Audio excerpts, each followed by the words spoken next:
is one of China's premier research-oriented comprehensive universities, which enjoys multiple disciplines in engineering technology, natural sciences, social sciences, business, and management. Established in 1952, NUAA strives to conduct world-level research and education with an emphasis on aerospace technology. Our curriculum represents a strong capacity among all the universities in China. NUAA offers the widest range of programs of any university in China, with 54 undergraduate programs, 200 postgraduate programs, and 16 postdoctoral stations. With a total of 28,000 full-time students, we have a 2-to-1 ratio of undergraduate to postgraduate students. With an annual research budget of $150 million US, our size and history allows a breadth of research activity that can be matched by few universities in China. We take a coordinated approach through our Research Institute to enable the best minds to work together on exciting new areas of study and discovery.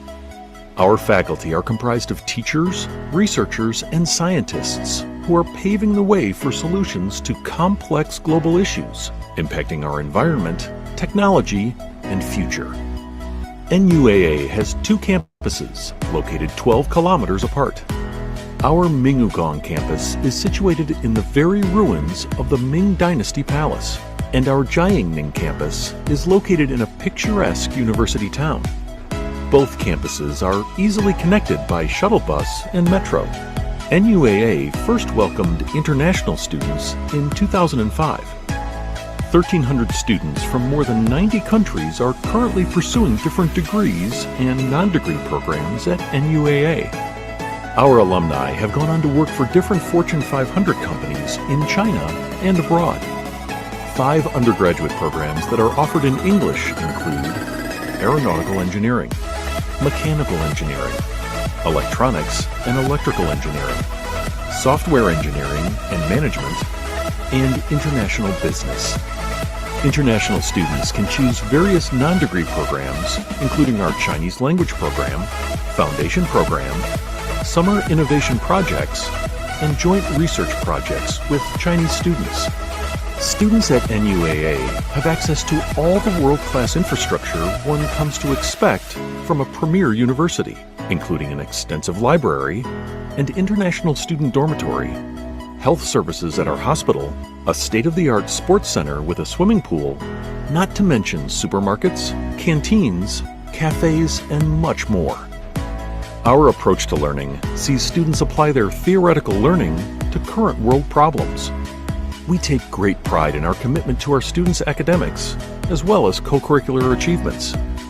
Students' activities and achievements include Model United Nations, NUAA Got Talent Show, Fly Your Idea, volunteering activities, cultural festivals, and much more.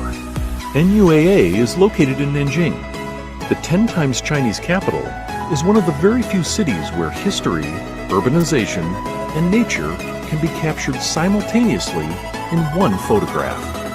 Just an hour train ride from Shanghai, Nanjing is a commercial, educational, and cultural center in East China, and the capital of the Jiangsu province. Inspire the world starting at NUAA. Begin your academic journey at one of the best research-oriented universities in China to lead the way to the future. We welcome you to join us at NUAA. Apply now at study@nuaa.org.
起飞。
Ladies and gentlemen, may I have your attention, please?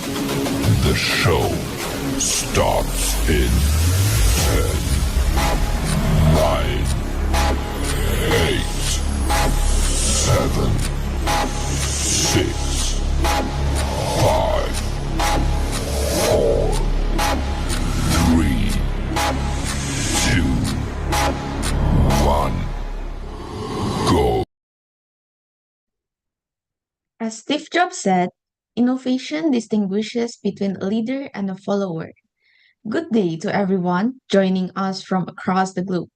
We extend our respectful greetings to our esteemed judges, honorable faculty members, distinguished guests, dedicated organizers, passionate participants, and all audience members joining us today via Zoom. Your presence adds immense value to this international gathering. It is with great honor and distinction that we welcome you to NUAA Innovative Project Presentation Competition 2025. As we are all aware, innovation can lead to the development of new processes or technologies that streamline operations, reduce costs, and improve profitability. From automating repetitive tasks to finding more efficient ways to deliver products and services, innovation enhances business efficiency and the bottom line. It generates ideas that can lead to the discovery of new business models and new ways to improve performance. As young students, we all need to be geared up with an innovative mindset to enter the 21st century. This competition holds special importance for young people. In a rapidly evolving world, the ability to think critically, be creative and innovative, communicate effectively, and speak with purpose is no longer optional, it is essential. Through this kind of competition, youth develop confidence, leadership, global awareness, and the courage to transform ideas into action. This kind of competition, such as this one, does more than test eloquence. They nurture analytical thinking, strengthen public speaking skills, encourage innovation, and prepare young minds to contribute meaningfully to society. Today's participants are not just innovators, they are thinkers, problem solvers, and future change makers. To introduce ourselves. My name is Khawla Kufawi, and I have the privilege for co-hosting the Mindful with Vanessa. And I am Vanessa. Together, we will be guiding you through today's programs as we celebrate youth innovations, global perspectives, and impactful dialogue. Now, let me take this opportunity to invite Ms. Riham and Mr. Farhan to welcome you all on behalf of the NUAA family. Please welcome them.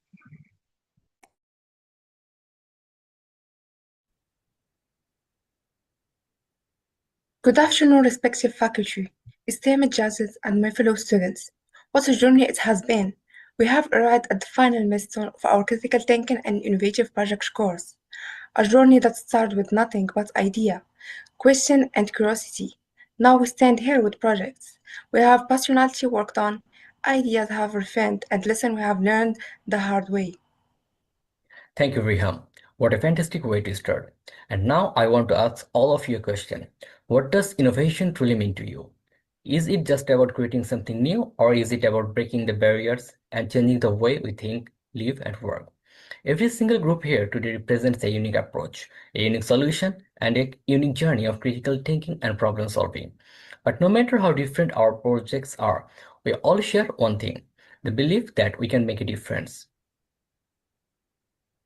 It hasn't been easy, but that's what makes it worthwhile, right? There were moments of excitement, yes, but there were also moments of frustration when things didn't quite go as planned. But innovation isn't about getting everything right the first time. It's about experiments, learning from your mistakes, and adjusting until you find that breakthrough moment. We have all gone beyond simply analyzing ideas. We have learned how to transform them into real solutions.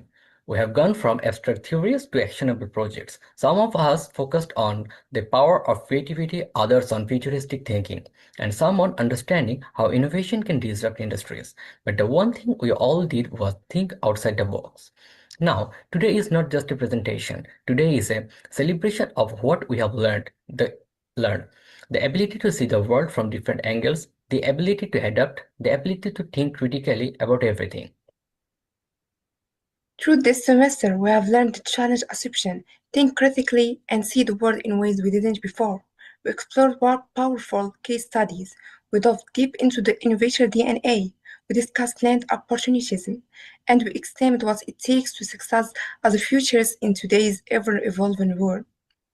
But don't just take my word for it. Today is a chance to see the firsthand how each of us has grown and learned throughout this journey.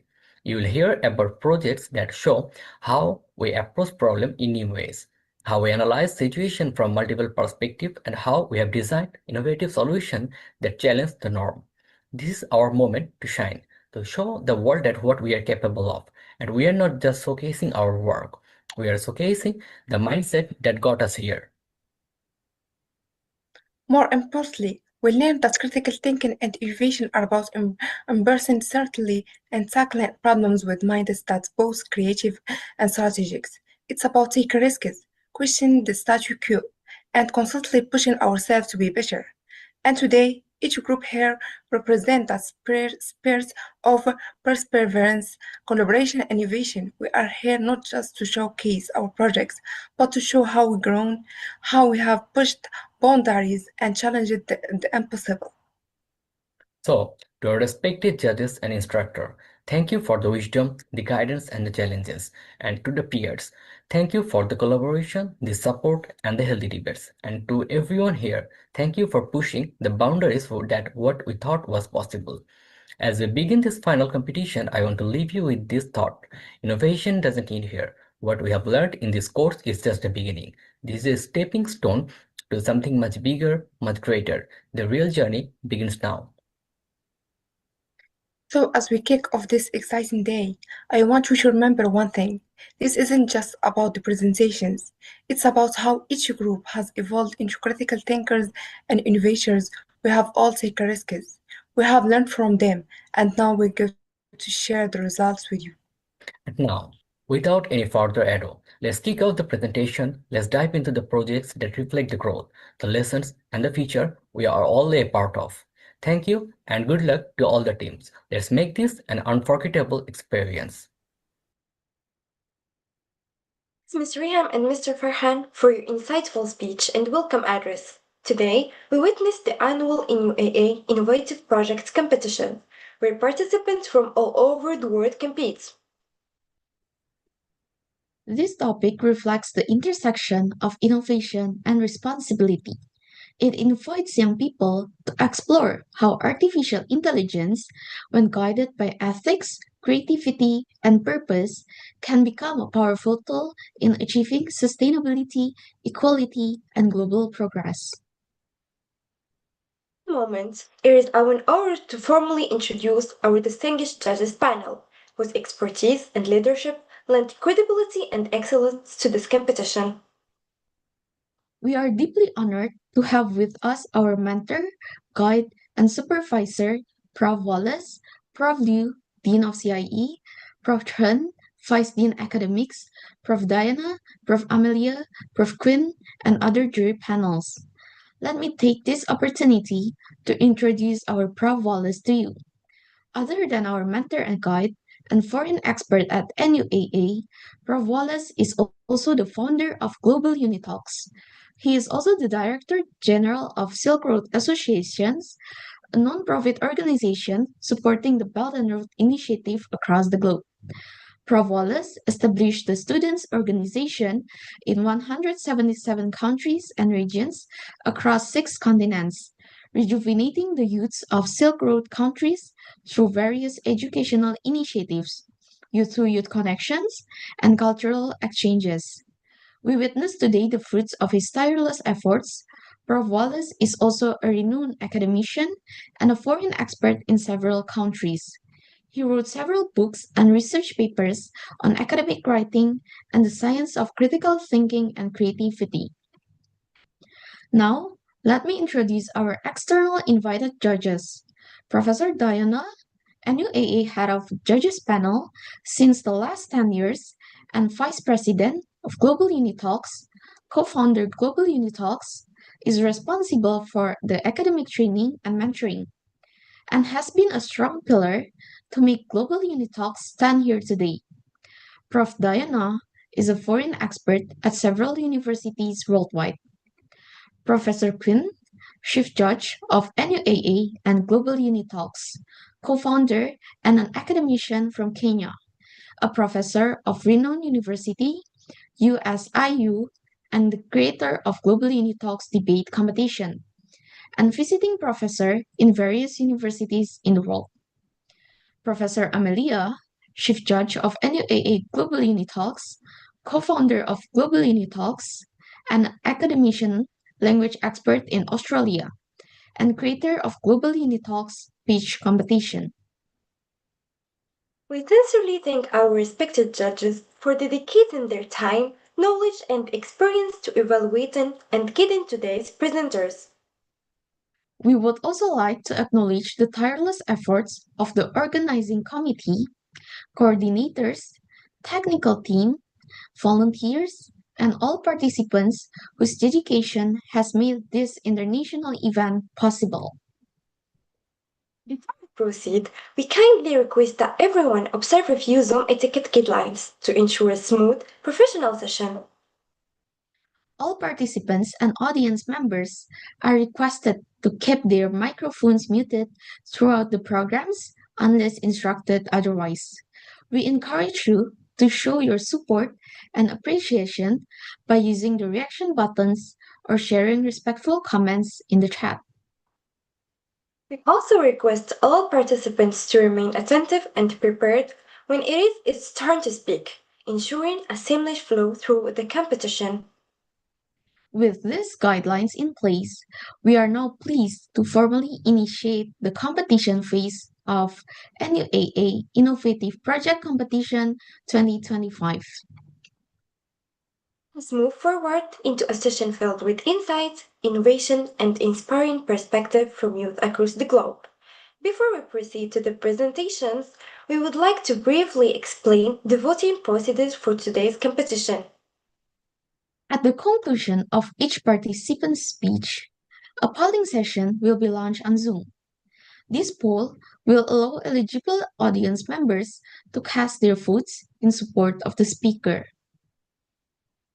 We kindly request that all audience members actively participate in the polling process when prompt. Your vote is essential in recognizing presenters who demonstrate clarity, creativity, and innovative impact. Please note that each polling session will remain open for a limited time. We encourage you to submit your vote promptly once the poll appears on your screen. You can also vote after the polling is over on YouTube channel of NUAA, as this event will be live broadcast. To ensure fairness and transparency, we request everyone to vote respectfully and refrain from discussing poll results in the chat during the competition. I appreciate your cooperation. With the voting process now clarified, we are ready to begin the competition. We now officially commence the speech segments and start of NUAA Innovative Projects Competition 2025. Each group has worked collaboratively to identify real-world challenges and design innovative solutions using technology, sustainability, and smart systems. These projects reflect how engineering and creative thinking can be applied to improve industries, cities, health, and daily life. As you listen to each presentation, we encourage you to think about three key aspects: innovation, feasibility, and real world impact. Every idea you'll see today has the potential to shape a smarter and more sustainable future. Hope this session inspires meaningful discussions and appreciation for the efforts and creativity behind each project. Now, we invite Group 2 to present their projects. The Sonic Aircraft Bird Deterrence System. This innovation addresses aviation safety by using sound-based technology to prevent birds strikes near aircrafts. Think about how proactive safety system like this can protect both aircraft and wildlife while reducing operational risk. In recent times, there have been many bird strikes that have caused fatal accidents and loss of human life. This innovative project will revolutionize air safety. Please welcome Group 2.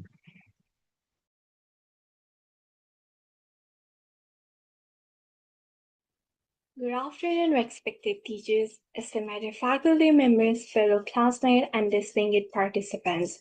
Thank you all for joining us today. My name is Nuaa Tamang, and on behalf of Group 2, it's my privilege to welcome you all to our innovative project presentation, the Sonic Aircraft Bird Deterrence System, SABDS. Bird strikes continue to represent one of the most persistent and costly safety hazards in modern aviation. In 2024 alone, the United States recorded more than 22,000 wildlife strikes on civil aircraft, a 14% increase year over year. While global economic losses are estimated to exceed $1.2 billion annually.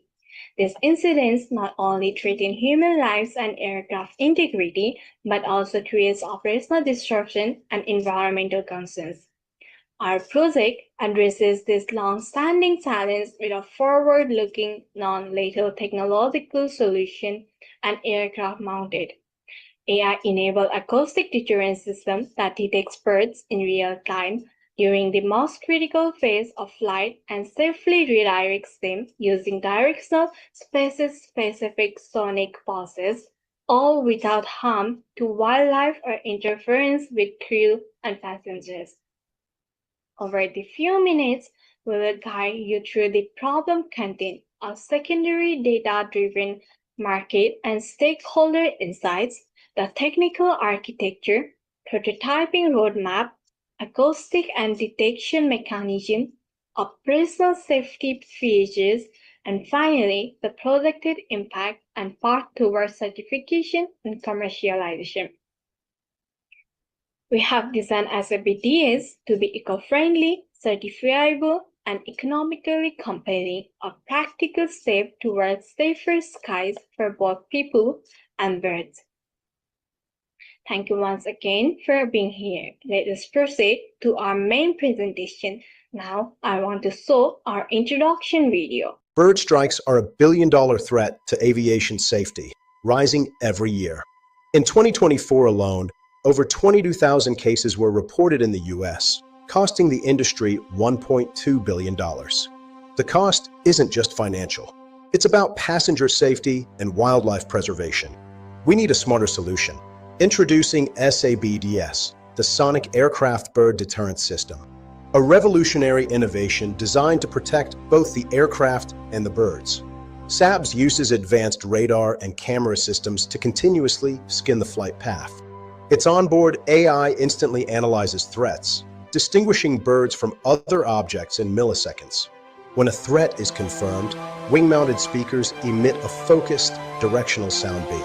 This creates a humane deterrent, guiding wildlife away from the danger zone without harm. Pilots stay informed with clear, non-intrusive alerts, keeping the cockpit environment calm and focused. Engineered for reliability, SABDS provides all-weather protection day or night. With autonomous solar-powered options, it's designed for efficiency and minimal maintenance. Projected to reduce bird strikes by up to 50%, drastically lowering repair costs. It's a humane, non-lethal approach that respects wildlife while ensuring passenger safety. Designed to integrate seamlessly, ensuring low pilot workload and DO 160 compliance. SABS is paving the way for safer skies and a more sustainable future for aviation. SABS, safer skies, protected wildlife. A United plane was forced to return back to DIA last night after the airline says there was a wildlife strike after takeoff. Video shared by witnesses shows a plane with flames shooting out of the right engine. The plane landed safely back in Denver. No one was hurt. Everybody just got on another flight a few hours later. This latest incident raises more questions, though, about wildlife at our airport, and that's why we're going to bring in our 9 News aviation expert, Greg Feith. So when we talk about birds, we've heard about this before. If it was birds, what was that? Did they get sucked in, or what happens? Typically, when you have a flock of birds and the aircraft encounters them, you got to remember those jet engines are sucking a lot of air. They're like giant vacuum cleaners, so if they fly through a flock of birds, they get ingested. You disrupt the smooth airflow of the air going through the engine. That's what causes what's called compressor stalls. That's what people saw as the airplane flew over. You saw the bursts of flames. That's the disrupted airflow, which causes an imbalance in fuel and everything else, and you will get that raw fuel being burned and exhausted out. That's what they saw. But it's not something pilots aren't, they're trained to do something like Pilots are trained to handle that kind of event. You can't avoid birds because birds will fly haphazardly. So pilots can't try and dodge the flock of birds, they fly through them. And the airplanes are certified and the engines are certified to take in at least an amount of birds and a particular size of birds. But if you remember the Miracle on the Hudson, when they took in 20-pound geese, now all of a sudden you have a real problem. The pilots, the airplane still stayed intact. It was just that it affected the performance of the engine. Where you put an airport matters in that realm, as far as what kind of wildlife you have. If you have rural airports with deer and the like on the ground, that could affect a landing as much as anything. But birds are around airports everywhere. Tom, as pilots, aviation, we share the sky with the birds. And so when you build an airport, you have to look at the migratory patterns. You have to look at all of the surrounding events. If you remember Old Stapleton, we had Bar Lake off the end of one runway. It's a bird sanctuary. We have eagles out there and a bunch of migratory birds. Here, unfortunately, I coined it Mount Trashmore, but we have a landfill right near the airport. Landfills always attract birds. So yes, you bring up a very good point, and that's what planners have to really look at. There are a lot of ways to mitigate birds. LaGuardia, perfect example with Miracle on the Hudson. They use cannons, they use dogs to try and chase the birds out. But we also had an unfortunate accident in South Korea with Jeju Airlines, where the airplane was on the approach, flew through a flock of birds. That caused a performance problem with the engines, and by the time the pilots were able to get the airplane back to the airport, unfortunately, they couldn't make a successful landing. There's not much they can do, right? I mean, at this The point, speed, right? we are as well defended as we can do against birds? Right now we are. They're trying to come up with technology. They've been developing ultrasonic technology that would be emitted from the aircraft or even from the ground in the local area of an airport to try and scare the birds. But birds adjust to that. They use flashing lights. They use a variety of different things. But birds are birds. They're, they're haphazard. They fly in a variety of different directions. We as pilots are always trained that if you encounter birds in the air, that the birds typically will dive, so you want to try and pull up, but you can't be yanking and banking the airplane all over the sky, especially a large transport airplane. Passengers won't like that e-ticket ride. No. Well, when the airport says wildlife strike, this could have conceivably been something else, and they were taking off and they hit that. And that's what caught my attention, was the fact that they used the term wildlife instead of birds. Because wildlife, I've flown in and out of several airports here in Colorado where I've encountered coyotes on the runway, and a lot of other pilots have too. You can strike, an animal on the runway. There's a point that pilots, it's a go, no-go decision where you don't have enough runway to stop. So if you hit something, you keep flying. So if they did strike a coyote or some animal on the run, they have to fly and bring the airplane back around. So it's interesting that they use term wildlife and not a bird strike. Well, hopefully there'll be more information forthcoming, but thanks for shedding some light on it for the rest of us who sit in 31E. What was that? You don't see what you get to see. You just feel the effects in 31E. Yes. Greg, it's good to see you. Thank you very much. Hello, everyone. So first, let's discuss about our contents. First of all, we have the executive summary where we will be discussing about the introduction of innovative product service, and then our bird strike problem overview and key aviation case studies. And then objective is our vision and mission of the innovation market status. Then we have our business model, and then the key features of the innovative product and services like technical feasibilities, financial feasibilities, viability, and marketability. And then we have the product installation procedure and prototyping phases and installation procedures, technical mechanism of the device, overall system architecture and block diagram, detection mechanism, processing and decision mechanism. All of the thing will be discussed over there. Then we have the pre-launch survey analysis, and advantages and disadvantages of the project of our service, measure to overcome the disadvantages. We also discuss about this matter. Moving on, we have the life cycle of the project, how we will design it, and the overall design and architecture. Everything was discussed on that part. And project rationale, overall objectives, overall delivery of this project, how long it can take, and the methodologies we used to design this product, and everything. Everything is introduced over there. And the project implementation, introduction, how we use the product system components and interference, overview, pre-flight procedures, in-flight operation, post-flight procedures, troubleshooting, and safety notes are everything mentioned over in this section. And then we have the problem and risk assessment plan, how we can do all these things, and unfinished work, future improvements, and everything. After that, we have the acknowledgements, and then we have our learning outcomes and our meeting minutes and every single thing we did in this course as a case studies. So we also discuss about this matter. So now let's begin with the executive summary. Good afternoon, everyone. I'm Zunayed, and I will be walking you through the executive summary, a key case study, and the vision and mission behind our innovative solution to one of our aviation's most persistent safety challenges, bird strikes. The problem. Bird strikes are not just a minor nuisance, they are a serious, costly, sometimes deadly threat to aviation safety. In US alone, there were over 22,000 reported bird strikes in 2024 and 2025. Globally, this incident causes more than 1.2 billion in damages every year. But beyond the numbers, there are real human stories, and one of the most famous is the miracle on the Hudson. Now we move to the case study, Miracle on Hudson.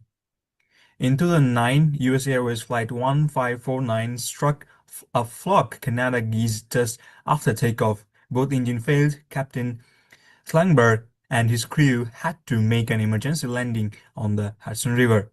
All 155 people on board survived, but the incidents exposed a critical gap in aviation safety. Engines were not designed to withstand large bird flocks. The event became a turning point in how we think about the bird strike prevention. Our solution, the SABDS, Sonic Aviation Bird Deterrence System, could have changed the outcome of the day. Using radar and AI, SABDS detects birds up to 500 meters ahead and emits non-lethal sonic pulse to redirect them away from the aircraft path. Moving on the next slide, our vision and mission. So what we are trying to achieve, our vision, a world where bird strikes are virtually eliminated, safer skies for everyone. Our mission, to deploy a certified, humane, and affordable acoustic protection system for global aviation. We have set clear strategic objectives to guide us. Reduce bird strikes by 40 to 60% during takeoff and landing. Environment, 100% non-lethal, protecting both passengers and bird population. Economy, saves over 100,000 per avoided major strike with ROI within 2 years. Certification, achieve FAA and EASA approval, meeting all aviation safety standards. And marketing development, target high-risk regions first, aiming to equip 20% of the global commercial fleet within 5 years. And moving on to the next part, executive summary, recap to bring it all together. SABDS is an aircraft-mounted system that uses radar, AI, and directional sonic pulses to detect and deter birds in real time. Its effectiveness, detection up to 500 meters, deterrence within 200 meters, eco-friendly, non-lethal and low energy, technically sound, financially viable, and already supported by strong market research, with 85% awareness and 72% favorable feedback from aviation stakeholders. We believe SABDS represents a smart, scalable, and humane step forward in aviation safety, one that protects lives, assets, and wildlife. Thank you so much for your attention. I will now hand over to Kayum, who will dive into the market analysis and business models. Thank you. Hello everyone, my name is Abdul Kaim Talukdar, and I'm excited to walk you through an innovative solution designed to make aviation safer for all of us. SABDS uses compact radar and cameras to detect birds in real time up to 500 meters away. It can even tell what types of bird it is using AI. Once a threat is confirmed, it sends out directional sonic pulses, like predator calls, to safely scare bird away without harming them. And it's lightweight, easy to install, and works automatically with the plane system. But there is more. Our system is eco-friendly, uses very little power, and is made from recyclable materials. It logs all bird encounters for later review, and pilots can take manual control if needed. Plus, the sound library can be customized for different regions. Overall, it's designed to keep flights safe without adding extra work for the crew. So, is this idea realistic? We did a full feasibility study looking at technical, financial, and market angles. We based everything on real bird strike data and cost. The goal was to make sure SABDS is practical, low risk, and fits within aviation safety rules, meeting today's needs and tomorrow's challenges. Technically, we are on solid ground.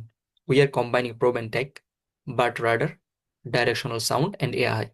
With over 95% accuracy in threat detection, the system meets FAA standards, runs on low power, and has backup system in place.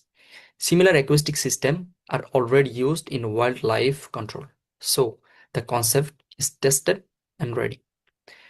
Here is a quick look at how it operates in flight. A radar detects a bird, alerts the pilot, and triggers the sonic emitters. The system sends out sound pulses that disappears the birds before they get too close. It's all processed by an onboard computer, giving the pilot a clear warning while keeping the skies safe. Of course, there are challenges. We designed the system to withstand vibration and weather, use shielding to prevent electrical interference, and build smart software to adjust for bad weather. We are also using 3D printing and off-the-shelf parts to speed up prototyping, wind tunnel, and sound chamber tests confirm it's durable and reliable. Now, let's talk cost. Development will talk about $2 million. Each unit cost $3,000 to make, and we will sell it for $50,000. Annual maintenance is low, around $500 per unit. We break even after selling 100 units per year, since a single bird strike can cost up to $1 million in repairs and delays. The savings add up fast. Financially, this is a smart investment. Bird strikes cost the industry over $1.2 billion a year. We can also earn from AI updates and data analytics. Even if costs rise, the model stays strong. Airlines could even see lower insurance premiums. For anyone focused on long-term safety, this is a win. The market is growing. Bird detection tech will reach nearly $240 million by 2035. Our system is so unique. It works in the air, during low altitude flight, and is non-lethal. With stricter safety rules and rising operational costs. Demand is strong, and because it's scalable and low maintenance, is sustainable for the long run. Here is our SWOT breakdown. Strengths. It's eco-friendly, proactive, and integrates smoothly. Weakness. Weather can affect performance and startup costs are high. Opportunities. More bird strikes mean more demand, plus new rules push adoptions. Threats. Competition from ground system and skepticism about effectiveness. Looking ahead, opportunities are clear: rising bird streaks, new regulations, and tech partnerships with AI and urban air mobility.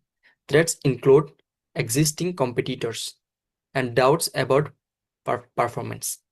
Our response: real-world testing, adding hybrid features, and working closely with regulators to prove our value. That brings us to the end of my presentation. Thank you for your attention. Now, I would like to invite our next presenter, Junaid, who will walk you through the implementation roadmap. Thank you, Kayum. Now we will move to the practical implementation of SABDS. The system features a modular low-impact installation strategy that integrates seamlessly with existing aircraft structures and avionics. Certified A&P technicians complete the installation in 4 to 8 hours per aircraft, ensuring minimal operational downtime. Prototyping follows an iterative, risk-reduced methodology aligned with FAA and EASA certification requirements, progressively validating technical concepts through structured testing. The overall architecture combines forward-facing sensor and an onboard Raspberry Pi-based AI processor, parametric acoustic transducers, and auxiliary photovoltaic power module to deliver autonomy. Low electrical draw and zero interference with primary flight systems. Moving on to the prototyping phase. Prototyping proceeds through 5 clearly defined phases. Phase 1 involves conceptual CAD modeling and aerodynamic simulation and optimized mounting layouts for aircraft compatibility. Phase 2 consists of component-level bench testing of radar, air processor, and acoustic emitters to verify detection accuracy, power consumption, and DO160 EMI compliance.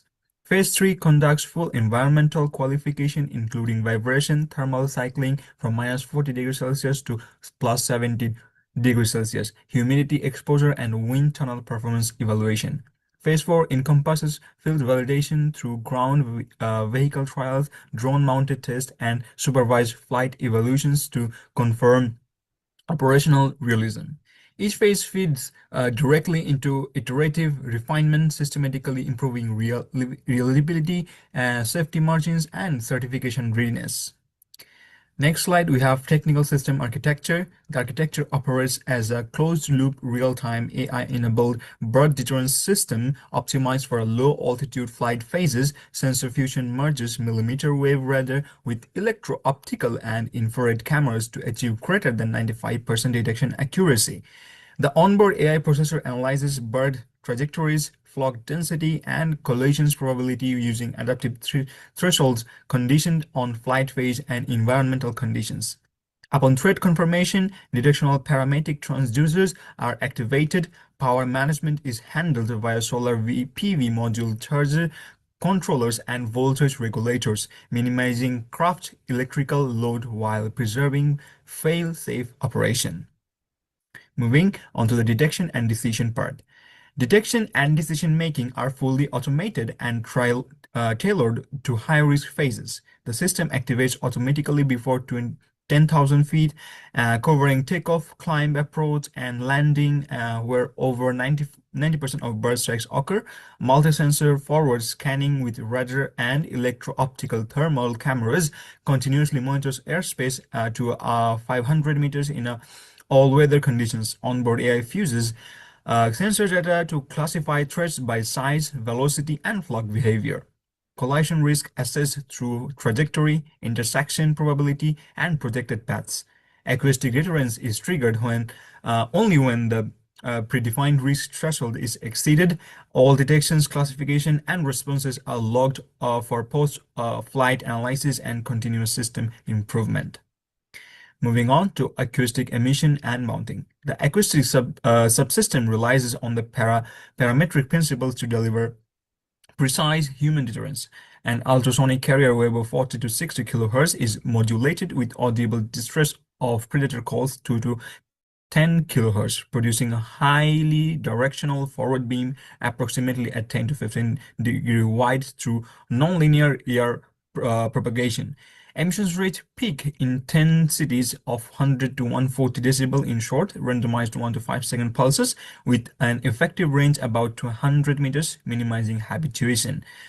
Transducer arrays are flash mounted on the wing landing edges inside aerodynamic IP67 rated fairing wing, less than 3 kg per array, ensuring negligible drag, full weather resistance, and structure compatibility.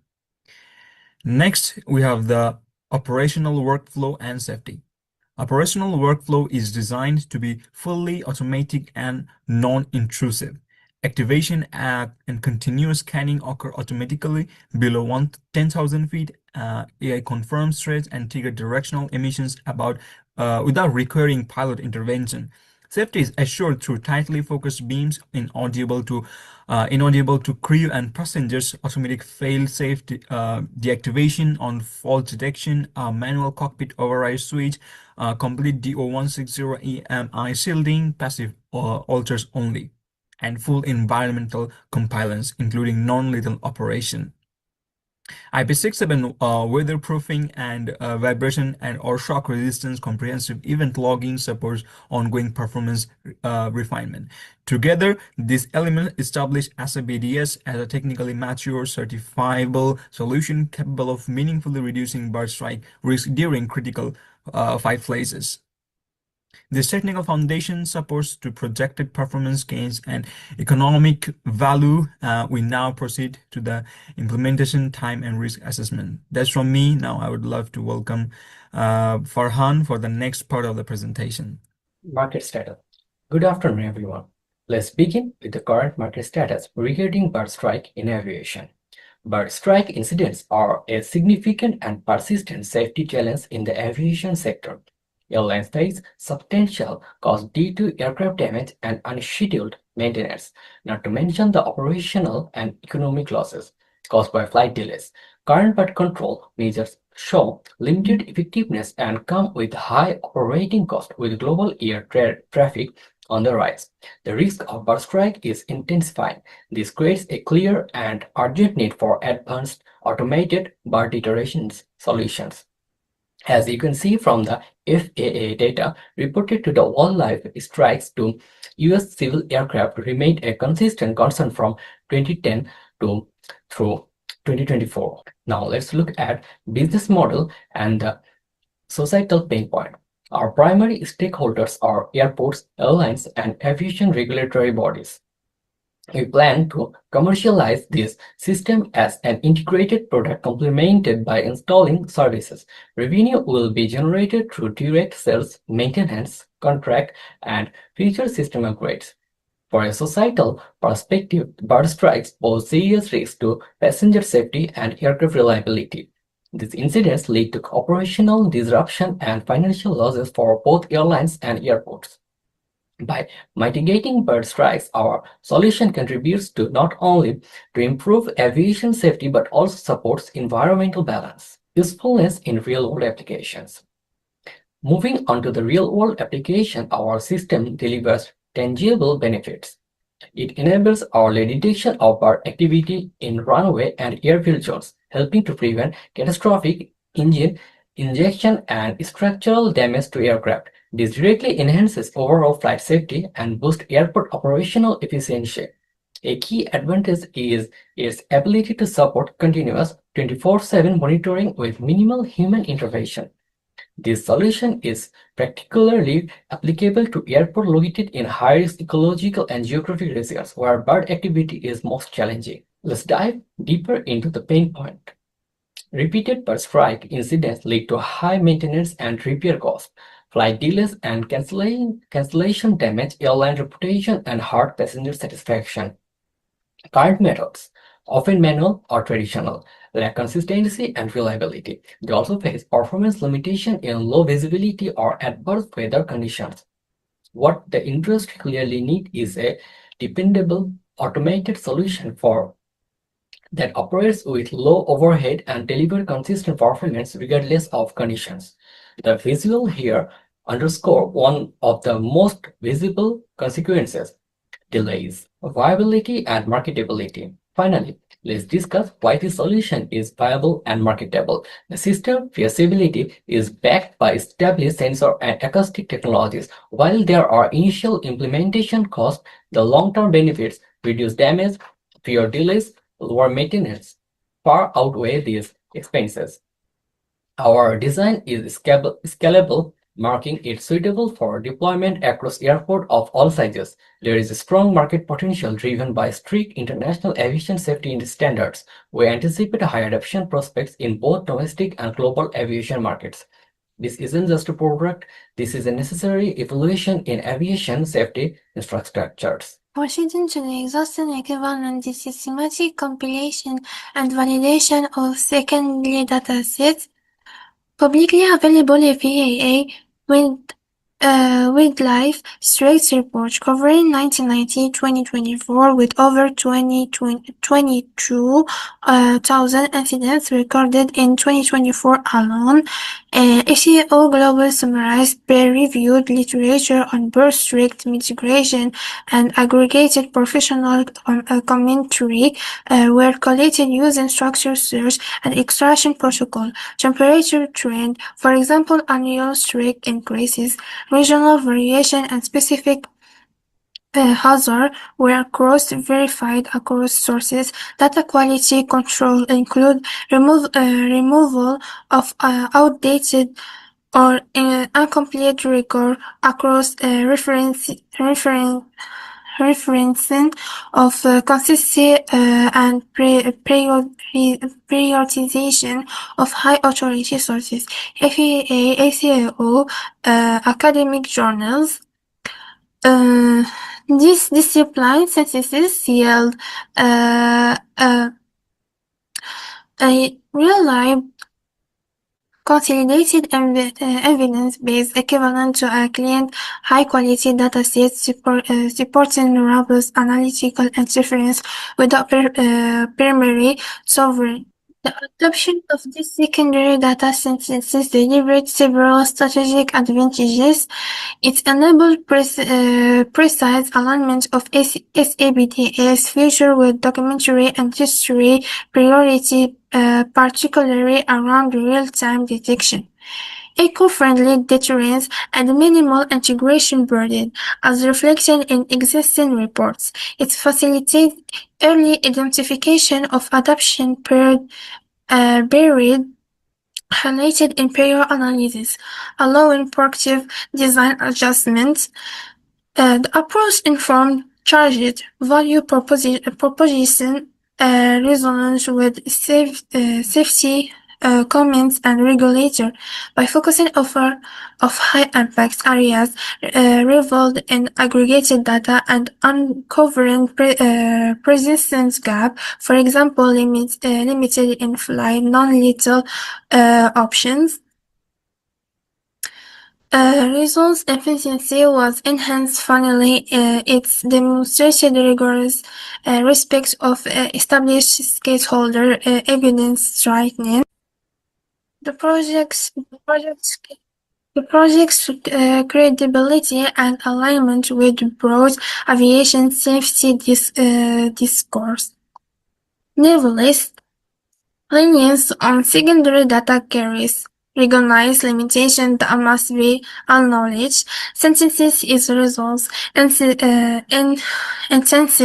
in terms of sound identification, validation, and harmonization across disparate datasets. Selection and publication bias may exist with over representation of high-profile incidents or strongly opinionated experts' view. Finding may not fully capture immersion or underrepresented perspective and rapid evaluation in air traffic on wildlife patterns can render all the data reliance and aggregated qualitative commentary risk over generalizing or over-engineering around secondary priorities. To mitigate this limitation, deliberate countermeasures were applied throughout the process. Sources were rigorously selected for recency, authority, and methodological transparency, prioritizing FAA 2024-2025 reports and ACAO aligned data. Multiple and independent datasets were cross-validated to reduce single-source bias and improve representativeness. Temporal relevance was maintained by emphasizing the most current statistics. For example, 2024 strikes increases. Abundance analytical framework combined quantitative trend analysis, strike frequency, damage cost with technical review of excess community. Ensuring depth without over-interpretation. Finally, explicit language was maintained between finding and SABDS design decision, preserving traceability and intellectual rigor. This safeguard transforms inherent secondary data considered into controlled, acceptable level of uncertainty. This discipline secondary data methodological underpin the confidence in ACBDS market feed and technical direction. We now move to the core quantitative trend and prioritization application. Thank you, Aya, for the insightful opening. While the technical challenge and history of bird strikes are well documented, solving a problem of this magnitude requires us to move beyond traditional reactive ground-based defenses. We are proposing a shift towards a proactive on-board solution that integrates directly into the aircraft's own ecosystem, ensuring protection is available wherever the pilot flies. To understand the necessity of the sonic aircraft bird deterrent system, we must look at why behind our innovation. Currently, bird strikes represent a critical and rapidly growing threat to global aviation safety. In the United States alone, we see over 22,000 annual incidents recorded. These are not merely minor inconveniences. They result in more than $1.2 billion in global damages every single year. Our research identified a significant market gap. Most existing solutions are ground-based, think airport radars, or physical bird patrols. However, SABDS fills the critical onboard gap during takeoff and landing, which are the specific flight phases where 90% of all strikes occur. Our innovation is driven by three main pillars. Regulatory alignment. We are ensuring strict compliance with the FAA, ICAO, and EASA safety mandates. Environmental responsibility. We've committed to a human non-lethal deterrence model that aligns with modern biodiversity conservation. Economic viability.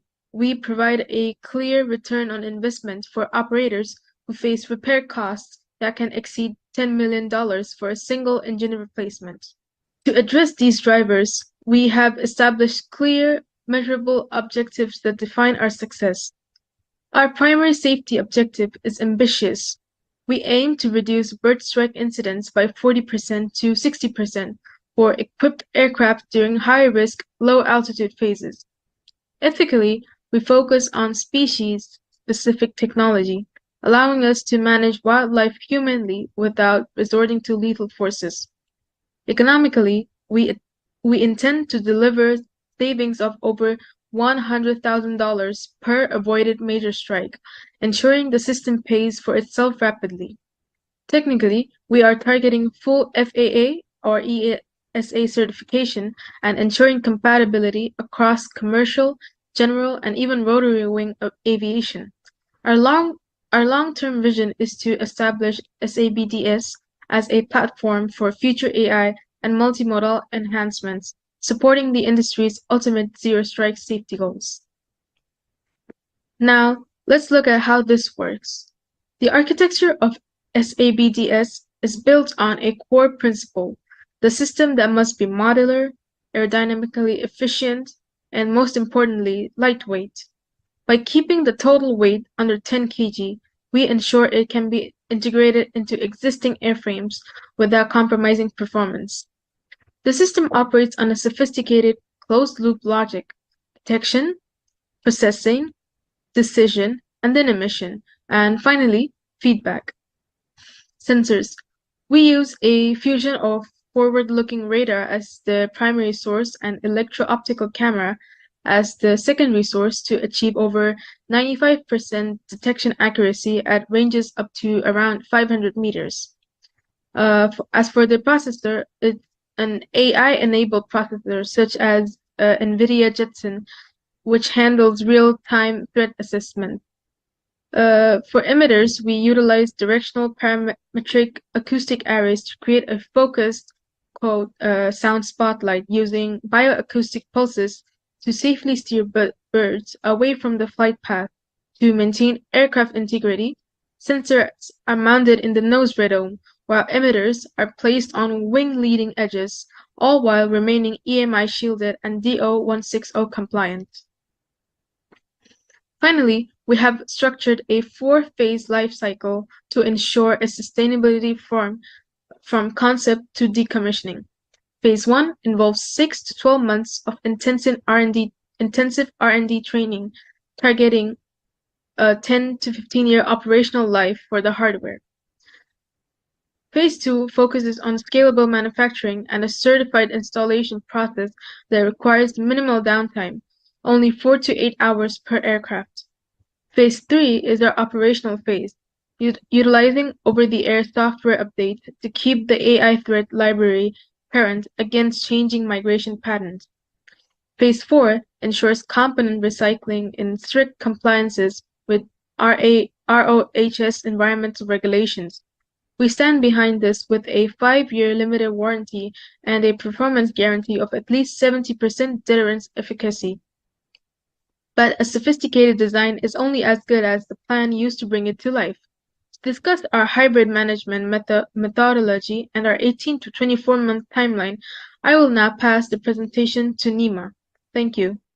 Thank you, Pretsha. Our project success hinges not just on a brilliant idea, but on a disciplined and realistic plan to bring it to life. This brings us to project delivery. We have adopted a hybrid project management methodology. This strategically combines the waterfall model, which provides the essential structure, documentation, and phase gate we need for hardware development and rigorous certification process, with agile Scrum Sprint for the iterative, fast-paced development of our software and AI components. This hybrid model is the established best practice for the safety-critical airspace innovation as it balances the need for regulatory traceability with the flexibility required for technological iteration. Our delivery is structured into a clear phase timeline of 18 to 24 months to achieve a market-ready prototype. Let me outline the key phases. Initiation and planning, month 1 to 3, defining requirement, assembling the cross-functional team, and establishing the project baseline. Designing and prototyping, months 4 to 9. This is where CAD modeling, subsystem design, and component-level testing occurs, building the physical foundation of SAPTS. Integration and testing, 10 to 15. The critical phase where we bring hardware and software together for ground tests, initial flight trials, and efficiency validation. Certification and pre-launch, month 16 to 20. A dedicated phase for preparing and submitting all documentation for regulatory approvals, targeting an FAA Supplemental Type Certificate or STC. Launch and deployment, month 21 or more. The transition to first customer installation and ongoing performance monitoring.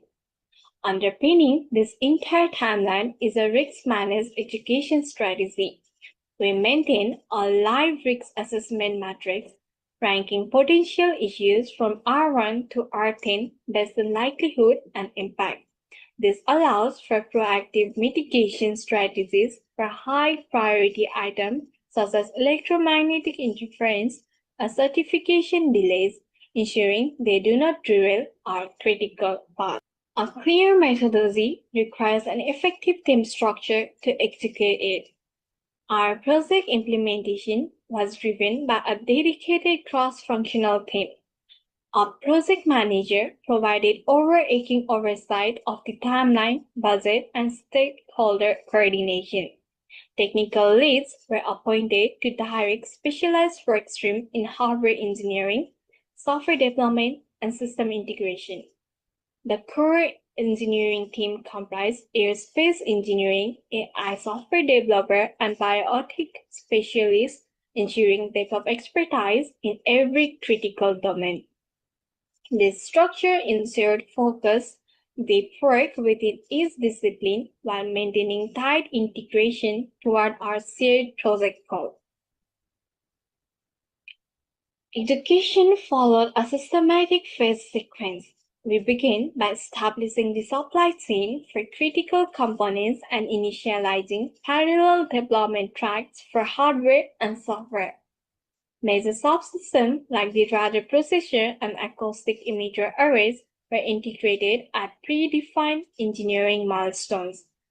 Testing followed a rigorous iterative protocol starting with laboratory-based tests, progressing to environmental stress testing in chambers, and accumulating in final flight validation. Continuous documentation was made at every step, creating the auditable trail necessary for future certification with aviation authorities. The process concluded with comprehensive system verification and validation, proving that the system was built right and it was the right system to solve the bird strike problem. Any aviation system must be designed with the pilot in mind. The SAPTS interface is engineered for seamless cockpit integration. System status, alerts, and manual controls are accessed directly through the aircraft's existing multifunction display. The pre-flight procedure is minimal, requiring only a quick status verification via our built-in test. Crucially, the system activates automatically based on the aircraft's flight phase and altitude, aligning with pilots' expectations and standard operational flows. This design philosophy minimizes pilot workload while ensuring system readiness, adhering strictly to standard aviation human factors principle for safety and usability. In operation, the system functions autonomously. During flight, it continuously scans, detects, and if necessary, activates deterrents without pilot input. The pilot is notified of activation via a standard non-intrusive cockpit alert. Pilot response is typically limited to alert acknowledgement with a manual override switch available if ever needed. Post-flight, all event logs are automatically available for review by maintenance and safety teams, supporting continuous improvements and incident analysis. It is vital to state that SAPDS is classified as an adversary safety enhancement. It does not replace established pilot procedures like visual scanning or communication with air traffic control. It is a layer of automated proactive protection added to the existing safety ecosystem. To ground this in our academic content, we developed a detailed 18-month activity plan for our university-led proof of concept. This plan is realistically scoped, accounting for academic schedules and research constraints. It is divided into 5 sequential phases: planning, designing, prototyping, testing, and closure. Each phase has clear deliveries and review gates to ensure disciplined progress. Please note that this timeline brings us to a functional prototype. It does not include the additional extensive duration required for full regulatory certification, which would be the focus of subsequent commercial phase. This DANTT chart provides a visual representation of that 18-month schedule, showing parallel work streams and key dependencies. Major milestones such as design reviews and test readiness reviews are clearly marked as critical decision points. Alongside scheduling, we proactively identify key envisaged problems. Technical risks include electromagnetic interference and ensuring consistent system efficacy across diverse environments. Regulatory and market adoption risks also present significant challenges. To address risks, we have developed a formal risk assessment plan. Our risk assessment management follows a structural approach. We conduct a formal assessment using a likelihood impact matrix to prioritize risks. High priority risks such as certification delays and electromagnetic compatibility issues have been assigned dedicated mitigation strategies. For technical risks, mitigation involves early compliance testing and designing in hardware redundancy. For regulatory risks, the strategy is proactive, early engagement with authorities to align our deployment with their requirements. This is not a static document. Continuous monitoring of these risks register is a standard part of our project management practice. While we have developed a robust proof of concept, transitioning to a certified product requires significant further work. Our primary recommendation for the next phase are: first, comprehensive flight testing and long-term field studies are essential to gather irrefutable performance data across seasons and geographies. Second, achieving full regulatory certification is a critical resource-intensive milestone that must be the central focus of commercial partners. Third, product development must focus on cost optimization and manufacturing scalability to achieve our target price point. Finally, future work should explore hybrid multimodal deterrence, perhaps combining acoustics with visual ones to increase efficacy. This outlines a clear and necessary pathway for subsequent deployment. Beyond the immediate product, this product establishes a platform for substantial future research. Key opportunities lie in predictive AI using migratory pattern data, adaptation for urban air mobility vehicles like air taxi, and building global bioacoustic libraries for species-specific deterrence. Regarding safety, safe operation is not negotiable. It requires adherence to defined pre-flight and in-flight procedure. Pilot and maintenance crew must be adequately trained on system operation and limitation. Any system fault must be managed by a clear protocol. Deactivation and reversion to standard procedure.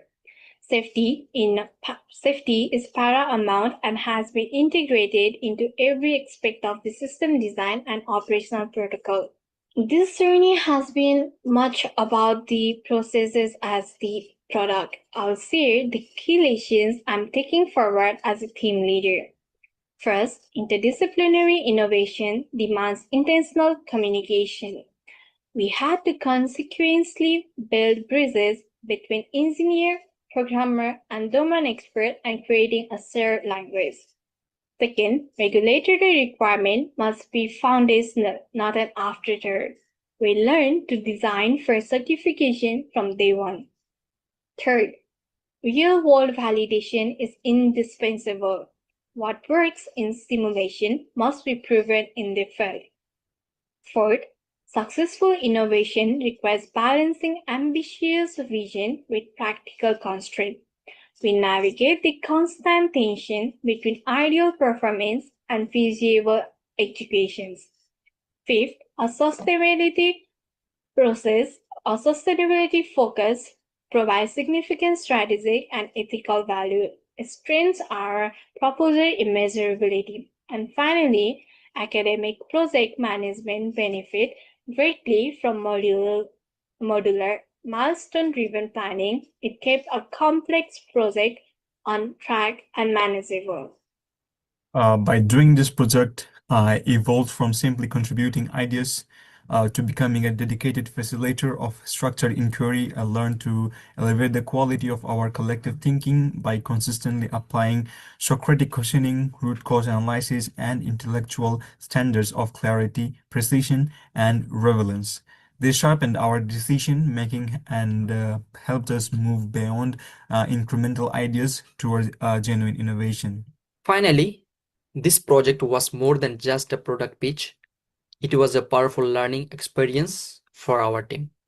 We want to extend our sincere thanks to our professor, Mr. Wallace, and our team leader, deputy team leader, and all of the members. Especially Mr. Wallace for his invaluable guidance, mentorship, and for teaching us the skills needed to bring this project to life. Under his direction, we sharpened our problem solving and analytical thinking, improved our teamwork and presentation abilities, and learned to apply creative solutions to real-world challenges. Thank you, Mr. Wallace, and thank you all. Every year, bird strike causes over 1.2 billion in damages to aircraft worldwide. They delay flights, damage engines, and most importantly, risk passenger safety. Current solutions are often inconsistent, disruptive, or reactive. This is why our team Group 2 developed the concept for the Sonic Aircraft Bird Deterrent System, or SAPTS. It's a proactive onboard system designed to prevent bird strike before they happen. You may ask how SAPTs work. The core idea is simple. Equip aircraft with sonic emitters that produce non-lethal aversive sound frequencies and specifically tuned to birds. These emitters actively during high-risk phases, taxi, takeoff, and landing, creating an invisible sonic shield that safely encourages birds to move away from the aircraft's path. The sounds are designed to be effective for birds but harmless and barely noticeable to humans and aircraft structure. Beyond the concept itself, uh, developing SABDS provided us with key learning outcomes. First, system thinking in aviation safety.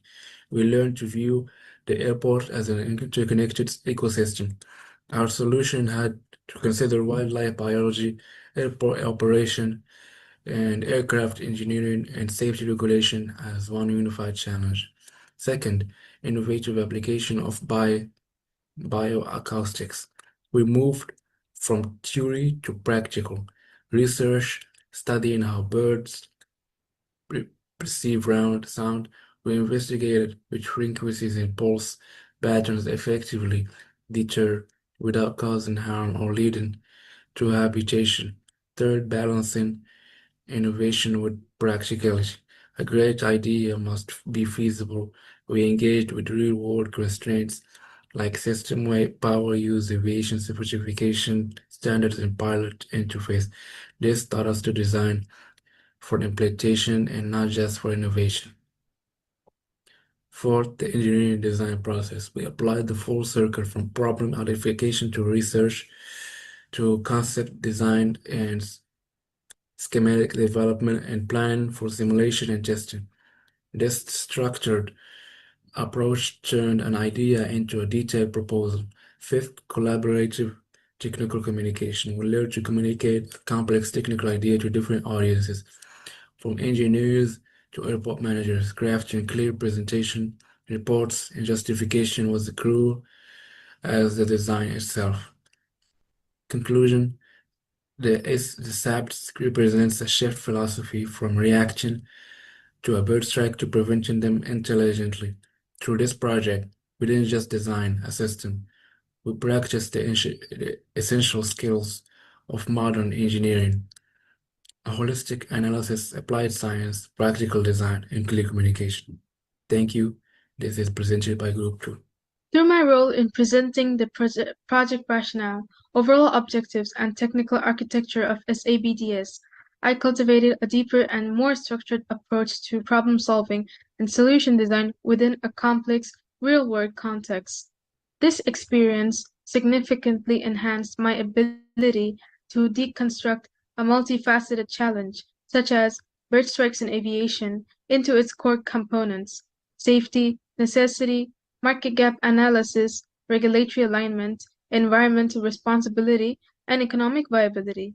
I learned to construct a persuasive, evidence-based narrative that not only justifies the need for innovation, but also logically connects each design decision to a strategic objective. In explaining the system's architecture, I developed the skill to translate highly technical concepts such as sensor fusion, AI-enabled processing, and parametric acoustics into clear, accessible language without sacrificing accuracy or detail. This process reinforced the importance of audience awareness in technical communication, ensuring that both experts and general listeners could grasp the value and functionality of our proposal. Furthermore, I refined my ability to set clear, measurable, and realistic project goals, balancing ambition with feasibility by framing our objectives around specific metrics, such as a 40 to 60% reduction in bird strikes and a defined return on investment. I practiced aligning project vision with tangible outcomes. This segment of the presentation also taught me the importance of life cycle thinking in engineering design, considering not only the implementation and operation of a system, but also its long-term sustainability from manufacturing and updates through end-of-life recycling. Overall, this responsibility strengthened my competency in integrative thinking, persuasive presentation, and project framing, skills essential for leading innovative projects and communicating their value in professional and academic settings. Thank you. I've learned that true innovation isn't accidental, it's built by design. It's balancing today's success with tomorrow's possibility and valuing both exploration and exhaustion. Creativity, trip, and discomfort, hearing people who challenge us, encouraging debates, and protecting early ideas. Traditional management often stifle this by prioritizing harmony over breakthrough thinking. Leadership in innovation demand humility. We must listen more than we speak, watch the fridge for weeks final, and consciously spend our time building the future, not just management the present. Ultimately, innovation is a team effort. It needs diverse thinker, a tolerance for failure, and the courage to act, not just analysis. Thank you. Project like this is an education in itself, extending far beyond the technical syllabus. As a team leader, my core learning was not just in system engineering, but in systems thinking applied to human collaboration. I evolved from a participant to a dedicated facilitator of structured inquiry, focusing less on my own ideas and more on evaluating the quality of the team's collective thinking. I learned to guide decisions using stochastic questioning to challenge unexamined assumption and root cause analysis to ensure we were solving fundamental problems, not just symptoms. I recognized that the quality of our output depended entirely on the intellectual standards we upheld. Therefore, I consequently modeled and insisted on clarity, precision, and relevance in all our communication, which sharpened our focus and elevated our entire decision-making process. Finally, my key role became synthesis, integrating the team's diverse perspective using system thinking to map how individual insights interconnected and analogical reasoning to add up creative framework from unrelated fields. Bird strikes remains a serious and escalating threat. More than 22,000 incidents were reported in the United States in 2024 alone, with the global damages exceeding $1.2 billion annually. Existing ground-based mitigation strategies leave a critical protection gap during the takeoff, climb, and approach. The landing phases, precisely where the vast majority of strikes occur. SABDS bridges this gap through an integrated aircraft-mounted solution that combines real-time multi-sensor detection, AI-driven threat assessment, and directional human acoustic deterrence, all without compromising crew safety, passengers' comfort, or aircraft performance. Our analysis, grounded in FAA and ICAO data, secondary stakeholder insights, and rigorous technical evaluation, confirms its strong feasibility. The system leverages proven off-the-shelf components, achieves high detection accuracy, integrates safely with existing avionics, and targets up to 50% reduction in strike incidents on equipped aircraft. Beyond safety and cost savings, SABDS aligns with global priorities with sustainable non-lethal wildlife management and demonstrates clean economic viability in the market, increasingly pressured by rising air traffic and habitat. Incoherent with continued refinement and certification supports, SABDS has realistic potential to evolve from an innovative concept to standard inherence for safer, more sustainable in the aviation. Before we close, we should like to express our deepest gratitude first and foremost to Professor Wallace. Thank you for providing us with this challenging yet inspiring opportunity and for your continuous encouragement throughout the semester. We are in debt to the foundational data and authoritative research published by FAA, ICAO, and the global wildlife hazards research community, without which this project would lack its essential evidence base. Our sincere appreciation goes to the faculty advisors at Nuaa for their expert guidance, critical feedback, and unwavering support. We also thank our fellow classmates and our team members for the tireless collaboration, creative input, and shared commitment to excellence. This project exists because of the collective expertise, generosity, and belief of everyone who contributed directly or indirectly. Thank you all from the bottom of our hearts. Now we will showcase our reports and our learning throughout the whole course. First, report pages.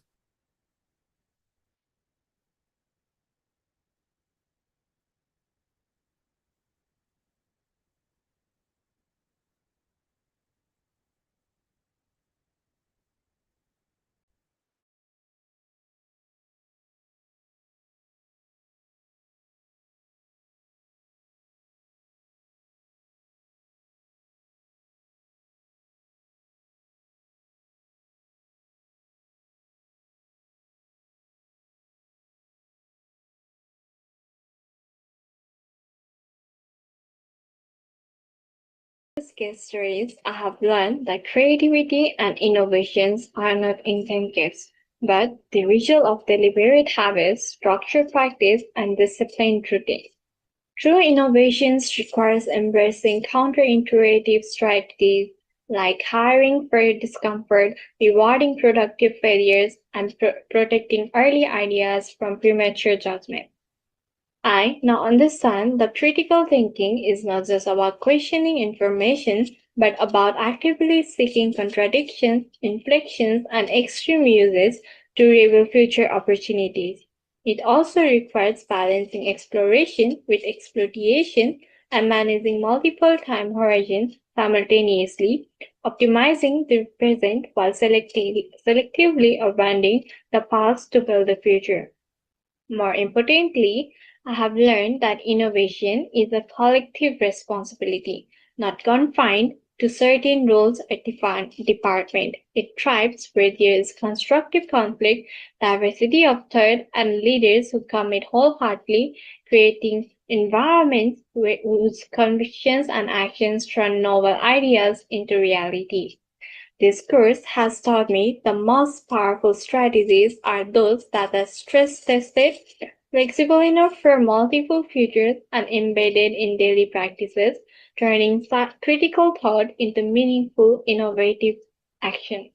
From Khan Academy case, this case reinforced the idea of taking agency over your own learning, moving away from passive education toward self-paced.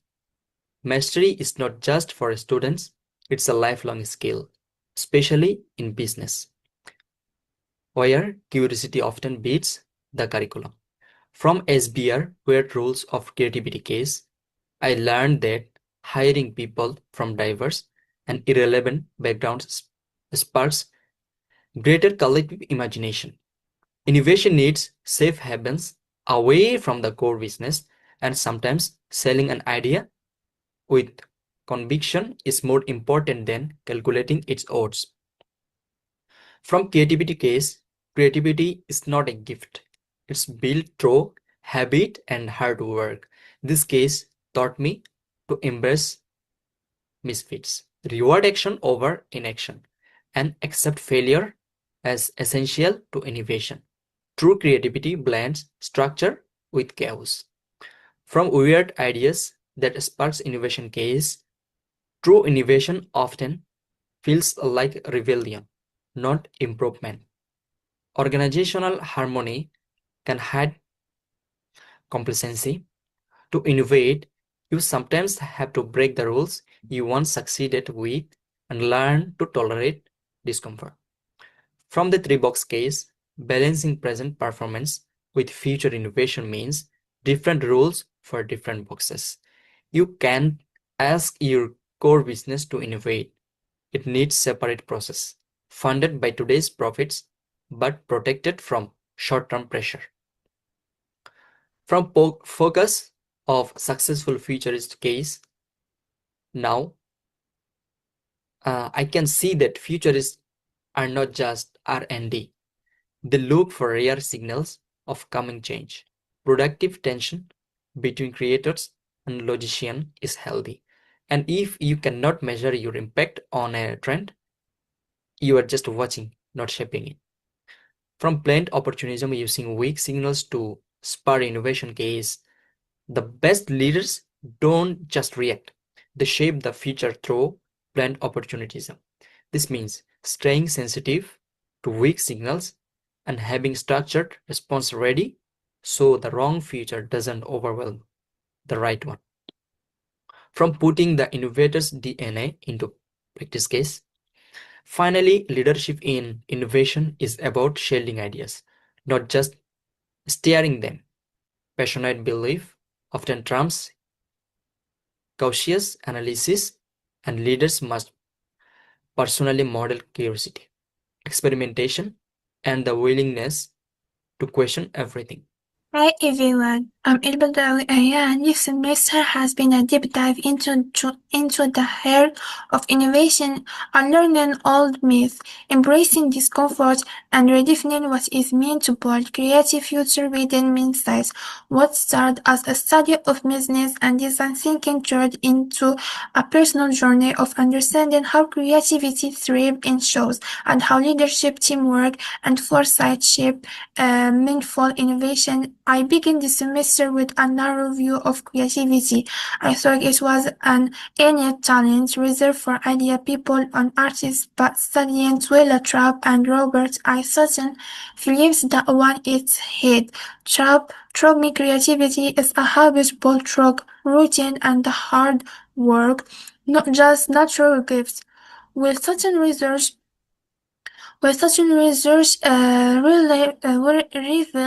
that traditional management practices obsessed with efficiency and harmony are actively hostile to creativity. I realized that the most valuable creative contributors aren't the easy team members. They're the slow learning who challenge the status quo, the heretic who make you unforgettable, and this drove me to stop fearing conflicts and start seeing it as sharpening tool for ideas. A core lesson was the critical tension between exploitation, refining proven methods, and exploration, chasing improved ideas. Companies and individuals fail when they lean too hard on one side. I learned to practice flattening and focusing, brainstorming willingly, then narrowing down with analytical rigor, while also grappling with the duality dilemma. The conflict between visionary and pragmatist in large organization that isn't a flaw but a trait. A successful team harness this duality to bring creativity and lift brain logical into innovation leadership, redefining itself for me this semester too. I used to think leadership was about authority and having all the answer, but now I know it's about humility. This three-box solution framework struck me later. Must order their attention as where you spend your time reveals your true priority, not your strategic plan. And also I learned that the arrogance of past success is the biggest killer of future potential, pushing me to practice listen to learn. Thinking ideas from outsider, ignoring rank, and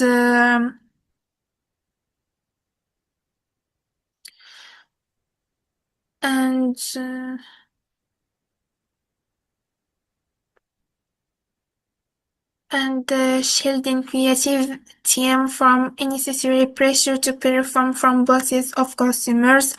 Foresight isn't about predicting the future, it's about seeing it early, and I learned to observe the fringe, recognizing that the real change happening not the mainstream, but with the hackers, academic and experimental thinker on the margin. Weak signal detection become a skill I practice synthesizing how I spot early trend intake demographics and customer behavior using tools like Ultimatrix and mix insider-outsider groups. Also understanding the patient is a futurist's most vital skill, as isolated signal mean nothing, and you have to wait for persons to emerge before action. I used to think a team of idea people was the gold standard. Now I know it's a recipe for failure. This semester I learned that complementary discovery skill make team trip. The idea generator need exhauster that surface level diversity plane in comparison to diversity of thinking styles. The T-shaped individual dip in one idea, broad in other are the glue. Innovative teams and the innovation flows need different skills mixed at every stage. We'll also seeing how financial rigidity kills breakthrough ideas by prioritizing short-term profits over the higher failure rate essential for big wins. Beyond the technical skills this semester rooting me in personal value that guide my approach to innovation. Education must be personal to standardized as true innovation happen when learned, adaptation to individual curiosity. Technology should serve curiosity, not replace human teaching. Leadership is empathy and vision, not authority and work-life balance isn't a luxury. It's a requirement for creativity. I also embrace that learning is a lifelong. Feedback is process, not criticism, and passion projects start as simple ideas, drive by purpose. This semester wasn't just about learning outcomes on paper. It was about building a mindset. I live with toolkits to foster creativity, lead with humility, spot future trends, and turn reality into strength. Most importantly, I know that innovation isn't about being perfect. It's about being brave enough to act, to fail, and to keep exploring. Thank you for your joining my journey.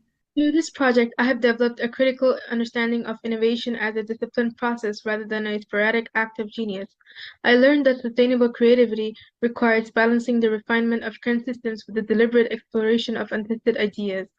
Key insights include the strategic value of cognitive diversity and constructive friction within teams, the necessity of protecting dissent and learning from intelligent failure, and the importance of institutionalizing foresight by systematically scanning for weak signals. Furthermore, I recognize that true leadership and innovation involves intellectual humility, a willingness to selectively abandon past successes, and the ability to allocate strategic attention across managing the present, abandoning the obsolete, and creating the future. Thank you. Good day, everyone. Based on the 6 case study presentation from Group 2, these are the consolidated learning outcome for each one. First case study is about HBR, the weird rules of creativity, which I think the learning outcome for this topic is that students will understand the traditional measurement practices focused on efficiency after hiding creativity. They will learn to apply counter-innovative strategies such as hiring methods, rewarding failure, fostering defiance, and balancing exploration with exploitation to cultivate innovation environments. For the second case study is the weird ideas that spark innovation. For that, I think the outcome will be that students will recognize the innovation requires practices that may feel uncomfortable or unconventional. They will be able to identify and apply techniques that challenge norms, encourage diverse thinking, and embrace failure as necessary step forwards toward breakthrough ideas. The third topic is forgetting the past and managing the present, the strategy of the great innovators.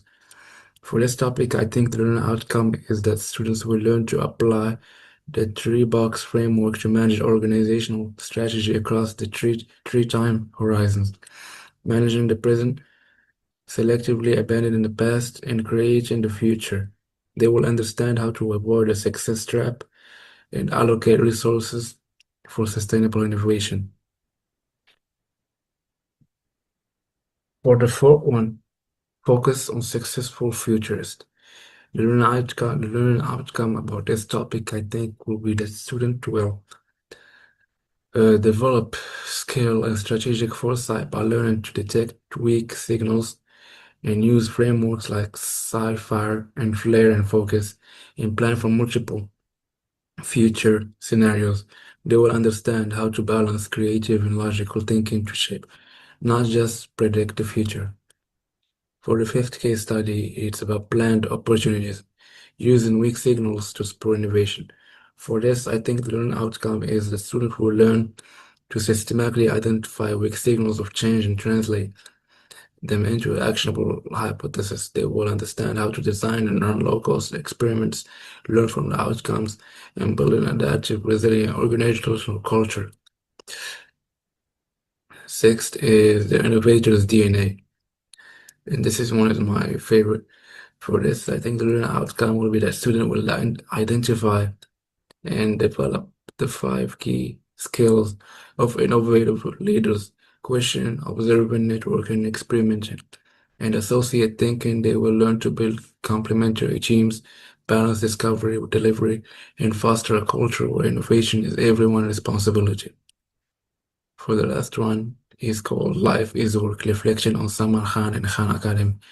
The learning outcome is that students will reflect on the role of curiosity, self-directed learning, and purpose-driven leadership in education and work. They will understand how technology and empathy and iterative feedback can transform learning and inspire lifelong critical thinking. Thank you for your time.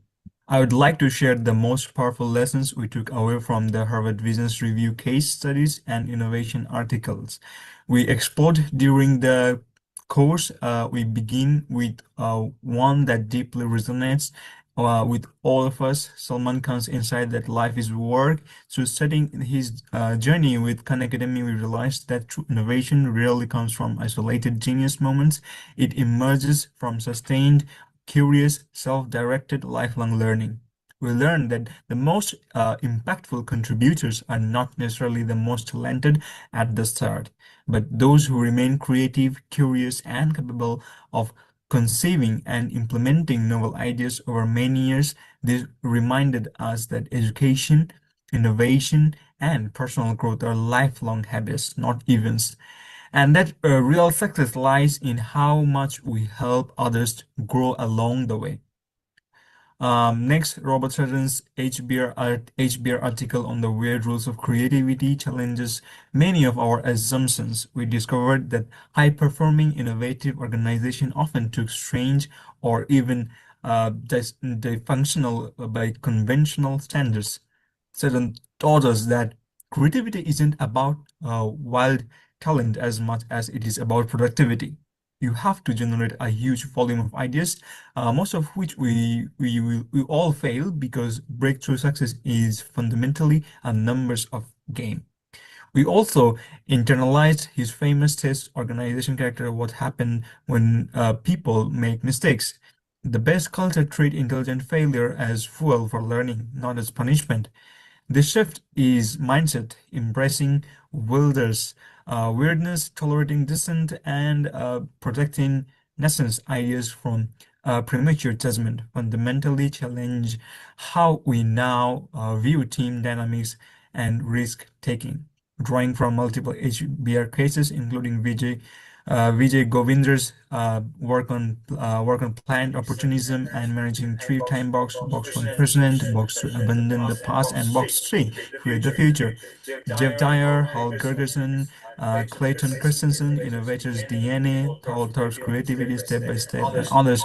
Our group distilled several shared understanding. Passion often beats pure analysis in the early stages of innovation. Yet, discipline and retention turn passion into real breakthroughs. Too much expertise can blind teams. Beginners and outsiders frequently see what insiders means.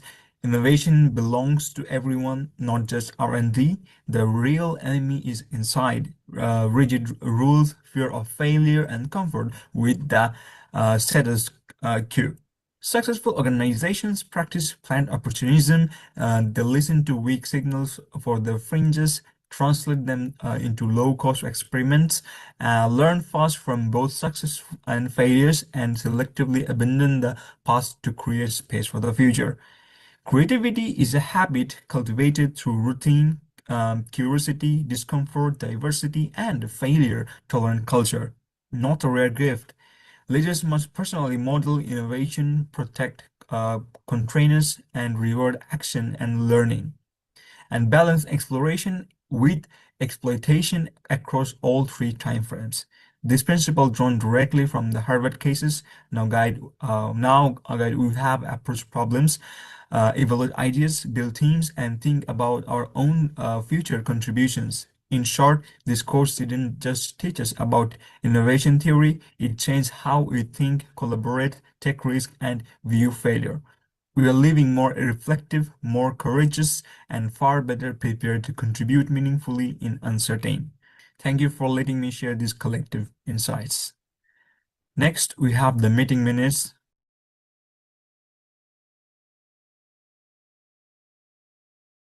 Ladies and gentlemen, respected professors and dear classmates, as we conclude today, let me leave you with a simple truth. The skies are safer when we refuse to accept preventable risk and when we dare to innovate with both courage and compassion, as ABS is more than a technical concept. It is our shared belief that aviation can protect lives, reduce costs, and respect wildlife all at once. We have shown at a thoughtful blend of radar, AI, directional acoustics, and rigorous prototyping can meaningfully reduce bird strike incidents during the most vulnerable phases of flight. We are deeply grateful for your attention, your questions, and opportunity to present this work. Thank you to Professor Wallace and for your guidance and everything, to our teammates for countless hours of collaboration, and to every one of you for being the part of this journey. Thank you so much.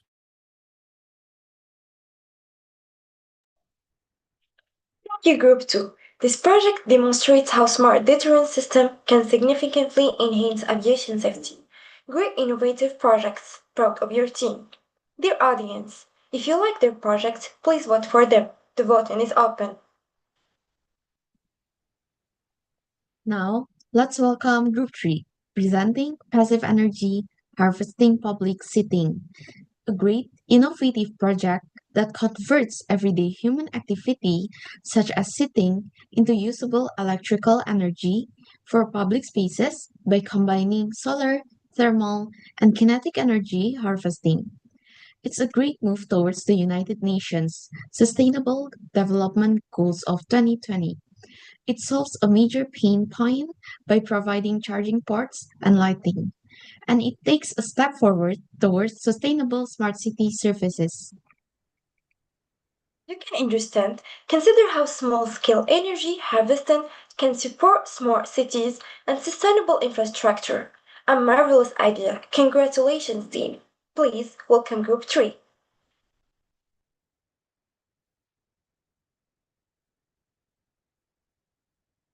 Good afternoon and good day to my respected teachers, esteemed judges, my fellow students, and the audience. We are Group 3 and my name is Sally Megan. Today we will be presenting our innovative project titled Passive Energy Harvesting Public Seating. The idea behind this project is simple but powerful. Every day, thousands of people sit on benches in campuses, parks, bus stops, and public areas. These benches serve only one purpose: sitting.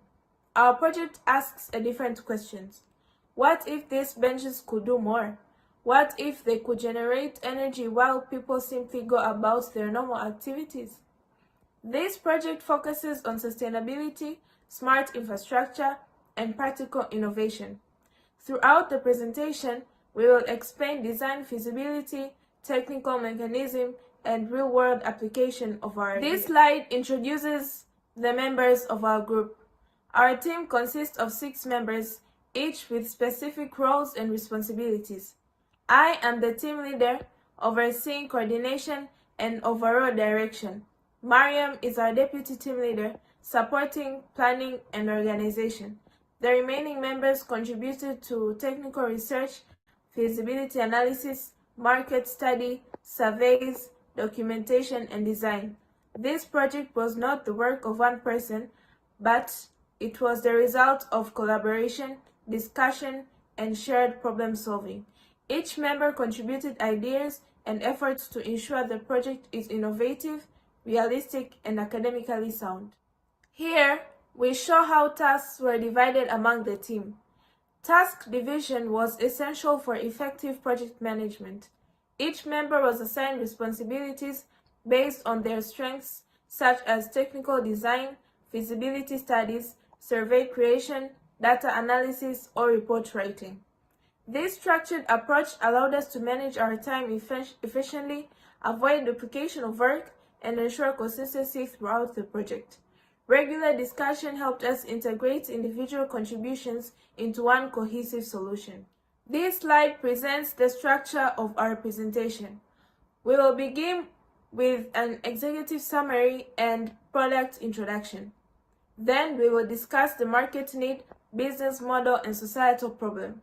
After that, we will move to technical design, feasibility analysis, and system mechanism. We will also present survey findings, implementation plans, risk assessments, and future recommendations. Finally, we conclude with learning outcome, case studies, our project report, and acknowledgements. Every day, people sit on benches across campuses and public spaces. They wait, they rest, they scroll on their phones while their battery slowly dies. At the same time, sunlight hits those benches, body heat is released, and movement happens constantly. All that energy is there, and almost all of it goes unused. This project starts with a simple question: what if a bench could do more than just sit there? This innovative project introduces a passive energy harvesting public bench designed to quietly generate renewable energy while remaining part of everyday life. Instead of relying on a single energy source, the bench integrates multiple harvesting mechanisms to make use of what is already available in the environment. Solar panels capture energy from sunlight. Thermoelectric generators convert body heat into electrical power, and piezoelectric elements generate energy from pressure and movement when users sit or shift on the bench. Individually, each energy source produces only a small amount of power. However, when combined through a carefully designed system, these small contributions become meaningful. The harvested energy flows through a power management and regulation unit, ensuring stable and safe operation, and is stored in an internal battery system hidden within the bench structure. This stored energy is then used to power practical features that users immediately recognize. USB charging ports allow devices to be charged while waiting or resting. Low-energy LED lighting improves visibility and safety at night, and optional wireless charging enhances convenience without adding complexity. Importantly, users do not need to operate or control the system. The bench functions normally, while energy harvesting happens silently in the background. Beyond convenience, the bench serves a larger purpose. It demonstrates how sustainability can be embedded into ordinary infrastructure without changing human behavior. People do not need to learn something new or act differently. Simply by using the bench, they become part of a renewable energy system. In conclusion, the passive energy harvesting public bench transforms a familiar object into an intelligent, sustainable solution. It shows how small-scale renewable technologies, when thoughtfully integrated, can add real value to public spaces. This project is not about replacing traditional power systems, but about rethinking everyday design and proving that innovation can be both practical and quietly impactful. Hello everyone, we're here today with Mr. Mfaume, who is a construction engineer, for an interview and written questionnaire that we already sent. Welcome, Mr. Mfaume. Hello, I'm Mr. Mfaume. I'm a construction engineer who regularly works in the public and outdoor environments and relies heavily on mobile devices for data coordination and communication. My responses are based on practical experience with public infrastructure and leadership needs. To start it off, Mr. Mfaume, can you tell us your age group? My age group is between 54 and 57. Which of the following best describes you as written in the questionnaire? Public commuter. My works require frequent movement between sites and public transport, making public infrastructure relevant to daily use. Off to the next section in our questionnaire. How often does your mobile device run low on battery while you are in public spaces?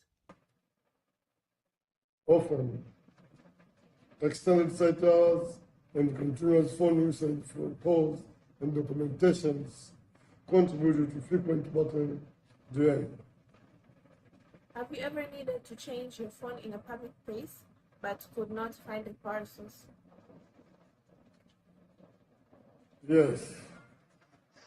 This commonly occurs at transport hubs and outdoor environment locations where charging facilities are limited. And Mr. Mfalme, how important is access to charging facilities in public spaces such as campuses, parks, or transport hubs? Very important. Reliable charging access improves efficiency and reduces dependence on carrying power banks. How useful would a public bench with built-in charging ports be to you? Very useful. Combining sitting and charging allows productive use of waiting time in public areas. Thank you. Off to the next section. Would you use a public charging bench if it was available in your area? Yes. Availability and convenience would make it a practical option during daily travel. Oh, and would you be willing to pay a small fee to use public charging if the service is reliable and convenient? Yes. Paying a small amount fee is reasonable if it ensures consistent service and proper maintenance. What pricing option would you consider reasonable for public phone charging? A low-cost fee for approximately 20 to 50 cents per 15 to 30 minutes. This pricing balances affordability and sustainability of the system. Okay. Would scanning a QR code to activate charging be acceptable to you? Yes, comfortable. QR code payments are already commonly used and require minimum efforts. Now let's talk about location and design preference. Where would you prefer these charging benches to be installed? Transport hubs and university campuses. These locations have high foot public traffic and longer waiting periods.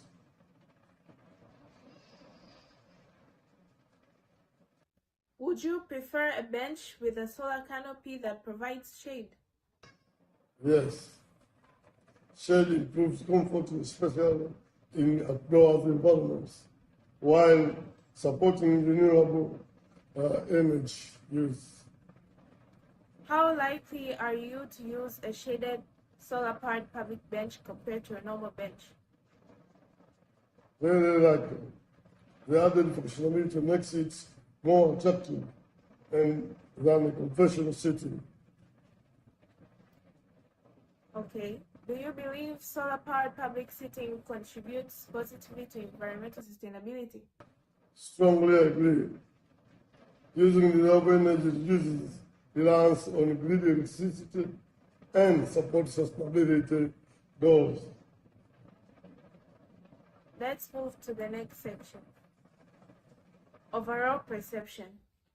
Overall, how would you rate the idea of a solar-powered public bench with phone charging capability? Excellent. The concept addresses both functionality and environmental needs in public infrastructure. Would you recommend the installation of such benches in public spaces? Yes. The system would benefit users while promoting sustainable design practices. Thank you very much, Mr. Faume, for participating in this survey. Thank you. You are welcome. This slide summarizes our entire project.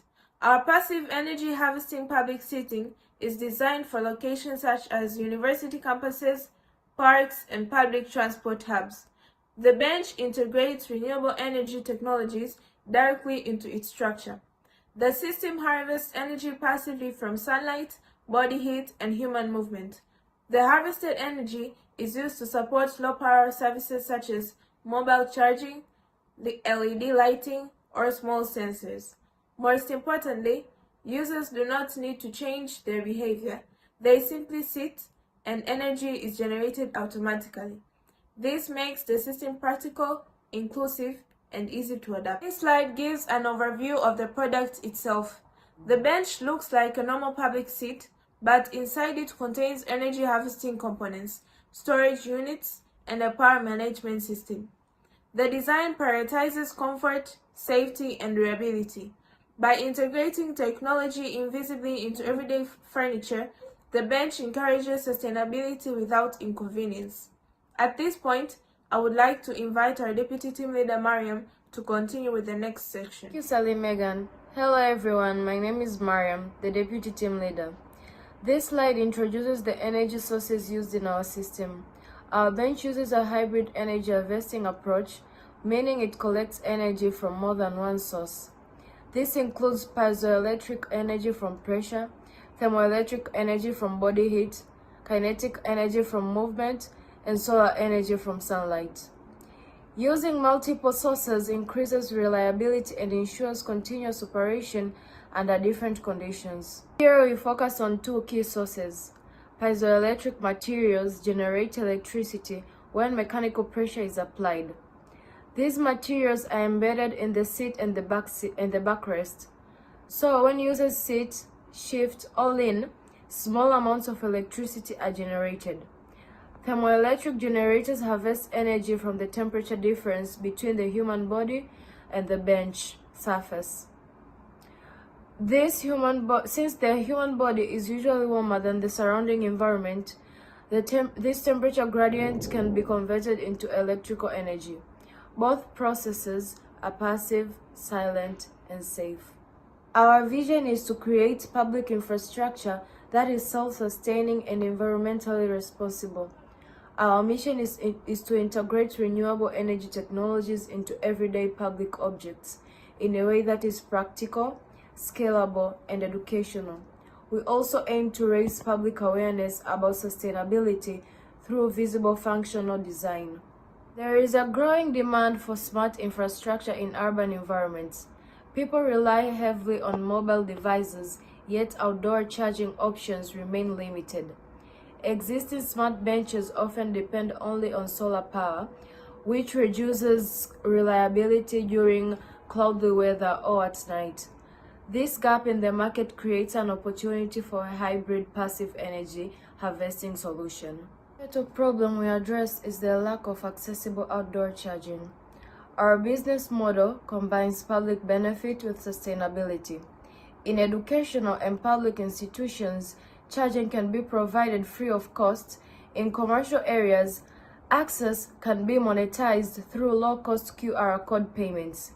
This approach supports long-term maintenance and scalability. Compared to existing solutions, our system offers high reliability and better energy availability. By combining multiple energy sources instead of relying on only one, our bench performs more consistently across different environments. I now invite Ngozi to explain the technical aspects in detail. Thank you, Mariam. Hello, everyone. My name is Ngozi. This slide highlights the technical features of our system. These include solar panels integrated into a canopy, piezoelectric pressure sensors in the seating area, thermoelectric modules, kinetic energy harvesters, energy storage units, and a centralized power management system. Each component plays a specific role in ensuring efficient energy generation and distribution. Energy collection begins when users interact with the bench. Pressure from seating activates piezoelectric sensors. Body heat creates a temperature gradient for thermoelectric generation. Small movements generate kinetic energy, while solar panels collect sunlight during the day. All these inputs are converted into electrical energy and routed to a central system.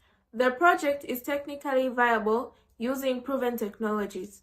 It has low maintenance costs and offers long-term sustainability with potential capital recovery through micropayments. This slide introduces technical feasibility. Technical feasibility asks an important question. Can this system actually be built and function in real life?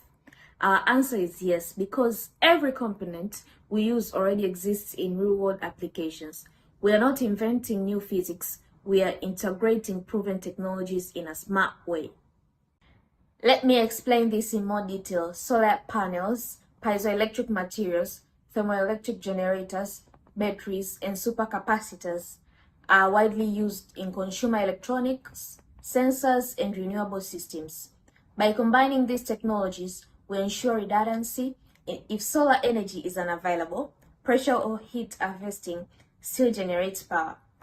Energy storage systems stabilize output and supply energy when needed. The mechanical design is simple, which reduces wear, maintenance cost, and failure risk.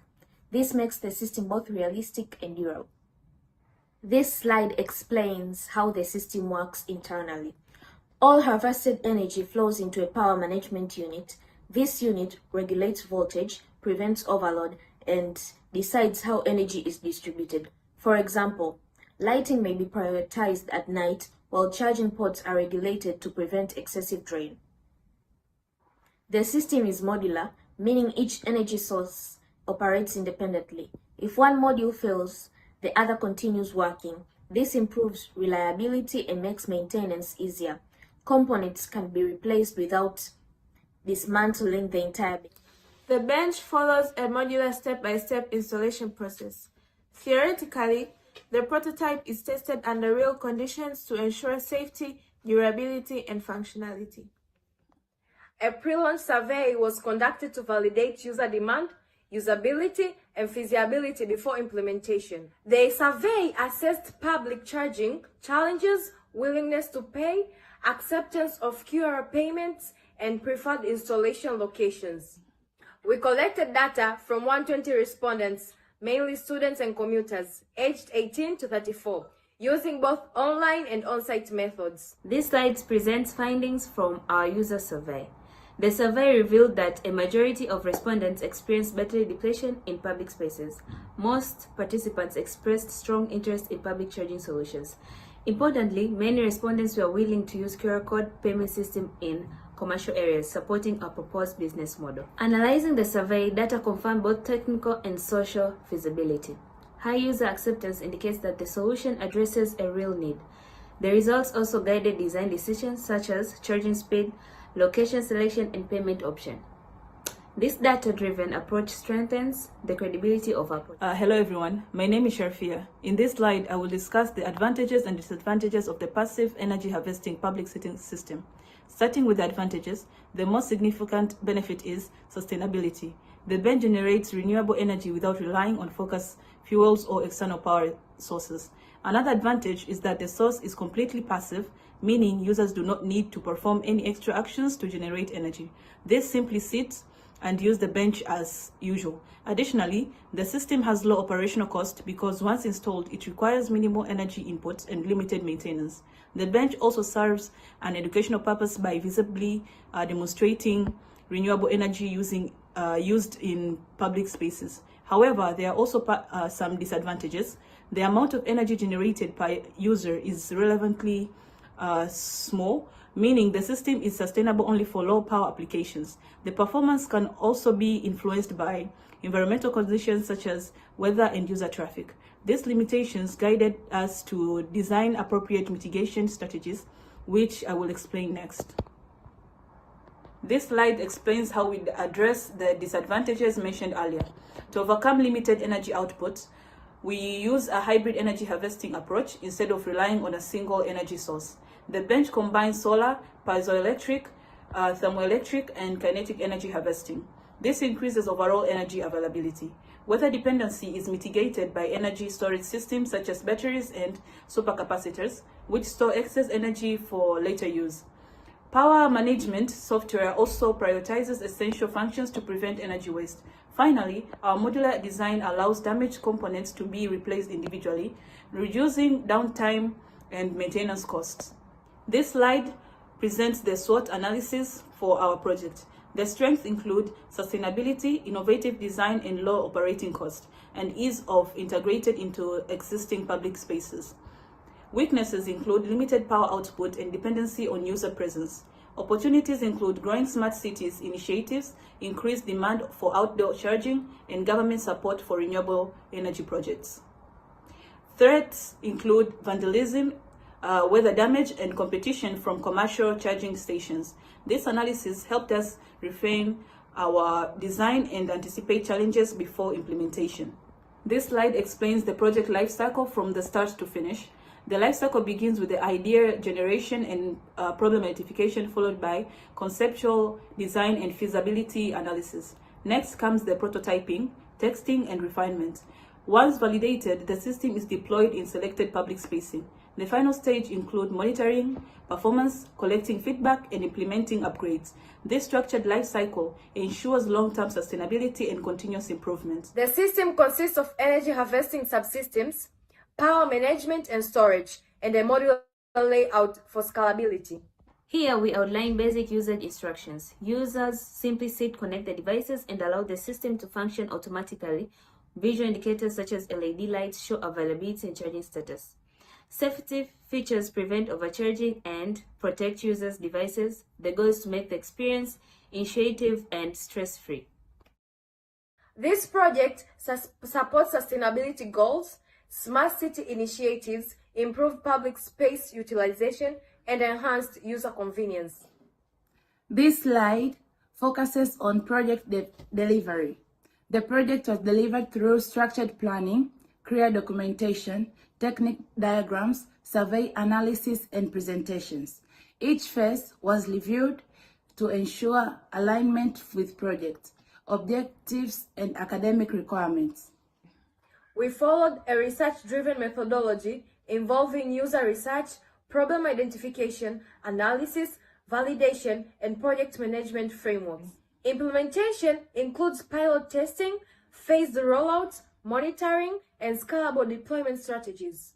Here we outline basic usage instructions. Users simply sit, connect the devices, and allow the system to function automatically. Visual indicators such as LED lights show availability and charging status. Safety features prevent overcharging and protect users' devices. The goal is to make the experience intuitive and stress-free. Here we represent the activity plan and schedule. The project allows a timeline with defined milestones, including research, design, feasibility analysis, survey collection, and final presentation.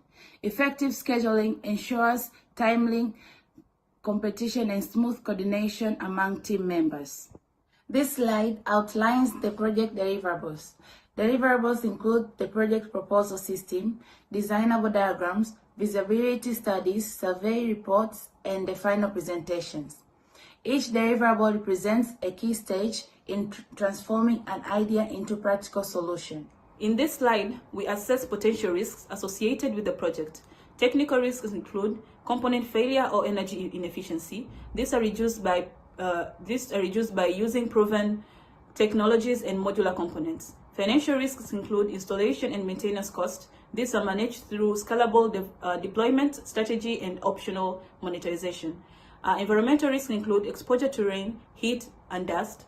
To address this, components are enclosed in weather-resistant housing. Overall, the risks are manageable and do not outweigh the benefits of the project. In this slide, we present recommendations and future work. We recommended pilot testing the bench into selected public areas to evaluate real-world performance.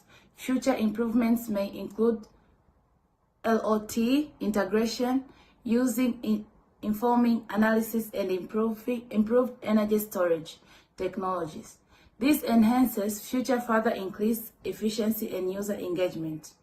We acknowledge our academic supervisors, survey participants, and institutional support. In conclusion, this project demonstrates how everyday public infrastructures can be transformed into sustainable, functional systems.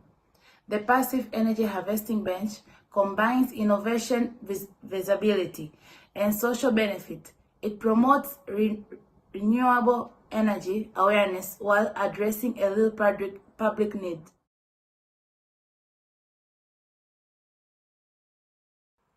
In this case study, our group explored the role of critical thinking in innovation and engineering decision-making. We discussed how critical thinking involves actively questioning assumptions rather than accepting ideas at face value. The discussion emphasized the importance of evidence-based reasoning, logical consistency, and minimizing emotional or biased judgments. We recognized that strong critical thinking skills are essential when evaluating innovative ideas, as they help prevent flawed designs and unsupported conclusions. Our learning outcome from this case study was that we learned how to systematically analyze problems, identify weak or unsupported arguments, and apply logical reasoning when assessing ideas and designs. This strengthened our ability to make informed and objective decisions throughout the project. This case study focused on how Samarkand's journey and highlighted how impactful innovation is often driven by purpose, persistence, and social responsibility rather than immediate success. We discussed how his work demonstrated the power of technology to democratize education and address real societal challenges. The case reinforced the idea that meaningful innovation evolves over time through commitment and continuous improvement. We learned that successful innovations often begin with identifying genuine social needs and requires long-term dedication. This insight encouraged us to design solutions that prioritize social impact alongside technical feasibility. In this case study, we examine creativity as a structured and iterative process rather than a spontaneous act. Our discussion highlighted stages such as preparation, examination, experimentation, failure, and retainment. This challenged the common misconception that creativity happens instantly and without discipline. We learned that sustainable and impactful creativity emerges through continuous iteration, reflection, and improvement. This understanding helped us approach innovation with patience and structure during the project. This case study examined the balance between creativity, exploration, and disciplined execution. We discussed how excessive focus can limit creativity while excessive exploration can result in a lack of tangible outcomes. Achieving balance between these two elements was identified as a key factor of success in innovation. We learned to balance creativity with practical focus, enabling us to explore innovative ideas while maintaining direction and deliverables outcomes during project development. In this case study, we discussed how innovation thrives in environments that encourage collaboration, diversity, and psychological safety. The discussion emphasized that breakthrough ideas are more likely to emerge from collective effort rather than individual brilliance. We learned that successful innovation depends on teamwork, trust, and shared responsibility. This reinforced the importance of inclusive collaboration within our project group. This case study explored how unconventional or weird ideas are often initially perceived as impractical but can lead to significant breakthroughs when evaluated carefully. We discussed the importance of not dismissing ideas prematurely. We learned to remain open-minded toward unconventional ideas while applying critical evaluation to determine their feasibility and potential impact.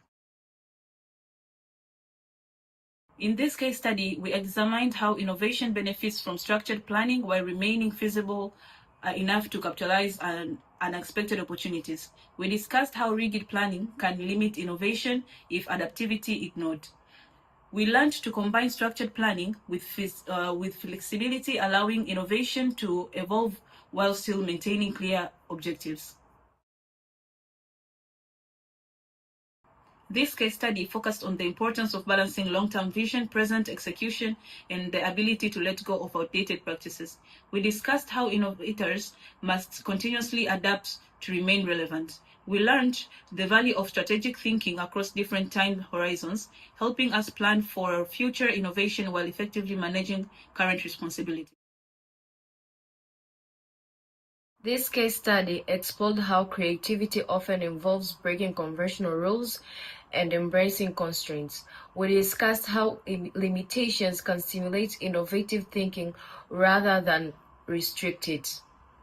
We learned that constraints can enlarge creativity by encouraging problem solving and alternate approaches. In this case study, we analyzed how collective creativity emerges through collaboration, communication, and shared goals. The discussion highlighted the importance of teamwork in driving innovation. We learned that innovation is a team-driven process and that collective effort often produces stronger outcomes than individual work. We reflected on how the passive energy harvesting bench integrates lessons from innovation theory and previous case studies into a practical solution. We emphasized balancing creativity with feasibility, ensuring the design was technically realistic, socially relevant, and environmentally responsible. We learned how to translate theoretical innovation concepts into a real-world engineering project, manage teamwork effectively, and design technology that serves both user needs and sustainability goals. These slides present meeting minutes, which document how the team planned, discussed challenges, and made decisions and tracked progress. They reflect our structured collaboration and accountability and continuous communication through the project lifecycle. Through this project, I developed strong strategic leadership skills by integrating creativity, innovation, and leadership to guide the project from concept to completion. Case studies taught me that innovation is a structured process rooted in real-world problems. I also strengthened my project management abilities, including task coordination, conflict resolution, and maintaining team motivation throughout the project lifecycle. I learned to critically evaluate complex arguments by identifying assumptions and distinguishing between correlation and causation. Case-based learning helped me appreciate the value of unconventional ideas when paired with logical arguments or evaluation. As deputy leader, it strengthened my ability to support leadership through collaboration, adaptability, and strategic alignment. This project enhanced my ability to critically assess information and recognize cognitive biases. I learned to test creative ideas against practical constraints such as usability and sustainability. Additionally, I developed a deeper understanding of how trust, communication, and shared responsibility foster effective innovation within teams. I learned to adapt deliberate thinking habits by analyzing problems systematically and breaking them into manageable components. Case studies showed me that creativity requires discipline and iteration. I applied these lessons by contributing constructive feedback and supporting collaborative decision-making within the group. I developed strong argument evaluation skills, including identifying logical fallacies and assessing evidence credibility. Case studies taught me that innovation is incremental and requires openness to feedback. I also learned that leadership is role agnostic and that shared responsibility strengthens teamwork and innovation outcomes. I learned the importance of combining multiple power energy sources to ensure system license. The project helped me balance technical ambition with human-centered design. The case studies reinforced structured thinking, creative freedom within strains, constraints and the importance of fostering a cooperative, innovative culture. As a group, we developed a strong understanding of innovation as a structured and continuous process. Through the case-based learning, we learned to identify real-world problems, balance creativity with feasibility, and integrate sustainability considerations into design. The project strengthened our communication, shared relationship, and ability to translate theoretical concepts into practical, real-world solutions. Thank you for your time and attention. Thank you, Group 3. Your idea shows how innovation can transform ordinary objects into sustainable energy solutions. Your innovation highlights how public furniture can evolve into multifunctional assets that improve convenience while promoting environmental responsibility. Great innovation. Keep it up, guys. Dear audience, if you like their project, please vote for them. The voting is open. Now, let's welcome Group 1, presenting their project titled Clean Two-Stroke Engine System. This project focuses on reducing emissions and improving fuel efficiency in two-stroke engines, which are widely used in motorcycles and small machinery. As you watch, consider how improving traditional engine technology can contribute to environmental sustainability without completely replacing existing systems. Please welcome Group 1.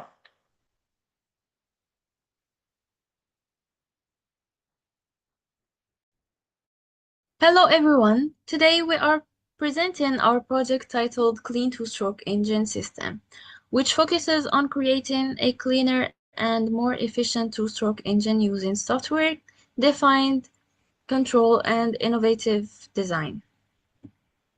This project was developed by Group 1. Our team includes members from different engineering backgrounds, working together to design, analyze, and validate the clean two-stroke engine. Each team member had a specific role covering mechanical design, thermodynamics, system integration, valve timing, and performance analysis. This allowed us to efficiently develop a well-balanced and innovative engine system. And now I'll leave you with a short video explaining the project. Ever been stuck behind a scooter or a boat and gotten a face full of that blue oily smoke? Yeah, not pleasant, right? Smoke is a classic sign of a two-stroke engine at work. For decades, they've been the go-to power source for everything from motorcycles and chainsaws to jet skis. They're simple, powerful, and lightweight. But they come with a big, stinky problem: pollution. The traditional two-stroke engine has a dirty little secret. To keep its moving parts lubricated, it has to mix oil directly with its fuel. When that fuel-oil mixture burns, a lot of that oil doesn't burn completely. Instead, it gets spewed out the exhaust as that familiar smelly smoke, packed with unburned hydrocarbons that are terrible for the air we breathe and our environment. It's a design flaw that's been around for over a century, making these engines notoriously inefficient and dirty. But what if we could change that? What if we could have the power and simplicity of a two-stroke engine without the pollution? Imagine a world where that little engine buzzing away is as clean as a modern car engine. Well, that future might be closer than you think. Innovators are completely rethinking how these engines work, and they've come up with a brilliant solution. Picture this: a new generation of two-stroke engines that don't need to mix oil with its fuel at all. That's right, zero lubricating oil being burned and coughed out into the atmosphere. This isn't just a small tweak. It's a complete game changer. By separating the lubrication system from the combustion process, these new engines can run dramatically cleaner. The exhaust is virtually free of that oily blue haze. So what does this mean for you and me? It means the tools and toys we love can finally be eco-friendly. Imagine firing up your chainsaw, boat, or scooter knowing you're not choking the planet. It means better fuel efficiency, so you save money and refuel less often. It means we can continue to enjoy the benefits of these compact, powerful engines without the environmental guilt. This is more than just an upgrade. It's a revolution in small engine technology, paving the way for a cleaner, greener, and quieter future. It's simple, it's smart, and it's finally here. In this presentation, we will cover the project objectives, vision and mission, market background, business model, and the key technical features of our clean two-stroke engine. Our project introduces a clean two-stroke engine that removes oil combustion while keeping the high power-to-weight advantage of traditional two-stroke engines. This is achieved through isolated lubrication and electronic control. The main objective of this project is to design a high-efficiency two-stroke engine that meets modern environmental standards while maintaining a strong performance and reliability. Traditional two-stroke engines are compact and powerful, but suffer from high emissions due to oil mixing. These drawbacks highlight the need for a cleaner and more sustainable two-stroke solution. Our vision is to redefine small-scale propulsion through software-defined, clean internal combustion engines. Our mission is to combine high power density with environmental responsibility using advanced mechanical and electronic integration.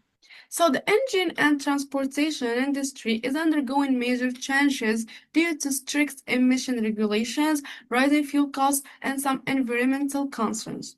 The traditional two-stroke engines are becoming less acceptable, which creates a strong demand for cleaner and more efficient alternative systems. This situation exposes several limitations for existing engines, leading directly to the social pain points and business opportunity behind our project. The small-scale internal combustion engines face issues such as high emissions, regulatory pressure, high maintenance needed, and noise pollution.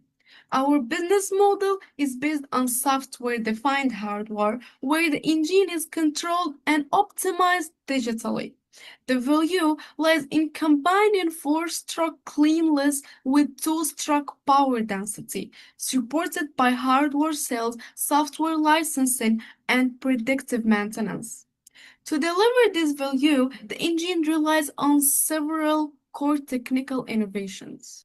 The engine uses independent electronic port timing to improve scavenge and reduce fuel loss. An isolated clean sample lubrication system eliminates the oil combustion. A fast 45-degree oscillation valve minimizes chlorine loss, while the inter-square long stroke design provides high torque. All systems are coordinated through digital mechanical synchronization. Before moving toward implementation, we evaluated whether this concept is technically and economically feasible. And before moving toward implementation, we evaluated whether this concept is technically and economically feasible. The feasibility study covered technical, mechatronic, structure, and economic aspects. Thermodynamic and fluid dynamic analysis confirmed improved scavenge and volumetric efficiency. Mechatronic testing validated high-speed valve equation, while structural analysis ensured mechanical integrity. Cost analysis showed the design is economically viable and scalable. After confirming these, we moved to build and integrate the system. The engine was first modeled using CAD tools to verify geometry and motion. Mechanical indexing ensured accurate valve alignment, while the microcontroller-based system synchronized valve timing using the magnetic sensor. Initial testing confirmed precise timing and mechanical compatibility under operation conditions. With the prototype assembled, we focused on explaining how the engine actually works. So the engine operates using digitally controlled asymmetric timing. The piston motion is mechanically driven while the intake event is electronically controlled.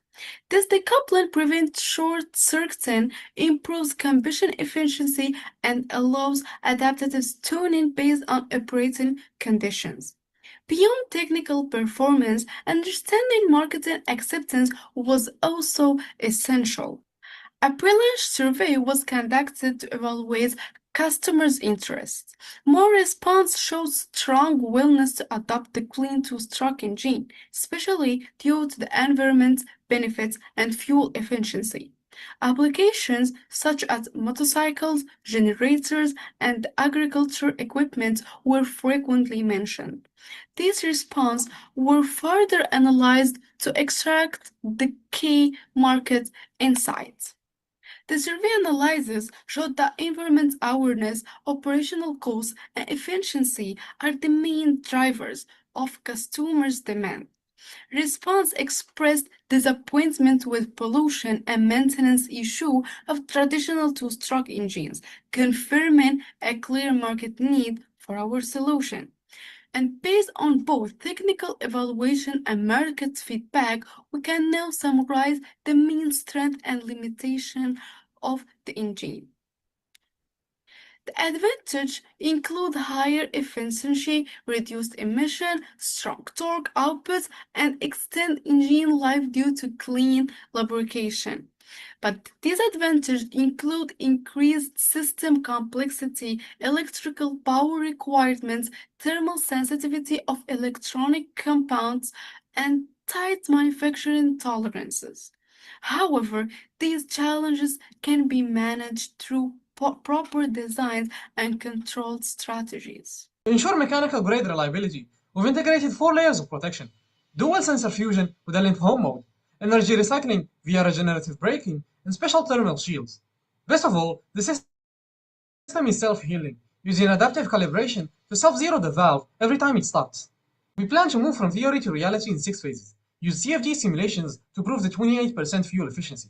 Verify our sub 1.5 milliseconds timing through hardware testing, and execute the build using CNC machining. The result will be a future-proof engine that can be retuned wirelessly for new fuels anywhere in the world. This engine is built on 4 modular layers: mechanical, fluidic, thermal, and digital. By using a dual-chamber crankcase, we've isolated the oil sump from the combustion chamber. This eliminates the blue smoke and allows the two-stroke engine to meet the Euro 5 standards without sacrificing power. The digital gateway is a software-controlled in-coil valve. Because it's digital, we can use air momentum to ram the charge into the cylinder via late intake valve closing. It's efficient too. The actuator uses regenerative braking to recycle energy and reduce power by up to 12%. The block features an ecasyl-coated bore and diamond-hard plasma oxidation to prevent wear.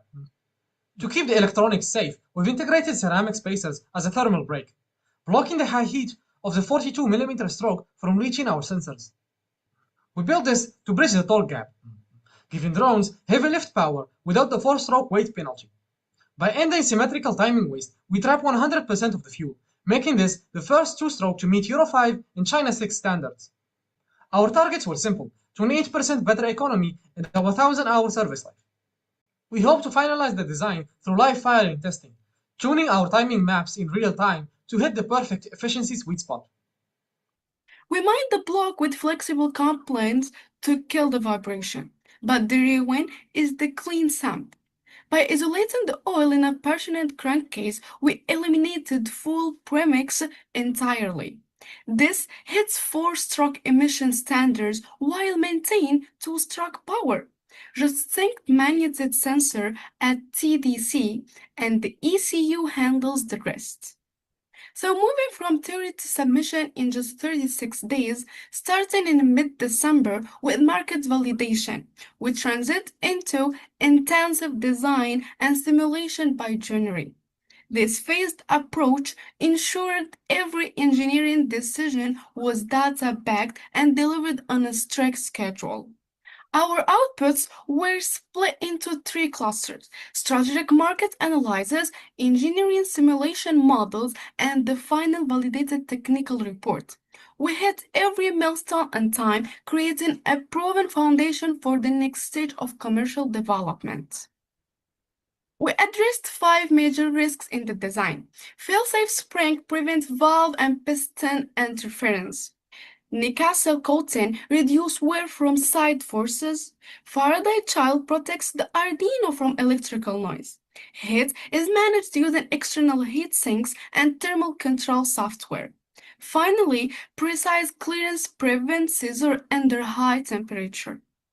The future of this platform rests on two pillars: advanced material like ceramics and carbon fiber to slash weight, and AI-driven logic using machine learning for real-time timing optimization. We are moving toward hydrogen and hybrid solution to scale this globally. Our technical foundation was validated by Mr. Wang Taoxi. His guidance in our mechanical synchronization and underscore geometry was critical to the project's success. Having his oversight gave us confidence that this engine is both mathematically sound and engineering ready. Developing this engine taught us that hardware is only half the battle. Here are our key takeaways and the road ahead. Software-defined power. We learned that raw power requires a total rethink of port timing. Mechanical precision is nothing without perfect software synchronization. Perfect. Thermal engineering. Mastering 300 degrees thermal expansion was vital to ensure components stay sealed without seizing. Transparency in data. Building trust is a digital leap, requires full transparency and data-driven results. Looking ahead, we are hoping to scale this platform towards direct injection hydrogen fuel research, evolving this prototype into a global propulsion solution. The digital underscore engine proves that power density and environmental responsibility can coexist. By merging two-stroke mechanics with digital intelligence, we have created a clean, high-torque, software-defined propulsion system. This project is a critical bridge to a clean energy future, ready to scale from industrial drones to the global stage. This project focuses on developing a clean two-stroke engine that maintains the high-power two-ways advantage of conventional two-stroke engines while significantly reducing emissions. Traditional two-stroke engines burn oil along the fuel, which leads to air pollution and inefficient operation. Our design addresses these issues by separating lubrication from combustion and introducing electronically controlled engine operation. Our vision is to redefine small-scale propulsion. We're not just building another two-stroke engine, but a software-defined power unit that combines mechanical simplicity with digital control. Many applications need high torque but cannot use heavy four-stroke engines, such as agricultural drones and portable generators.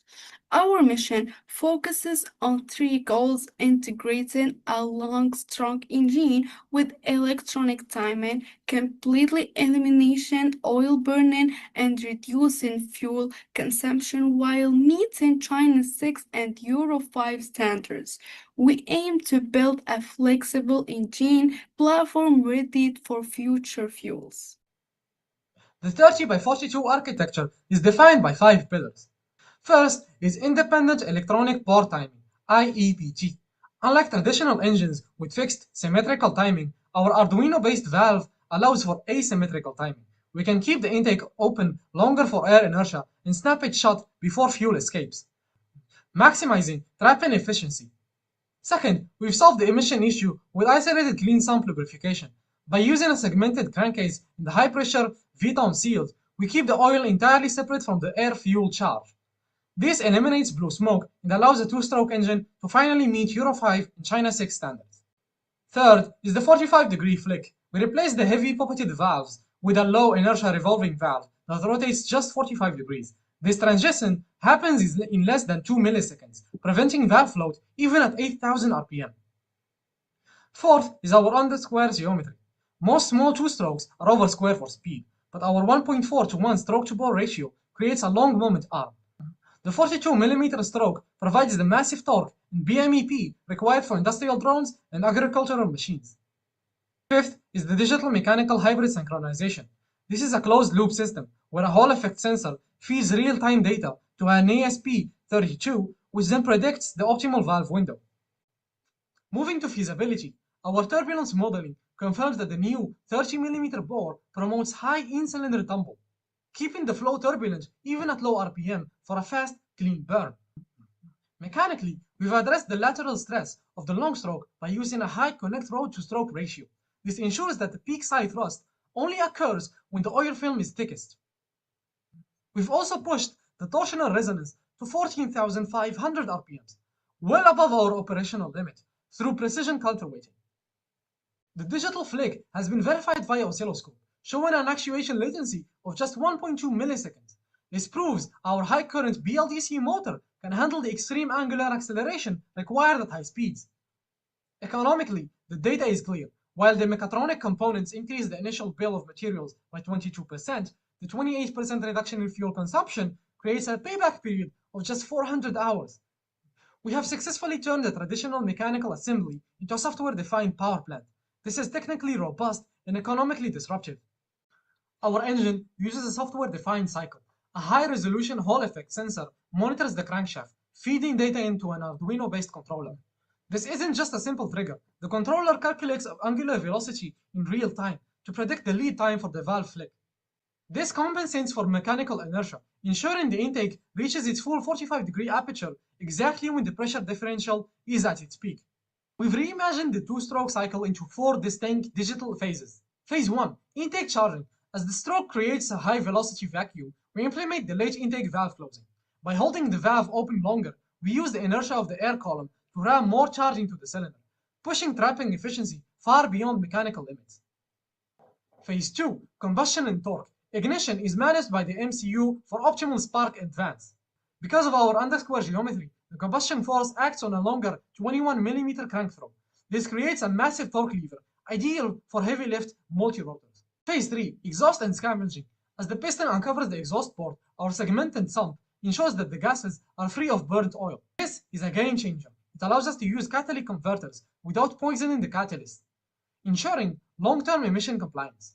Phase 4, the digital flick. This is where we prevent short-circuiting. The Arduino snaps the valve shut while the exhaust is still partially open. This creates a back pressure wave that traps the fresh charge inside the 30mm bore, achieving volumetric efficiency that rivals high-performance 4-strokes. We've increased the brake mean effective pressure, BMEP, from a traditional 6.5 bar to a staggering 10 bars.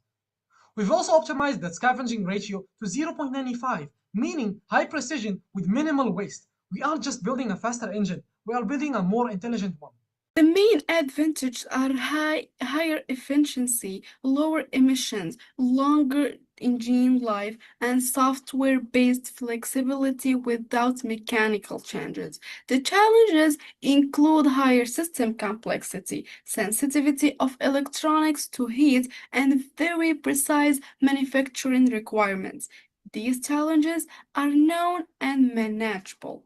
To address the mechatronic complexity, we've built in total redundancy. A hardware watchdog timer resets the system in 15 milliseconds if a glitch occurs, while a failsafe spring snaps the valve shut to prevent collisions. If our primary Hall sensor fails, the ECU switches to back EMF sensing from the motor itself, allowing a limp home mode. To power these electronics without parasitic loss, we use a high-flux neodymium magneto.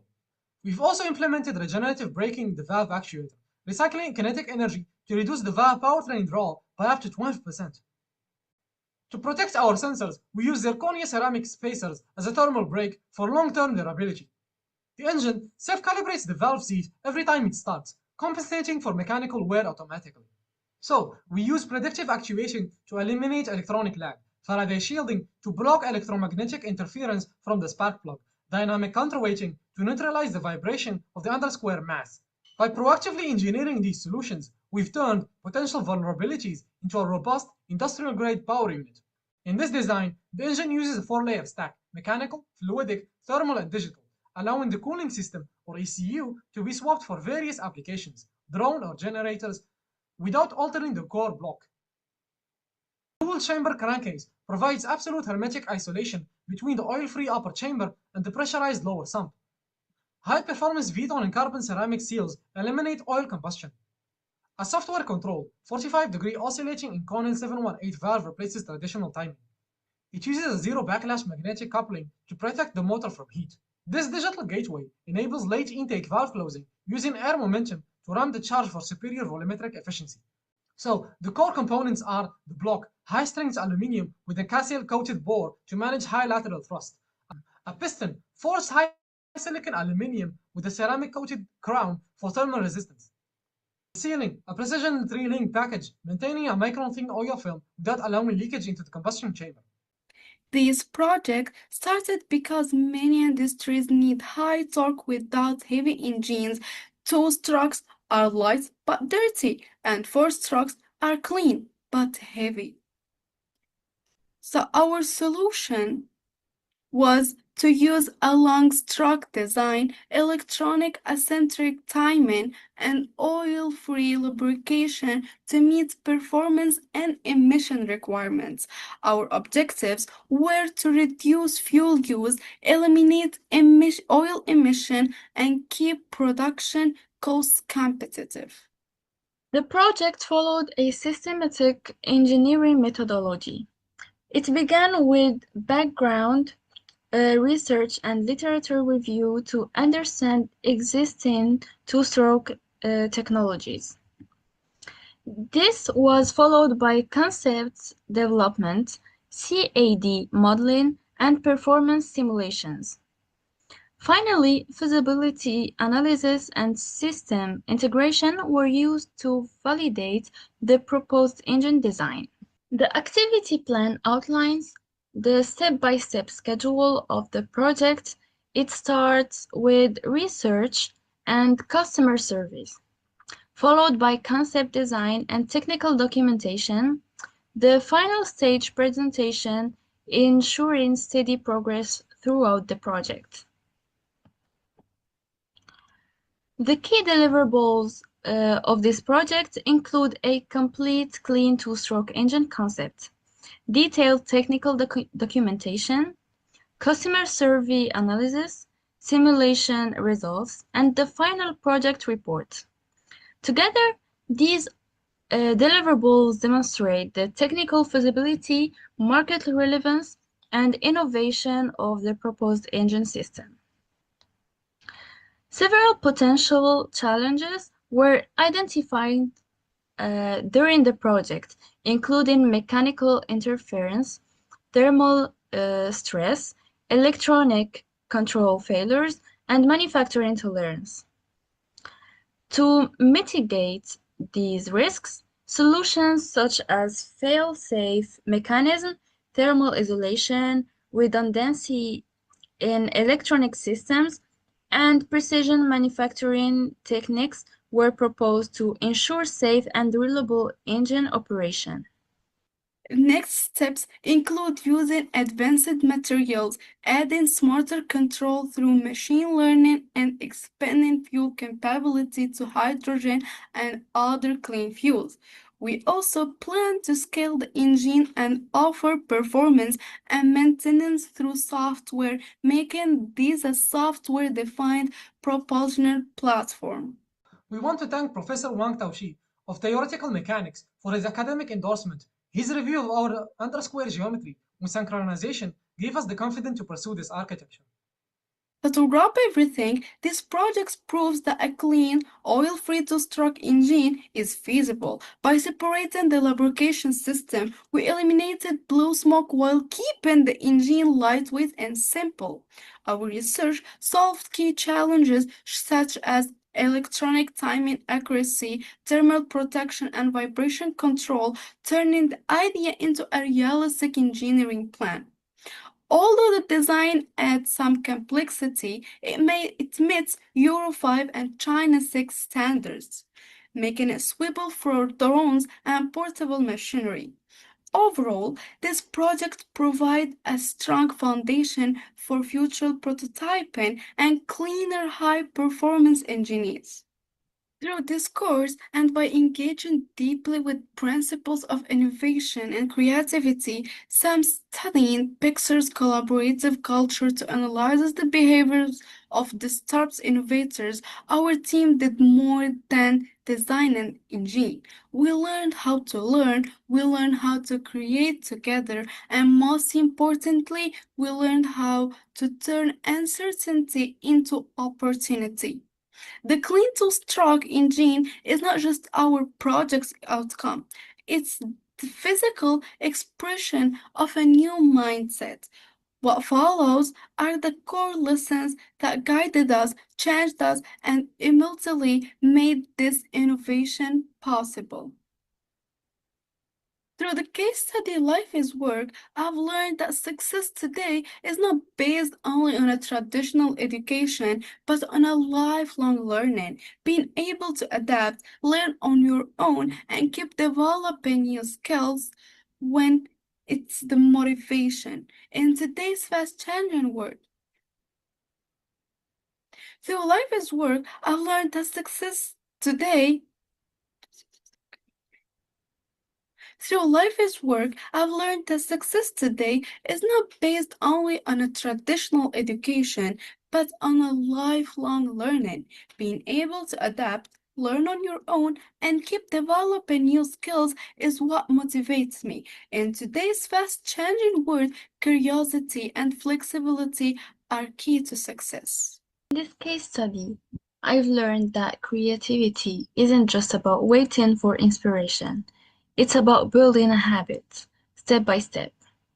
Embracing constraints and seeking new experiences helps original ideas emerge.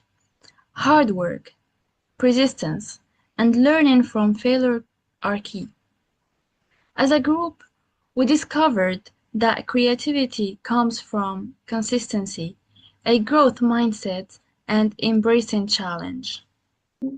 What I learned from this case is to not attach myself to the past. I need to know when to and what to let go of, make mistakes and learn from them, and prepare for the future. For me, focusing like a futurist means scanning widely and paying attention to emerging signals. By identifying patterns and narrowing them into possible futures, I can better inform long-term decisions. As a group, we learned how focus helps turn uncertainty into clear and strategic future scenarios. And by studying fostering creativity, one of my biggest takeaways is the power of teamwork and openness. At Pixar, creativity comes from a culture where feedback is encouraged and leaders support risk taking. From my own experience, I've seen how collaboration and lead to ideas and results I could never achieve alone. In this case, I learned that innovation doesn't start with a loud explosion, it starts with a whisper. By paying attention to weak signals, I can prepare for the future while others are still reaching for the past. And by putting the innovator's DNA into practice, I've learned that innovation comes from constant questioning and experimentation. The leaders I admire actively observe, test ideas, and build teams that challenge each other. Being willing to experiment and sometimes fail is what drives real progress and continuous growth. From this project, I learned how to work as a team and work around our disadvantages. I learned how to design an engine, simulations, CAD software, machining, forces, and physics. So many little details that normal people never pay attention to or flat out ignore, and how important teamwork is.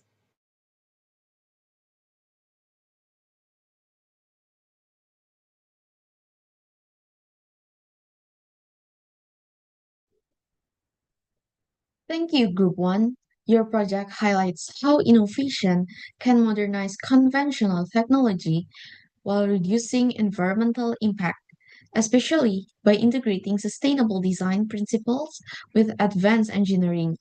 This group demonstrates how traditional systems can be transformed into eco-friendly solutions that balance efficiency with environmental responsibility, a great leap towards climate change and protecting our Mother Earth.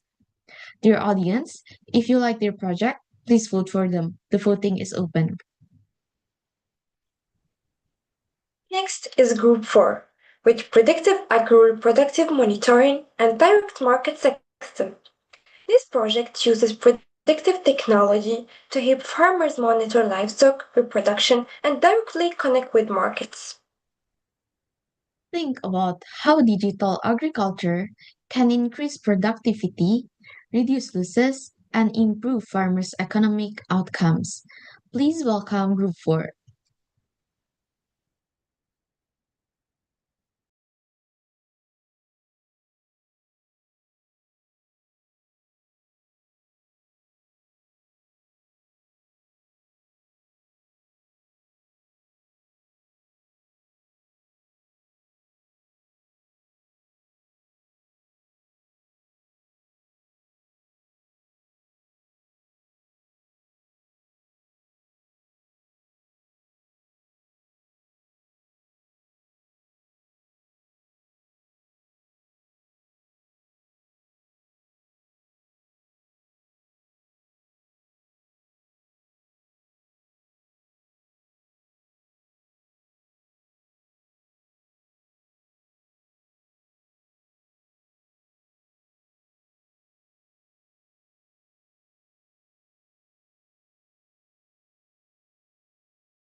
Imagine knowing exactly when your fresh produce will be ripe and ready. Introducing PARMS, the innovative solution for consumers and farmers. PARMS predicts when crops are about to reproduce. This smart device changes the way you connect with local farmers. First, it eliminates food waste by ensuring produce is harvested at peak ripeness. Second, you can directly book fresh produce based on your needs. Third, it helps farmers find consumers easily, boosting their sales. Using PARMS is simple. The device monitors plants and analyzes data. It sends alerts when fruits are approaching ripeness. You can access this data online through our user-friendly software. Farmers can showcase their products, and consumers can make informed decisions swiftly. Imagine enjoying fresh strawberries knowing they were harvested just for you. You can also support your local economy by buying straight from farmers. Customers have expressed their satisfaction, noting the freshness of foods they receive. Studies show that farmers using PARMS have seen increased buyers within weeks. In summary, PARMS connects farmers and consumers, ensuring fresher produce for everyone. Say goodbye to store-bought fruits and hello to farm-fresh goodness. Don't wait. Visit our website today to learn more and be among the first to use PARMS. Good day, Professor Waters, invited professors from other universities, my colleagues. My name is Bima, and I'm here privileged of leading an incredible team today. With me, I have Farouk, Amir, Alamin, Diawari, and Musa. We are Group 4 from Nigerian University of Aeronautics and Astronautics. And we are here today to share something that started as a class project, but has become much more than that. We began researching global food systems. We discovered a paradox. In a world that produces enough food to feed everyone, nearly 1/3 of it never reaches a plate. And that contradiction sparked our curiosity. And today we are excited to present our solution. PARMS, the Predictive Agro-Reproductive Monitoring and Direct Market System. Before we dive into the details, let me give you the big picture. Last year, the world wasted over $1 trillion worth of food. Let that sink in, $1 trillion. What's more heartbreaking than the economics are the stories behind those numbers. Farmers work dawn to dusk only to watch their crops rot because they harvest at the wrong time. Families paying premium prices for produce that already lost its freshness. We built our PARMS to change that. And so imagine a system that tells farmers exactly when their crop will be ready, connects them directly with consumers who want that freshness, and reduces waste by up to 30%. That's not just incremental improvement. That's systematic transformation. And the most beautiful part, everyone wins. Farmers increase their income by about 20 to 35%. Consumers get produce that was literally grown yesterday, and we all contribute to a more sustainable planet.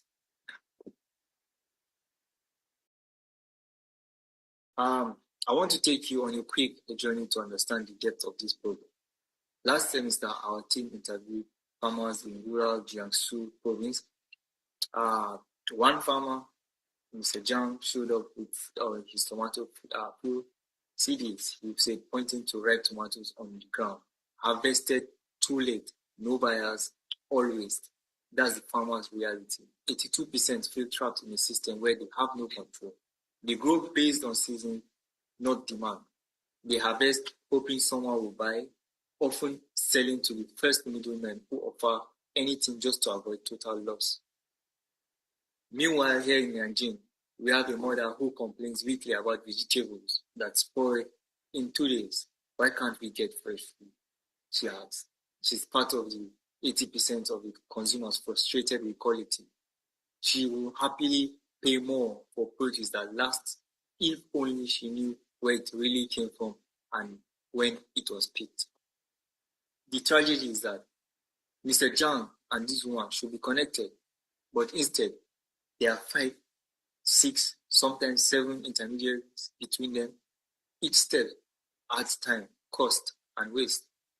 That's broken bridge we are here to fix. Let me show this story captured exactly where we are so passionate about this. Our vision comes from asking a simple question. What if Mr. Jan could know exactly when his tomato would be perfect red? What if he could connect directly with someone like my mother who wanted those tomatoes at their peak? Our vision is a world where the connected happens seamlessly, where zero food is wasted not because we are all trying harder, but because the system makes wasted impossible, where the farmers aren't just produce, but entrepreneurs who control their destiny. What farmers didn't just buy food, but build a relationship with the people who grow it. Our mission is how to get there, building technology that does not just give farmers data, but giving them the market, creating a platform that does not just delivering food, but delivering stories and trust.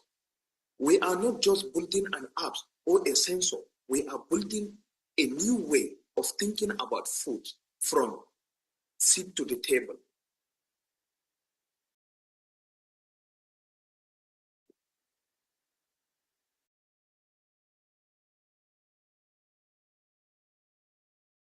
Let me show you how we are making this version real.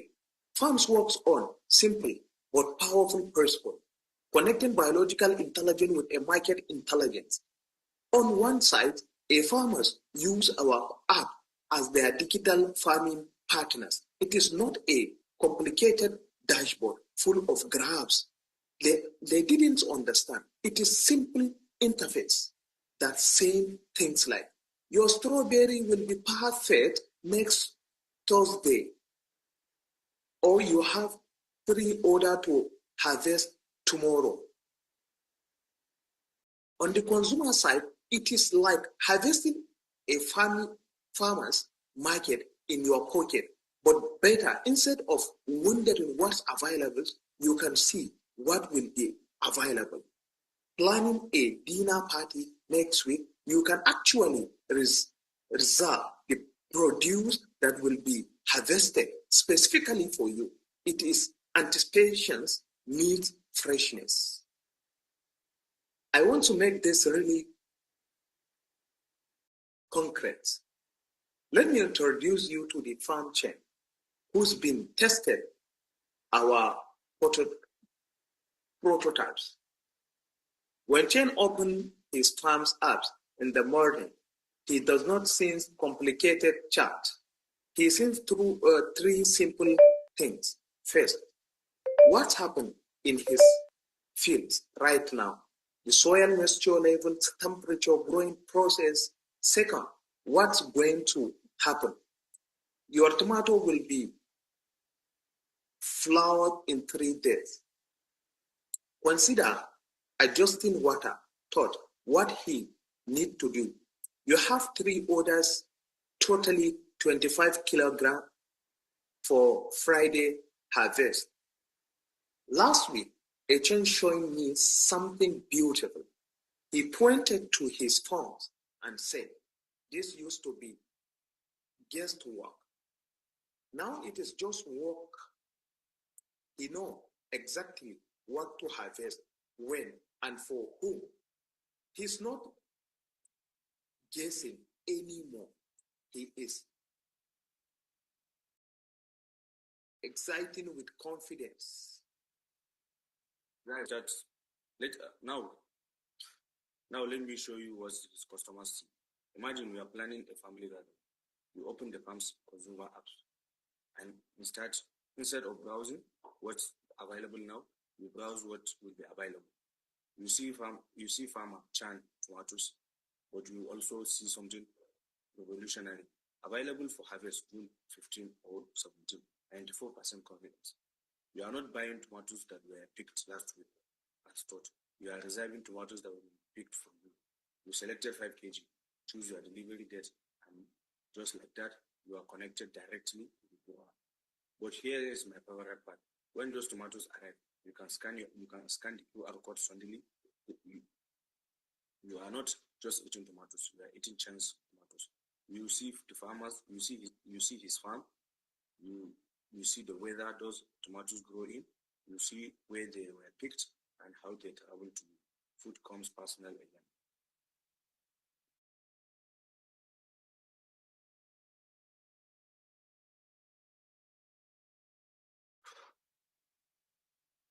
Touch on something crucial, the story behind the food. Let me expand on the QR moment. When I scan a palms app, when I scan a palms code, I don't just see data, I see a narrative. I see that this tomato experienced 850 growing degrees. Yes, I see that they caught just the right amount of rain at the perfect time. I see that they traveled 150 kilometers, not 1,500. But more importantly, I see farmer Chen's first. I see his commitment to sustainability practice. I see that by buying direct from him, I saved 0.8 kilogram of carbon emission compared to the supermarket carrot. This changes our relationship with food. We may, when Alamin mom knows Farmer Chen's story, she doesn't complain about prices. She celebrates value. She is not just consuming, she is participating in someone's life. In sustainable agriculture, in a better food system. That QR isn't technology, it's transparency, it's trust, it is the reconnection we have all been craving.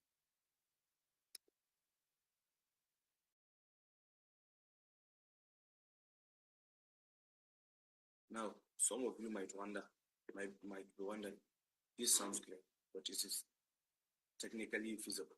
Let me assure you, we are built on rock solid foundation. Our 3-layer architecture is designed for reliability and scalability. The sensor layer is farm-proof, waterproof, dust-proof, solar power. We have tested this unit through restaurant and heatwave. The cloud layer uses proven AWS infrastructures with redundant system. If one server fails, another takes over instantly. The app layer is built with reactive native, meaning it works beautifully on both iOS. But here is what I am most proud of. We have made complexity invisible. The farmer does not need to understand IoT protocols. The consumer does not need to know about cloud computing. They just experience the magic of connection.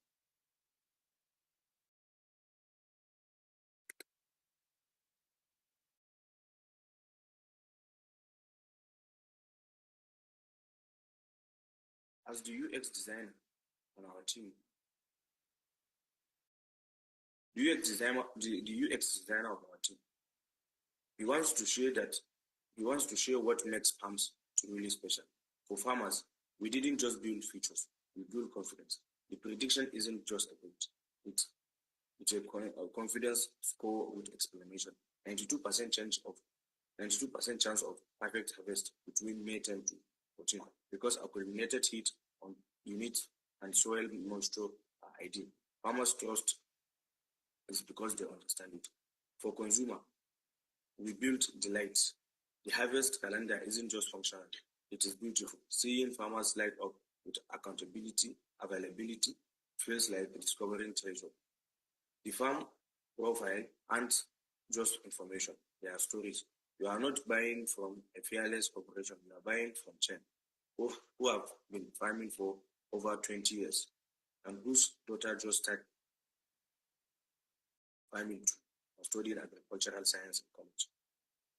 These aren't just features, they are experience designed to rebuild the human connection in our food system. Now I know what some of you are thinking. This sounds wonderful, but can it actually work as a business?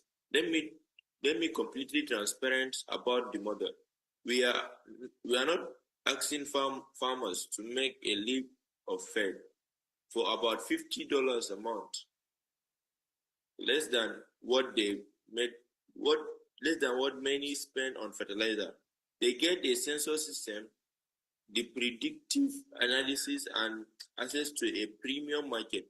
For the investment, they typically sees return of 300 to 400%. That is not a cost. That is the best investment they will ever make. For a consumer, they pay a small premium of extraordinary freshness and qualities. But here is a surprising part. Because we call out all the middlemen, the premium often end up being less than what they would pay in the organic produce, and it has high-end supermarket. And for us, we make money when the farmer make money. Our commission is a percentage of their increased earning. Our success is literally tied to their success. The alignment is what makes this sustainability.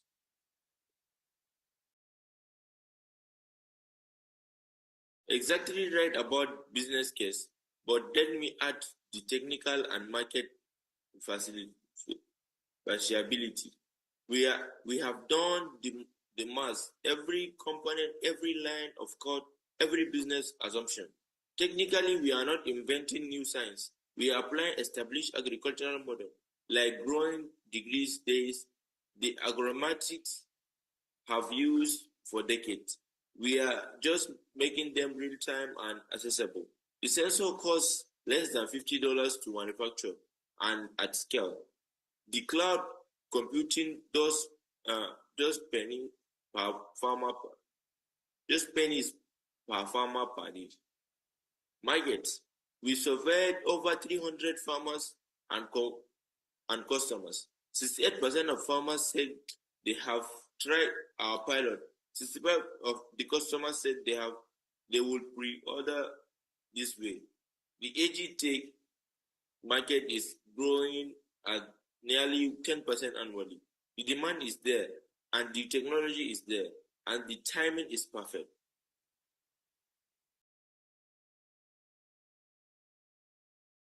You may ask, what about existing solutions?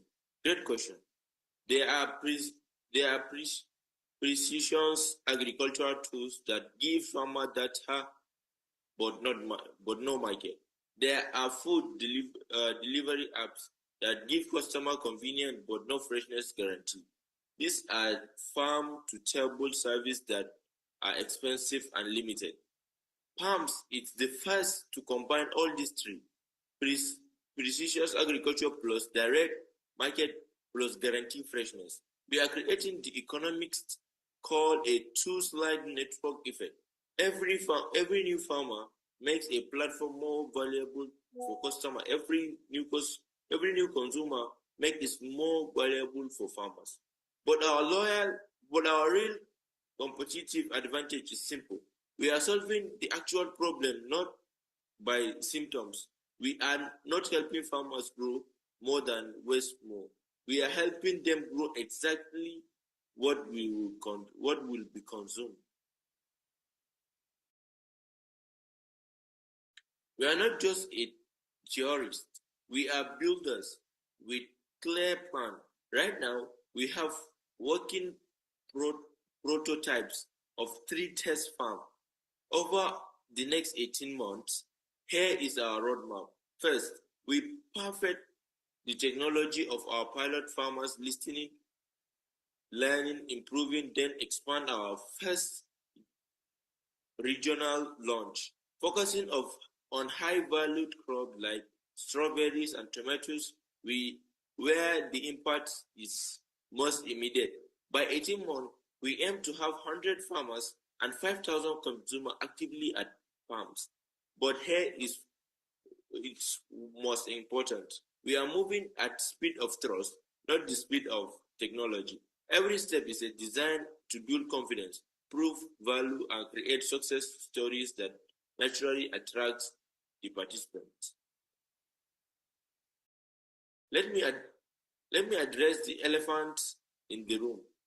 What could go wrong? We have identified every risk and we have planned for each.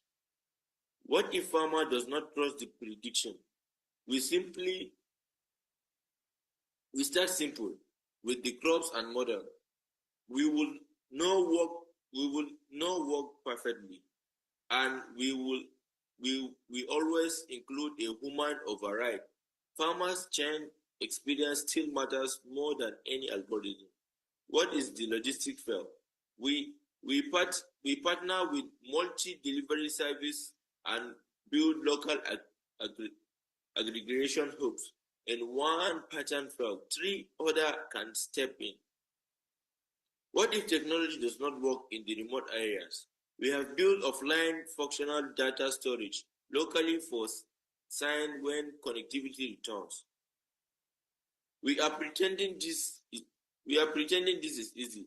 We are just improving it, possibly with careful planning and relentless focus on real-world solutions.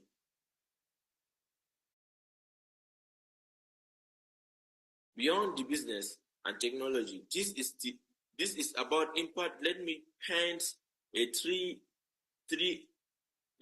a picture of 3 years with palms. 5,000 using our system means 10,000 few tons of food rooting in the field or landfills. That is not just number. That is 25 million meals of that instead reach tables. The carbon saving equivalent to taking 5,000 cars off road for a year. The economic impact, $15 million more in farmers' pocket, staying in local communities, sending kids to school, building sustainable livelihood. But here is what moves me most. We are relying values. We are creating systems where freshness is valued over shelf life, where transparency is valued over marketing, where relationships are valued over transactions. That is the world I want to build. To build this future, we need partners. We are seeking $750,000 in seed funding, not just as money, but as validation that others believe in the vision. This funding would take us to the prototype in the proven solution. It would allow us to hire 2 key team members, run regionalized pilot program, and build the infrastructure for scale. But we are not just asking for investment, we are offering partnership. We want advisors who are built agricultural business, mentors who understand supply chain, believers who see that technology can and should serve humanity. To our greatest strength, our team. I bring the agricultural insight and leadership. Farouk's makes the technology robust and reliable. Amir's algorithms are brilliant in their simplicity. Alemi connects us with the real world. Nusa ensures everything actually works. And Diawari focuses on making it all feel human and accessible. But we know we don't have all the answers. That's why we are actively seeking partnership with agricultural universities for research validation, with farmer cooperatives for grassroots adoptions, with logistics companies who share our vision for efficient delivery. We are building a coalition, not just a company. So where do we go from here? Phase 1 is about proving the model with strawberries and tomatoes. Phase 2, expand to 10 crops across multiple regions. Phase 3, integrate with carbon markets. Imagine consumers not just buying food, but buying climate impact. But the long vision is even bigger. We see a future where palms becomes the operating system for sustainable agriculture globally, where our data helps predict not just harvest time, but optimally planting times based on climate forecasts, where our marketplace connects not just farmers and consumers, but restaurants, schools, hospitals with their local food ecosystem. This isn't just an app, it's the beginning of a smarter food web. So when we started this project, we thought we were building technology, but along the way, we discovered we were building something more important: hope. Hope for farmers like Mr. John, who can finally earn what his hard work deserves. Hope for consumers like Soda to Mother, who can finally trust what's on her table. Hope for all of us who believe that technology should solve real human problems. Farms represent a simple but radical idea that our food system can be efficient and equitable, technological and human, profitable and sustainable. We are not presenting a finished product today. We are inviting you to join a journey back to connection, forward to innovation, toward a future where good food doesn't go to waste. This is our report pages for the project. These are the screenshots for the pages. I'll take you through.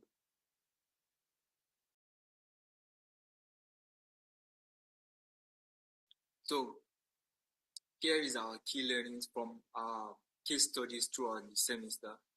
We had from the introduction of critical thinking, where we got to know about critical thinking, and it involves analyzing information logically before making decisions. It helps us question assumptions and identify biases, and it encourages evidence-based reasoning rather than emotional decisions. And then this is our key learnings from Life is Work by Simon Khan, which states that life requires continuous effort, discipline, and responsibility similar to work, and success comes from consistent learning and self-improvement. Small daily efforts can lead to big achievements over time. And then we have these key learnings from Demystifying Creativity, lessons from Twitter, where creativity is a learning skill, learnable skill, not an inborn gift. Anyone can be creative through practice and curiosity, and creativity improves when we combine ideas from different areas. We also have our key learnings from this case study, The Weird Rules of Creativity, where we learned that creativity improves under constraints and limitations, and breaks and rest also help the brain generate better ideas, and also creativity does not follow strict rules. Flexibility is key for creativity to flourish. We also have from the flair and focus of successful futurists, where the flair represents big ideas and imagination, focus represents execution and discipline. Successful innovators balance vision with practical action. So we also have from balancing our time, that is learning from the 3-box solution. We had 3 boxes. Box 1, manage the present, which is that we should perform current tasks efficiently. And then we have box 2, which says we should forget the past, that is stop practices that no longer add value to us or to what we do. Then we have box 3, which talked about creating the future and investing time in innovation and learning. So true balance comes from giving attention to all 3 boxes, not just focusing on one and leaving one behind. So this is our group learning outcome after going through this wonderful course this semester. By the end of this course, our group was able to develop our ability to think critically, creatively, strategically when facing academic, professional, and real-life challenges. We learned how to analyze problems logically, question assumptions, evaluate evidence, and make informed decisions. The course also strengthened our understanding of innovation and creativity as practical skills, enabling us to generate new ideas, work effectively in teams, manage efficiently, and balance present responsibilities with future opportunities. This is our personal growth. I, Birma, the team leader, I significantly improved my ability to analyze complex problems critically and logically. I also learned how to question assumptions, evaluate evidence before making decisions, and also strengthen my problem-solving skills. We have Farouk, our assistant team leader. We said because helped him develop his creative thinking abilities. It helped him generate new ideas and innovative solutions. He learned that creativity is a skill that requires practice, persistence, and curiosity, not just innate talent. Through projects like Demystifying Creativity and the Weird Rules of Creativity, he understood the value of exploring different perspectives and embracing failure as part of creative process. We have Amir. He said he grew significantly in his ability to plan and balance short-term tasks with long-term goals. Learning frameworks like the 3-box solution helped him understand how to manage the present and let go of outdated habits. We have Dika, which through the course, he said he developed teamwork and communication skills, learning to work effectively with others in the group settings. The case studies emphasize that importance of diverse perspectives in generating innovative solutions. So he learned to listen actively, contribute constructively, and build consensus, which helped our group produce higher quality of work. We have Shani, because strengthened his ability and continuous learning mindset, and engaging with various case studies like flare and focus of successful futurists to live his work, taught him how to approach new challenges with flexibility, resilience, and he also learned to adjust his thinking and embrace change. We have Diawari, which during the course he has enhanced his ability to approach challenges with both creativity and critical thinking. He learned how to identify problems clearly, explore multiple solutions, and select the most effective approach based on evidence and innovation. Thank you for your attention.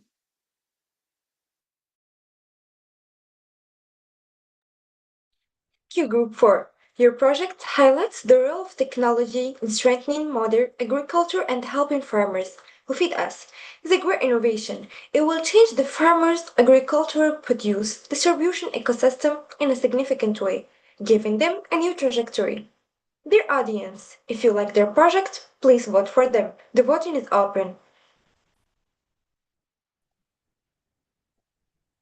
We now welcome Group 5, presenting Biometric Hydration Ecosystem. This innovation focuses on monitoring hydration levels using biometric data to improve health and well-being.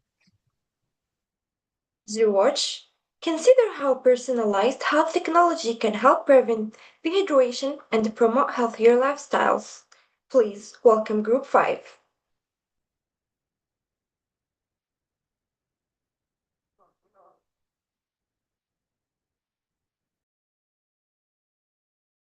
Good evening, Professor Wallace and classmates. I'm Milhan Akib from Group 5, and I'm here to start things off on our presentation for the final innovative project. So, as you all know, hydration plays a critical role in human health and the physical productivity. Somehow, most of us forget to stay hydrated throughout the day. It could either be for several reasons. It could be because you have a busy schedule or you tend to forget. This is considered as a delayed biological signal. So, our project introduces the biometric hydration ecosystem. This is a system that integrates a biometric bracelet, a smart water bottle, and a mobile application, instead of using fixed time reminders. Our system uses biometric signals from the body to guide hydration decisions. By combining physiological data with actual water intake, the system delivers personalized, intelligent hydration guidance that is affordable for daily use. Many existing hydration solutions rely on time-based reminders or manual tracking. which do not reflect the user's real hydration needs. So scientifically, the thirst occurs after dehydration has already begun, meaning that most of us respond too late. Additionally, current smart bottles only track the volume and it mostly ignores important factors such as physical activity, the body temperature, and stress. Therefore, from what we believe, which is the core problem, is the lack of a connection between the body's hydration demand and an actual water intake. So this is what our project aims to do. So speaking of the main objective of this project, which is to design a non-invasive, intelligent hydration management system. Specifically speaking, we aim to detect hydration risk using biometric signals or accurately track real water intake, which provides smart and personalized reminders and ensure technical feasibility and affordability. This system is designed for everyday users, such as students, athletes, and workers in a physically demanding environment.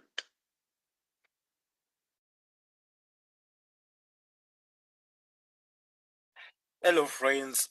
So continuing from my other colleague, my name is Marvelous. I'll be explaining the system concept and technical feasibility of this project, how the bracelet and the bottle come to work and the both work interconnected, because it's actually a loop of three things that will be connected together.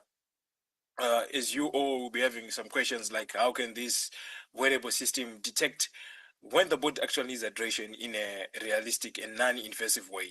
That is the questions that the first two questions that I'll try to answer to you, and how this project is actually feasible. So as I have said earlier, that it is a loop. So it is a loop of three components. One, the one that is there, the bracelet, the bottle, then the last one, it is the mobile phone, which to a great extent is not something that is much more important, but it has its own importance. It is required to be in use for it to be perfect, for this system to be perfect. So you see the biometric bracelet continuously monitors the psychological use or conditions of the user, how the body regulates the body, or how the body body state is like, the water that is in the body at the moment. That is estimate its hydration risks.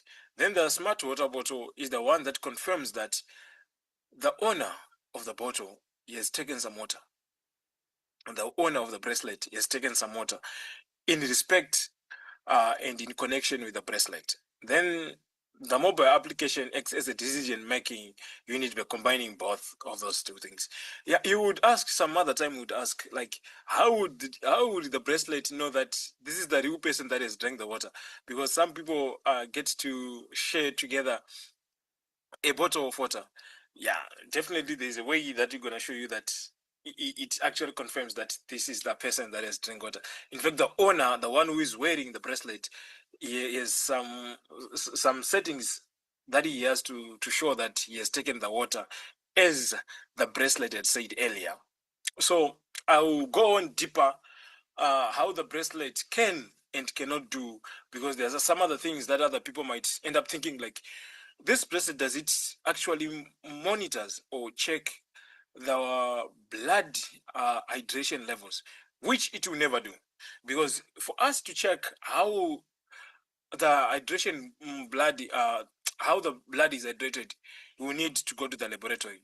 Such things will never be undertaken by this bracelet. So such measures usually needs invasive methods or invasive medical procedures, that is going to the laboratory analysis, taking some blood samples, then put them on the machines and test it in different ways, adding some other chemicals, which will take time, of which a person is supposed to see that he's hydrated, then take the bottle in just a split of 2 minutes or a minute, then the person is already drinking water, not going to the laboratory. Instead, our system, which we have designed, estimates hydration risk using non-invasive psychological and sweat-related indicators that are actually scientifically associated with fluid loss, that is the sweat. This approach is realistically safe for the user and also for your wallet. That is will be feasible for the consumer, the person himself, and the bracelet, not making it so hard for the person to use it. So the primary methods that we'll be talking about, the sweat production is directly a result of thermoregulation and physical exertion and represents real time, that is the real time fluid loss, because you're in action, immediate reaction. That is the one that we'll be trying to deal with, though it is not 100% efficient, but it is 80% efficient, because these things are already in use. As sweat increases, hydration demand also increases, because the salts also, sometimes there is an indication.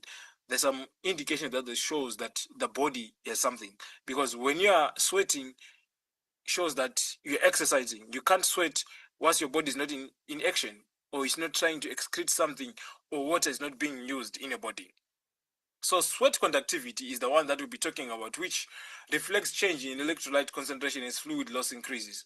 Then screen moisture and sweat rate, that indicating how much and how long the user is perspiring. Then the sweat burst, the one that I said earlier, is the one that is wisely researched in this project in sports, and also according to the sports science activities of the people, the military, psychology, and wearable health technology. Why we focus on these people? These are the people who are more concerned with water intake.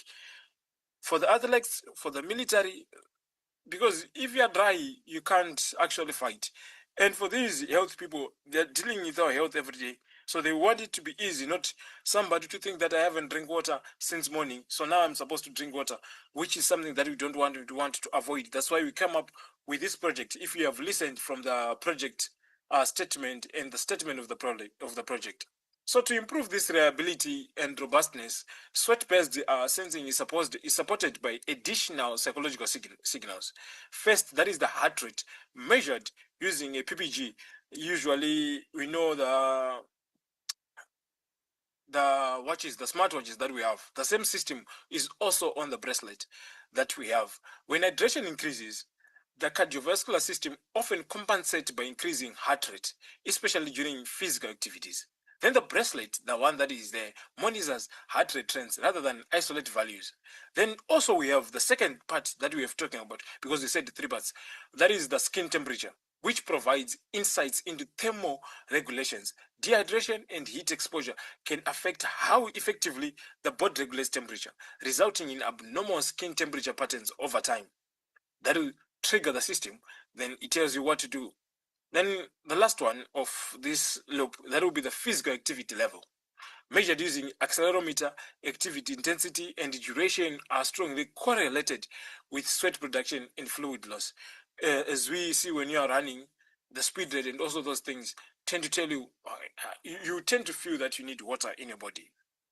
Then on this also, I will talk about the sensor fusion and hydration risk estimation. I would say rather than relying on a single parameter, the bracelet applies a sensor fusion approach itself, which is sweat-based measurement, serve as a primary hydration indicator, while heart rate and skin temperature that I said earlier, activity levels as supporting signals. By analyzing its trends itself across multiple parameters, this system generates a hydration risk score such as low, moderate, or high risk. You understand what I'm saying now? The approach avoids medical claims while it's still providing meaningful, actionable hydration guidance. The bracelet does not only diagnose hydration, in fact, the bracelet does not diagnose dehydration. Instead, it identifies increasing hydration demand based on psychological behavior. I hope that one was clear for you to understand what I'm trying to say. It does not diagnose dehydration. It just identifies increasing hydration demand in your body. Then it tells you, drink the water at this moment. Then also, as the phone, that is now we include the phone, which is the data handling, storage, and system operations, because sometimes your data is necessary, it's important for future use, and sometimes when you visit the hospital. So this one, that's when the mobile phone comes into the system by estimating once hydration is estimated, the bracelet processes that data locally using its low power microcontroller to conserve energy. Then the bracelet performs basic signal filtration and trend analysis on its own on the device. If the smartphone is not in the range or is powered off, data is temporarily stored in this bracelet. So it has a memory chip inside itself that will store this information, ensuring that there is no data loss. So that the moment the phone is on, it will send in the phone, then it's now in the system, connected forever. Then when this connection is available, the bracelet remains, the bracelet transmit summarized hydration risk data to the mobile application using the Bluetooth low energy, which is optimized for lower consumption. Then the secondary one, which you would want to use, it's Wi-Fi, which is not something that we had not put into consideration that much. It's just there, the feature. But the most important one is the Bluetooth. You actually see the uploading and downloading over the phone and the bracelet, showing that there's files being transmitted between the two, and the other party has received the information. It will actually give you a notification that information downloaded, received, and stored. At the same time, that means there's an application you're supposed to install in your phone, which also handle all those things. So at the same time, once this is working, the water bottle actually sends verified intake data to the application on the phone. The app compares hydration demand from the bracelet that you are wearing with the hydration intake from the bottle and determines whether user feedback is required. Then it gives you its chart, how it is going on. This creates the closed loop that I said earlier, giving a system feedback where hydration guidance is driven by the body's condition rather than fixed time-based reminders like now is 2 o'clock, now is 4 o'clock, now is 8 a.m. I'm supposed to drink water, which is not what we want. So all that has been done. Now I'll take you to the technological feasibility. The technological feasibility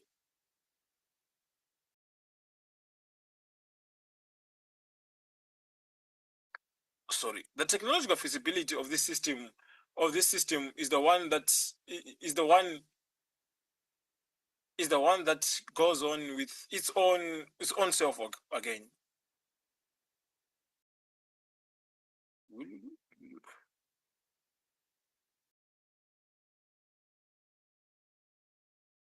Then technical feasibility, the part that is the last one. So technical feasibility of this system is just high because of all the components that are used based on established technology. Sweat sensing, heart rate monitoring, skin temperature measurements, accelerometers, they're all based on their based activity tracking are already widely used in commercial wearable devices. Bluetooth and low energy communication is a standard one that we already used in each and every day on our smartphones, smartwatches, something that is already there. Then the low cost controllers such as the ESP32, then the other one that we have is the NRF52, support efficient sensor integration, data processing, and wireless communication. Power effective is further improved through deep sleep modes and event-based data transmission. That is very important to the modular design of the bracelet, which allows feature upgrades such as improved algorithm, additional sensors without requiring complete hardware redesign. Just like other systems of the phones, once you're using it, it tells you add this, add this, add this. Then it becomes something like that. You get to update your system and the system continues to work properly. So in summary, the biometric bracelet that we have estimates hydration risk using sweat-based sensing supported by physiological indicators. This method is non-invasive, technologically feasible, and aligned with current wearable health technology. Now I'll just hand over to my next presenter, my next colleague, who will explain the next parts that are very important to you.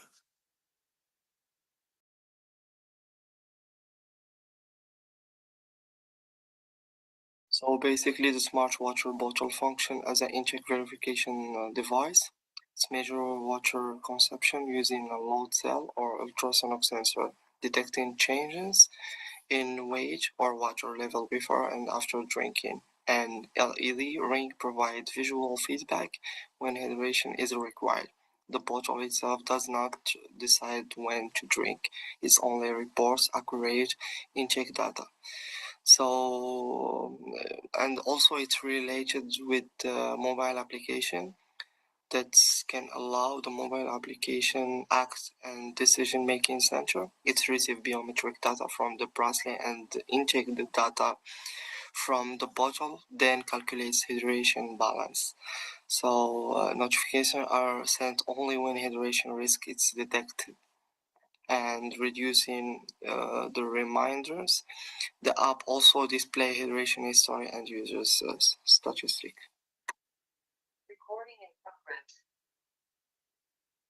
Project implementation. Implementation involves hardware assembly, firmware programming, mobile app development, and system integration testing. Each component is tested independently before being integrated into the full system. Bluetooth communication, alert timing, and power efficiency are verified during this testing. How to use the product. Users wear the biometric bracelet daily and drink water from the smart bottle.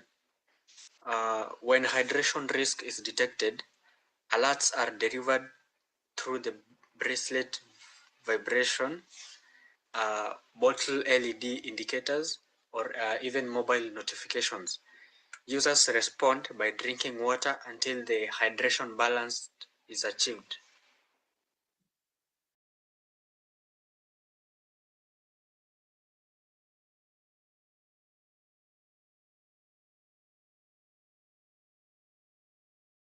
Hello everyone, my name is Johnny and I will take you through the budget and cost considerations. You have to look, in every project you have to look at the strategy and planning. So to start our presentation, let's look at the financial foundation of the project we designed, this ecosystem with affordability and scalability as our primary constraints. Our current prototype cost estimation ranges from 40 to 80 USD per total unit. This reflects the cost of using off-the-shelf components for the bracelet and the water bottle during initial design phase. However, looking forward to mass production, we have identified a clear path to bring the unit cost down to 15 and 25 USD. This will be achieved through bulk manufacturing and custom PCB integration by prioritizing standard accessible sensors.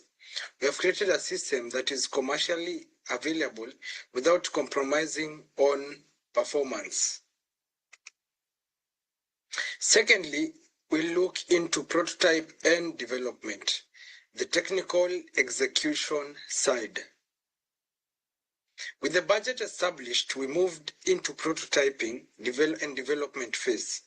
This slide illustrates the practical architecture of our biometric hydration ecosystem. The hardware is split into two modular parts. The biometric bracelet, which houses a PPG sensor for heart rate, a skin temperature sensor, and an accelerometer for activity tracking.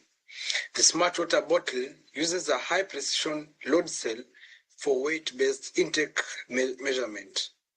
As shown in the prototype architecture diagram, these devices communicate via Bluetooth Low Energy into brackets BLE to a dedicated mobile application. This setup allows for a real-time data visualization and hydration alerts, proving that wearable biometric sensing can be seamlessly integrated with fluid intake tracking. Lastly, testing and validation. The results and success slide is here. Let's look at the hardware and software testing. And here, finally, we come to the testing and validation of our prototype, which is essential to ensure that our low-cost design could deliver professional-grade accuracy. Our validation approach focused on testing in real-world conditions and comparing our data against medical-grade equipment. We specifically tested sensor accuracy for heart rate and pressure, as well as the stability of software synchronization. The results confirm our success, which are the sensor accuracy. We achieved over 90% accuracy compared to clinical grade equipment. The battery life, don't worry about it. No more carrying power banks, mainly because the prototype maintains a life of over 48 hours with constant BLE communication, that is the Bluetooth line communication. User feedback initial testers report that the hardware is comfortable and the interface is intuitive, validating that the system is ready for the next stage of development. And that is my presentation.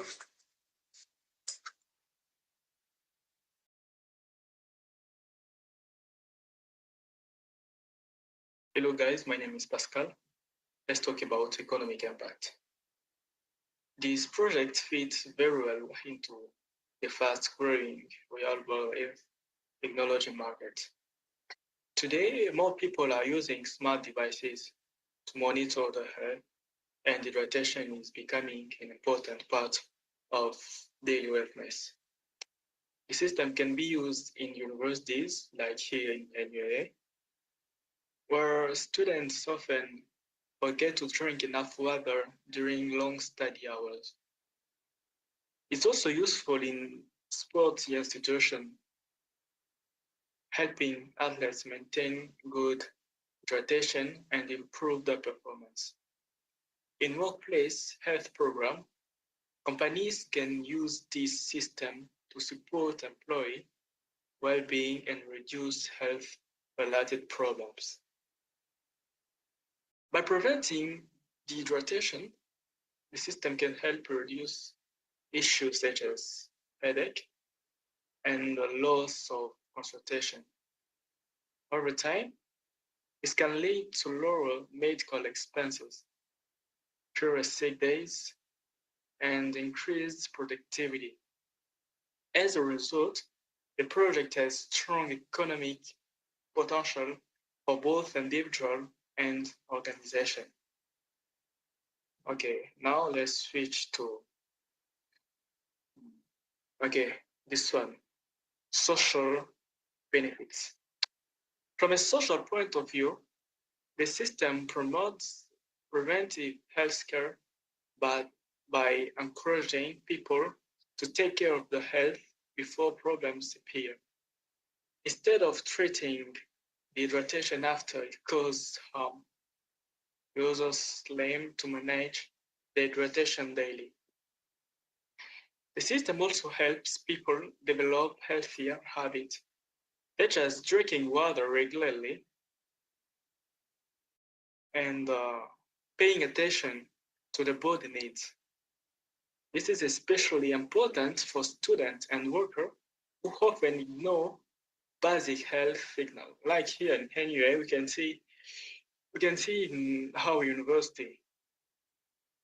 In addition, by encouraging the use of reusable water bottles, the project supports environmental sustainable and helps reduce plastic waste. This creates positive impacts not only on personal health, but also on society and the environment. On an individual, and users can experience better consultation, less fatigue, improved mood, and better physical performance. Overall, the system contributes to a healthier, more aware, and more responsible society.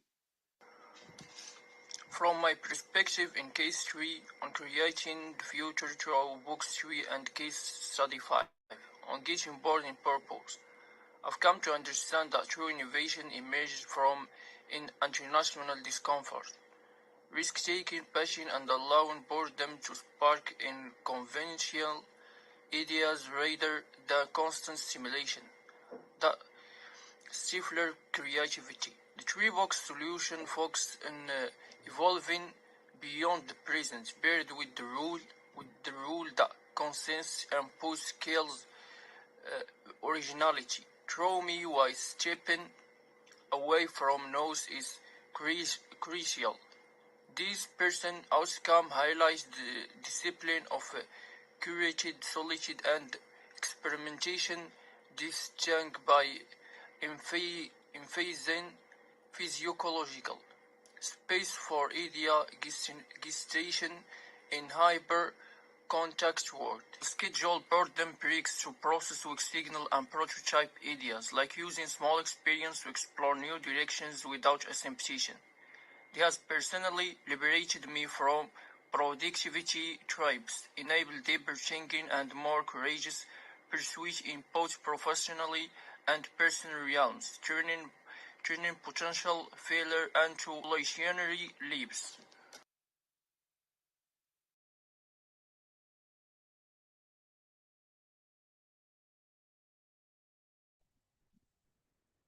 Hmm. Thank you, Group 5.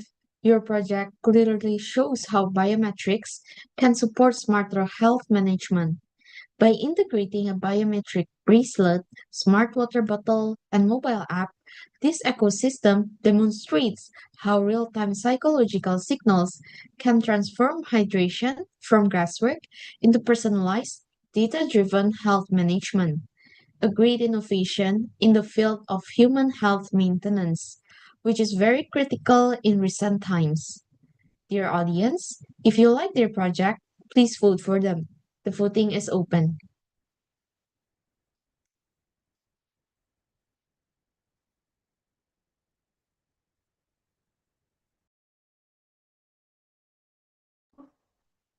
Next, we invite Group 6, Autonomous Debris Detection and Removal System. The system is designed to automatically detect and remove debris, improving safety in public and industrial environments. Consider how automation like this can reduce human risk and improve efficiency in maintenance operations. Please welcome Group 6.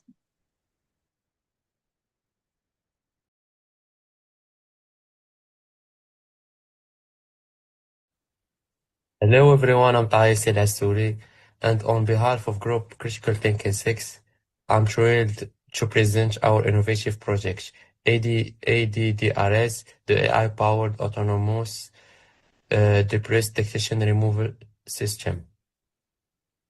Our team consists of Mohammed Zubair Jahor as a leader, Ahmed Khalfi Idrisi as a deputy team leader, and the members are Adam Asri, Hashim Raghib, Anis Morbat, and myself. Today we will take you through every aspect of this solution, from the problem it solves to its technical design, business model, and real-world impact. First, let's briefly outline how our team collaborated to bring ADDRS to life. I focused on identifying the environmental problem at hand and conducting market research into smart city needs. Mohammed Zubair led technical feasibility and system architecture. Ahmed developed our business model and cost analysis. Adam designed surveys to understand public perception. Hashim created the implementation plan and risk assessment, and Anis integrated our finding into the final report and documented our learning outcomes. Every role was critical to turning this idea into a viable solution. And in the table of contents, we have introduction and problem statement, innovative overview, vision and mission, technical architecture, AI detection workflow, market and business visibility, risk assessment, case studies and learning outcomes, group learning outcome, and conclusion. Now, let's address the core issue driving our projects. Rapid urbanization has led to a surge in litter in public spaces, parks, campuses, beaches, sidewalks. Traditional manual waste collection is expensive, slow, and labor-intensive. It often misses hard-to-reach areas, harms public health, damages the environment, and tarnishes a city image. Municipalities and institutions struggle with labor shortage, inconsistent coverage, and rising operational costs. The world needs an automated, intelligent, and sustainable solution, and that's where ADDRS comes in. ADDRS is an AI-powered autonomous drone system specifically designed to detect, classify, and collect small debris automatically. Unlike generic cleaning tools, it's tailored for diverse public and natural environments. It integrates AI, robotics, and sustainability to address the gaps in traditional methods. Think of it as a fleet of smart, eco-friendly drones that work 24 hours, weather permitting, to keep our spaces clean. No human intervention required. Our vision is bold: to create greener, more sustainable urban and natural environments using intelligent autonomous systems. We envision a future where autonomous cleaning is a standard part of smart cities, reducing reliance on manual labor and minimizing environmental impact. Our mission to achieve this is threefold: reduce dependence on manual cleaning, improve waste collection efficiency, support recycling and smart city goals, and raise public environmental awareness. Every feature of ADDRS is built to align with this mission. Thank you, Taha. And I dive into the technical heart of ADDRS. Let's start with the system components. At its core, ADDRS uses a quadcopter UAV, a commercial grade drone modified for our needs. It's equipped with a high resolution AI camera and NVIDIA JSON AI processing module for onboard computing, a lightweight robotic gripper for debris collection, GPS and obstacle avoidance sensors, including LiDAR, a cloud-based monitoring dashboard, and a solar-powered docking station for charging and waste disposal. So, now let's walk through how ADDRS works in action. The workflow is fully autonomous first. The drone patrol and predefined area using GPS navigation. Its camera captures real-time images, which are processed by our AI model to detect any classified debris, plastic, paper, glass, and more. The navigation system then positions the drone precisely over the debris, avoiding obstacles with sensor fusion technology. The robotic gripper collects the waste and stores it in biodegradable bags. Finally, the drone returns autonomously to the docking station for charging and waste disposal. No human inputs is needed. The system runs 24 hours or 7.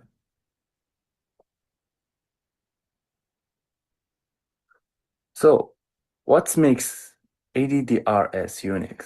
Let's highlight its key features. First, real-time debris detection and classification with high accuracy thanks to RGBD cameras and fine-tuned AI models. Second, fully autonomous operation from patrol to collection to docking. Third, scalable coverage. It adapts to parks, beaches, campuses, and more with customizable routes. Fourth, a cloud-based dashboard for monitoring and analytics. Fifth, sustainable design, biodegradable bags and solar-grade charging. And sixth, built-in safety, obstacle avoidance, geofencing, and privacy controls for camera data. Is this technology achievable? Absolutely. Let's break down the feasibility. Drone platforms with 1 to 2 kilograms payload capacity are commercially available. AI models like YOLO, VH, and faster RCNN can be fine-tuned on lighter distances like trash nets and Chaco. For high accuracy navigation and obstacle avoidance, use mature technologies, GPS, LiDAR, and ROS, robotic operation systems, solar powered docking station are already on the market. And cloud infrastructure from AWS or other supports real-time data processing. Thank you.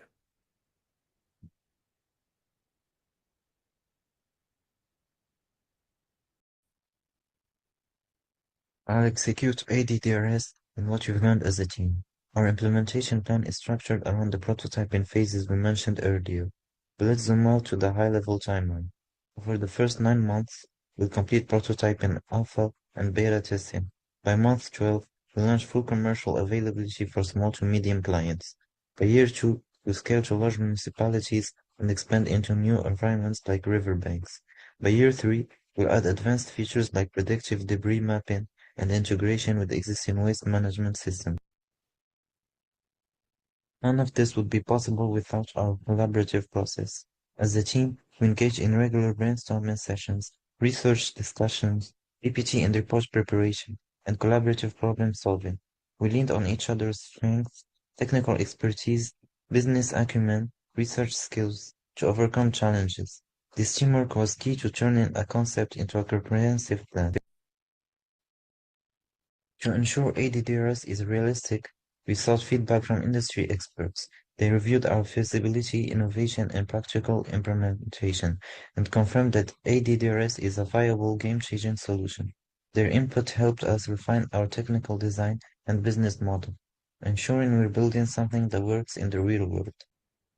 Hello everyone. Individually and as a group, we've gained innovable skills. Individually, we improved analytical thinking, applied creativity to technical problems, and mastered specialized tools like AI model training or as business design. As a group, we learned critical thinking and problem analysis, creativity in technological innovation, team collaboration and communication, and how to apply theory to real-world problems. This project wasn't just about building a product, it was about growing as innovators and team members. So our group learning outcome, SAM setup, we've learned to bridge the gap between technology and real-world needs. ADDRS isn't just a collection of drones and AI. It's a solution designed to address specific pain points for communities and organizations. We've learned that successful innovation requires balancing technical visibility, business and sustainability, and user-centric design. ADDRS is a visible, innovative, smart city solution that combines AI, robotics, and sustainability. It addresses a critical market gap by focusing on small debris in diverse public spaces, delivers tangible cost savings for clients, and contributes to environmental protection. Throughout our collaborative process. We've designed a system that's technically robust, business-ready, and aligned with global sustainability goals. ADDRS isn't just about cleaning up litter.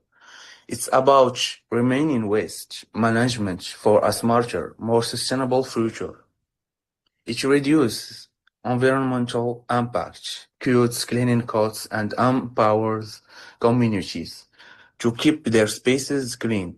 We're proud of what we've built, and we're excited about the difference ADDRs will make. So, in the end, thank you on behalf of Group CC06. Thank you for your attention. We welcome your questions, feedback, and ideas. Let's work together to make cleaner, more sustainable communities a reality.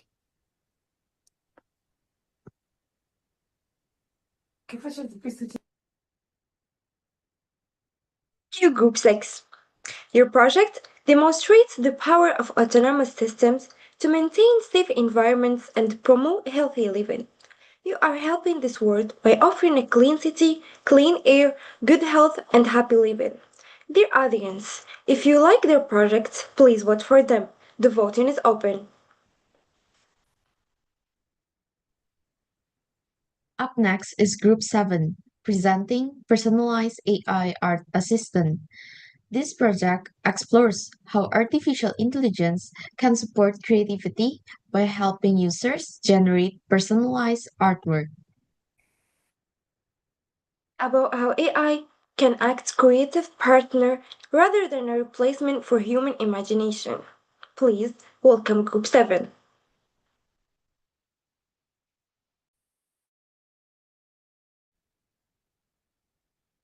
Greetings to respected teachers, esteemed judges, and my fellow students and audience. Today, we are presenting an innovative project focused on a question that many artists quietly struggle with. How do you improve when you don't have access to meaningful critique? Our project introduces a human-centered AI art critique system designed not to create art, but to help artists grow. This project is titled An AI-Based Art Critique System for Supporting Creative Development. It was developed as part of the Innovation Project for Critical Thinking and Science of Creativity by Team Critical Thinking 7, Class 1. Our team consists of 6 members from diverse academic and cultural backgrounds. Each of us contributed to different aspects of research, design feasibility analysis, and validation, which allow us to approach this project from both technical and human perspectives.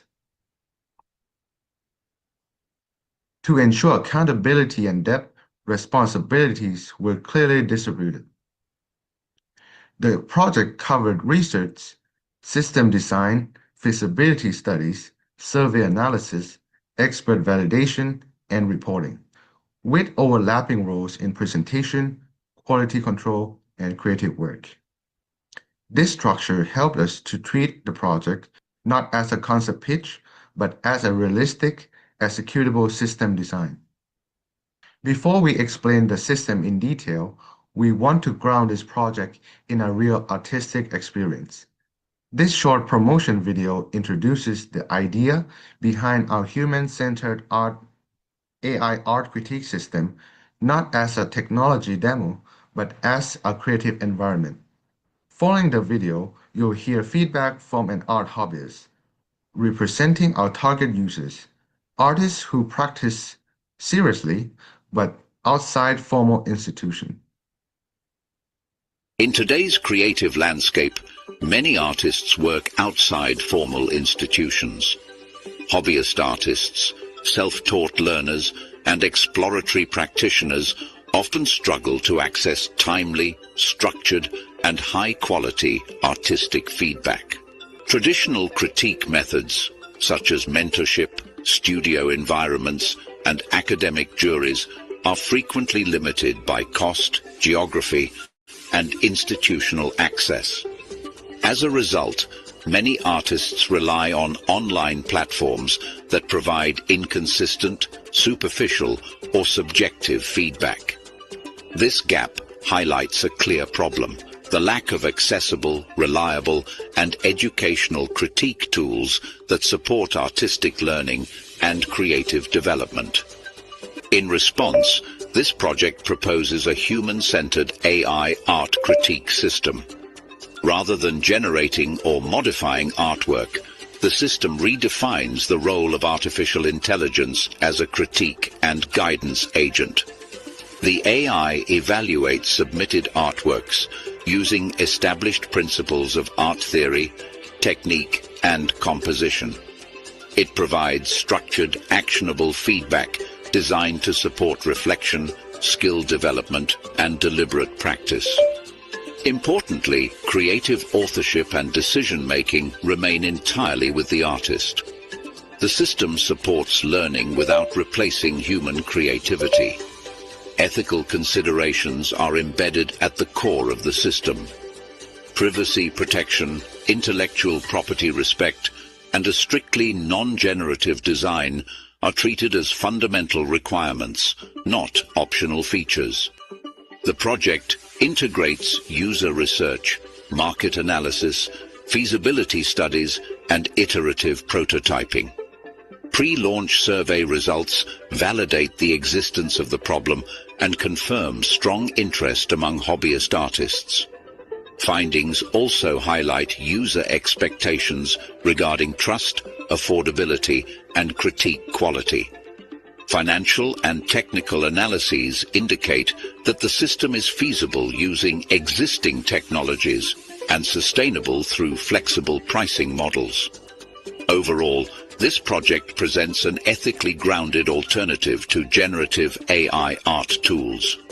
It positions artificial intelligence as an enabling infrastructure for human creativity, supporting learning, reflection, and broader access to artistic growth in an increasingly AI-driven creative environment. Hello everyone, my name is Kwitapala Pranishon, and I am hereby today to invite an art hobbyist named Pratita Lapranishon. Her main medium in art is color pencil, oil pastels, and mixed media work. In addition, she specializes in semi-realism and abstract work. Let's dive into the first question. Based on the report, do you believe this AI art critique system would meaningfully improve how artists practice, or would it function more as optional support, and if so, why? I think of this kind of AI critique system would function more of a meaningful support rather than something that fully changes how artists work, because I see the biggest value in AI giving feedback on the more objective aspects of art, such as composition, color harmony, balance, and the overall structure. These are areas where clear technical feedback can genuinely help artists improve without interfering with their personal expression or their personal, wants in their art. For me, improvement often comes with understanding why something feels off visually, and AI feedback could help identify those issues more efficiently. So while it wouldn't replace human critique or judgment, it does address, the need for accessible and consistent feedback, especially for artists who can't have regular access to like teachers or peers. Yeah. That's a great input. Thank you. Let's move on to the next question. Do you think receiving structured AI-based critique in the way described would support or interrupt creative flow during art practice, and why? I think the AI-based critique would support my creative flow if it's positioned as something the artist chooses to engage with rather than consistent real-time, engagement. Because personally, I wouldn't want AI actively influencing my process while I'm creating, because that would intervene with my personal like intuition or my experimentation. But however, receiving feedback after completing a piece or at certain checkpoints when I need them could enhance the flow by making practice more focused and more intentional. And instead of, second guessing myself or not knowing what to do, I can reflect on the specific feedback that the AI have given me about, my composition or my color choices and apply that to my learning, to my next work. So in that sense, the critique becomes a part of my learning instead of a disruption. Okay. So you would use this AI tool as like guidance when you need it, but it wouldn't interrupt your creative flow because like you use it when you stumble upon like a objective problem. Does that Yeah. complete? So, if the AI is, designed in a way that I can use it when I need it instead of it constantly having a real-time feedback, it would be more, beneficial for me because I myself like to constantly experiment with different things. But if I'm in a spot where I need feedback on, certain parts of my process, then I think the AI would be very beneficial in providing me with, support and specific feedback. Okay, that's an insightful input. Let's go on to the next question. If this tool existed today, would it change your own art practice in any noticeable way? If yes, to what extent? And if not, what do you think is missing? If this AI tool existed today, I would likely change my art practice in a moderate but also meaningful way because I wouldn't rely on it for creative direction or stylistic decisions, but I would use it as a feedback tool, especially when I'm practicing or trying to improve specific skills. Like, I often study artists like Claude Monet, and I aim to, train my eye for color compositions and, different ways to achieve that style. So the AI critique would help me point out technical gaps between what I'm trying to achieve and what the artist actually produced. And, it would give me feedback without me actually trying to copy my work or interfering with my creativity. And what's important to me is that AI stays in a supportive and non-intrusive way. And I wouldn't want AI to generate or alter my art, but I would really appreciate the tool as long as it respects this boundary and it has a clear practical value. Then I would definitely use it to improve my art. In addition to visual storytelling, we validated the concept through expert opinion from an artist hobbyist, someone who regularly creates art but does not have access to formal critique systems. Their feedback emphasized three key points. First, the system feels like a mentor, not a replacement. The critique helps clarify what to improve without interfering with personal style. Second, the structured feedback was seen as more useful than social media comments, which are often vague, emotional, and popularity driven. And third, the non generative nature of the system built trust because artwork remains fully owned, private, and untouched by AI generation. This feedback reinforced our core design decision. AI should support artistic judgment, not produce artistic output. The presentation will move from the problem and solution into feasibility, user validation, risk, recommendation, and finally, key report highlights and learning outcomes. Most artists, especially hobbyists and self-taught learners, rely on online platforms where feedback is often inconsistent, superficial, popularity-driven, or delayed. At the same time, existing AI tools focus almost entirely on generating art, not improving artists.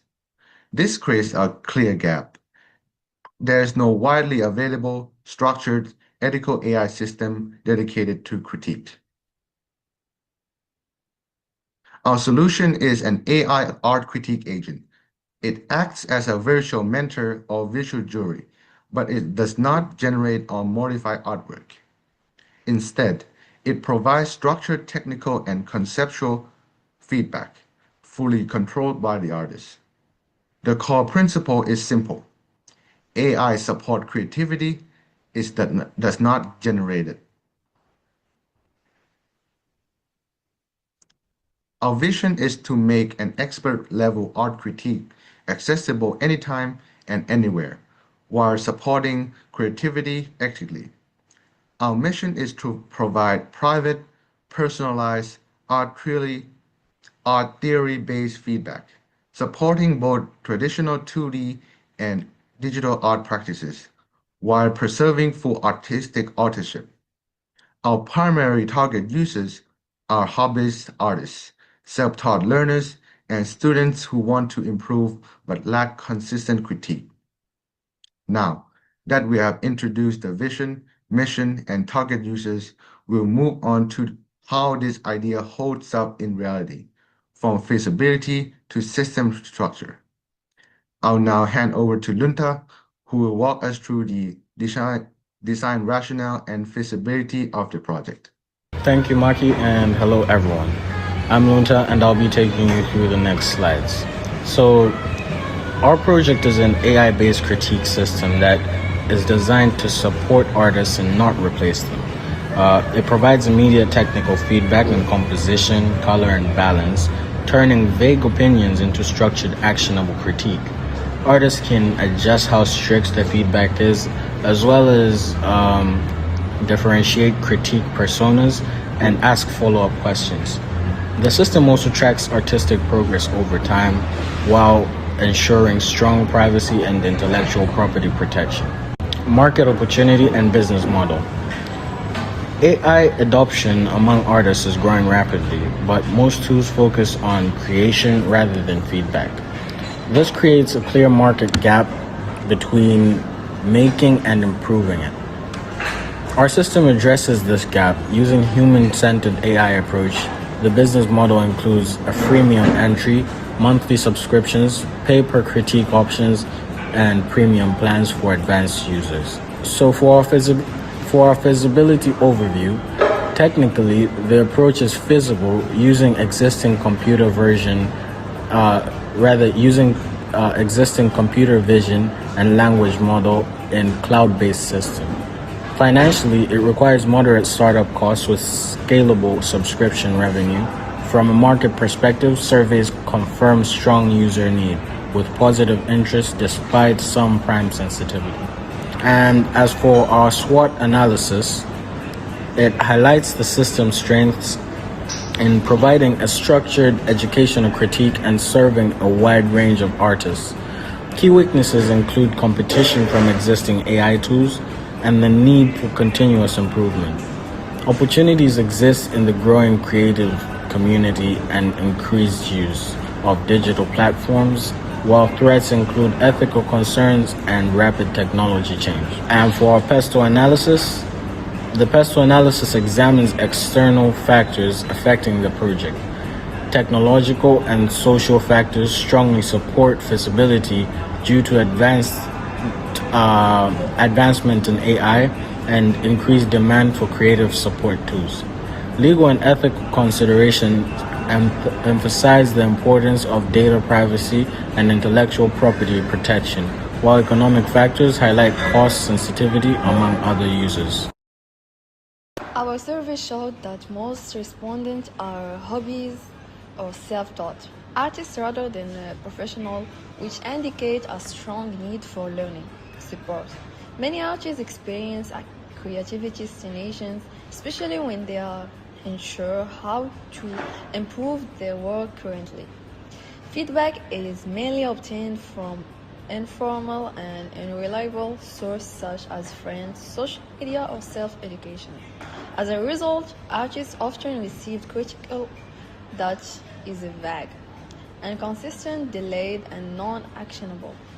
In addition, feedback is frequently public, uncomfortable, or provided by people without sufficient artistic expertise, highlighting a clear gap for private, structure, and low knowledge critic. The majority of respondents rate the proposed AI tool as useful or very useful, showing strong validation for the concept. Importantly, there was no strong rejection when the AI was positioned as a critical tool rather than a content creator. Users clearly prefer structure theory-based and actionable feedback over generic praise. Many participants also noted that existing general AI tools feel shallow and lack art-specific depth. Overall, artists responded positively when AI was framed as a mentor or tool that supports learning rather than a replacement for human creativity. Despite the position, interest, major adoption barriers, including concern about privacy, intellectual property measure, and trust in AI judgment, many artists are worried that their artwork could be used for AI training or generation without consent. Price sensitivity is also high, particularly among hobbyist artists, leading to preference of free trials, flexible subscription, or pay peer critical models. However, the willingness to pay increases when critical is deep, personalized, private, and deeply valuable, emphasizing the importance of trust, transparency, and quality.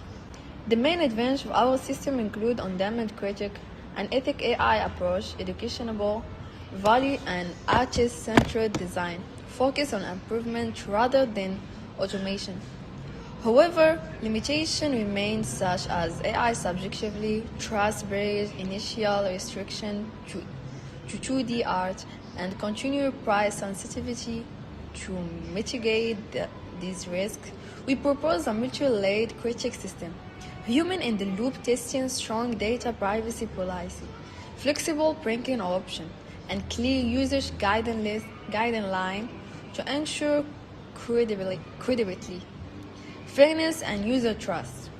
For future development, we recommend expanding the system to include photograph, 3D art, and animation, allowing broader creativity use, integration with tools such as Photoshop, Procreate, and Blender will embed the assistant directly into existing workflows.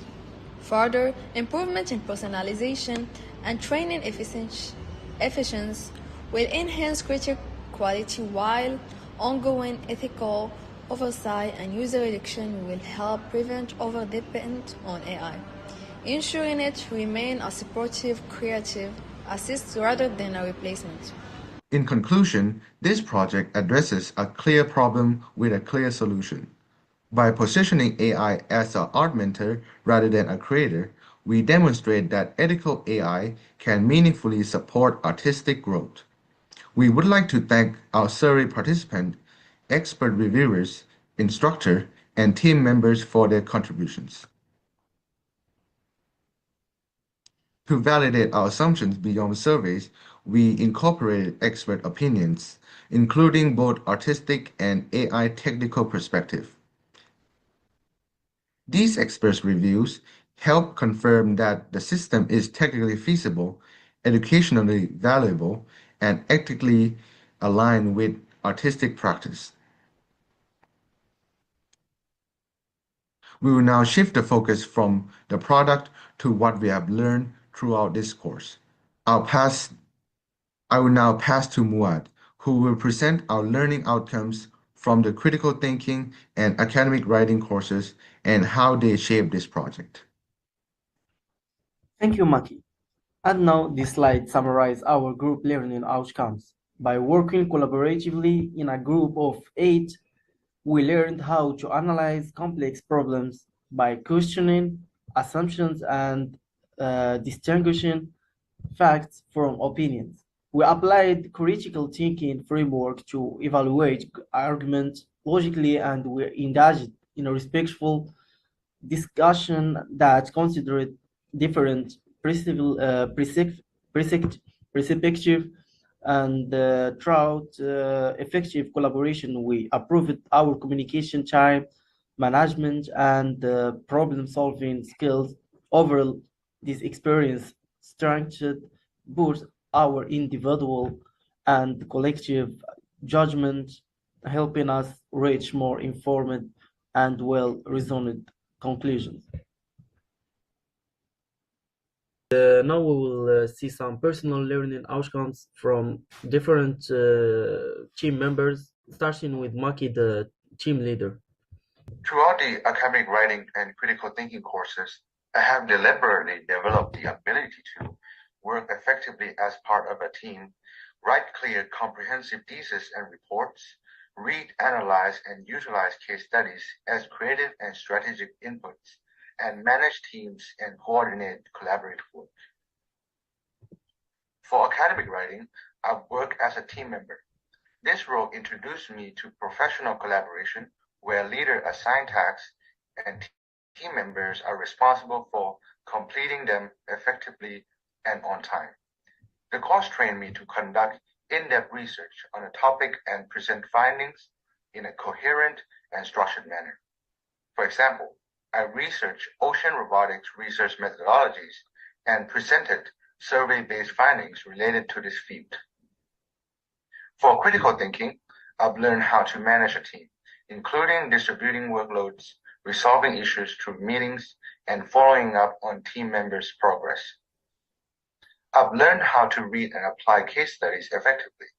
My favorite case study was how Pixel fostered innovation, which demonstrated me how allowing raw ideas to develop and trusting team members' abilities can lead to outstanding outcomes. This course provided me with a platform to showcase work that I deeply value. This project has been an idea of my mind since 2023, and it was finally given the opportunity to be explored and developed. I've learned that effective leaders place the right people in the right roles. I apply this principle by assigning team members tasks aligned with their strengths and areas of familiarity. Coming to an end, I would like to sincerely thank Mr. Wallace for teaching these courses and coaching us how to become a better speaker and innovators. I also thank my teammates in the critical thinking course for their hard work, cooperation, and commitment in completing the weekly reports, presentation, and the innovative project. Thank you so much, Maki. And now we will see the Khawla, the teaching assistant of this group. My name is Khawla Issa, and today I want to share my learning outcome from academic English and critical thinking courses.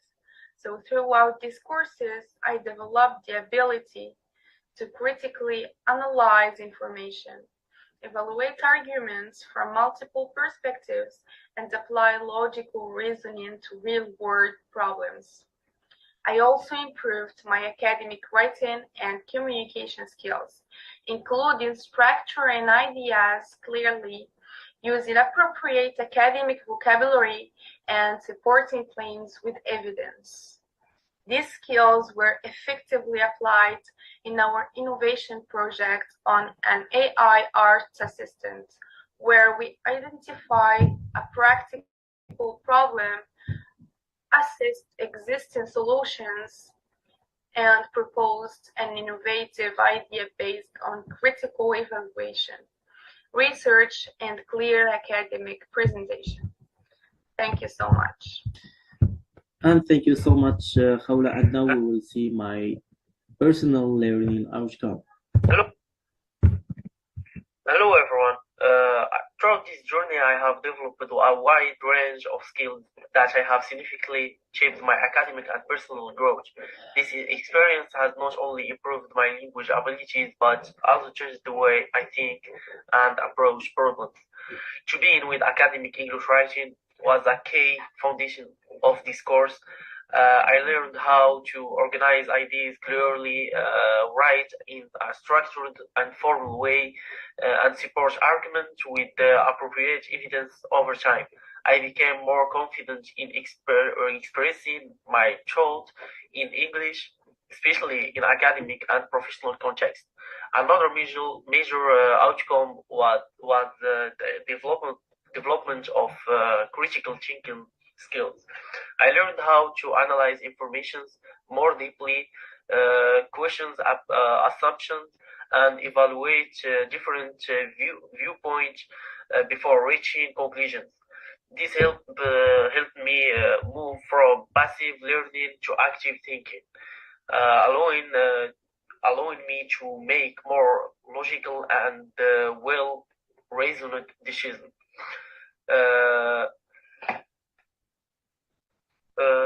Finally, the innovative project brought everything together. It required creativity, teamwork, problem solving, and effective communication. This project challenged me to think innovatively while also being realistic and structured in my approach.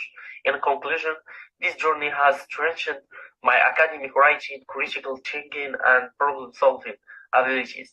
These skills will be extremely valuable for my future studies and professional career. Thank you.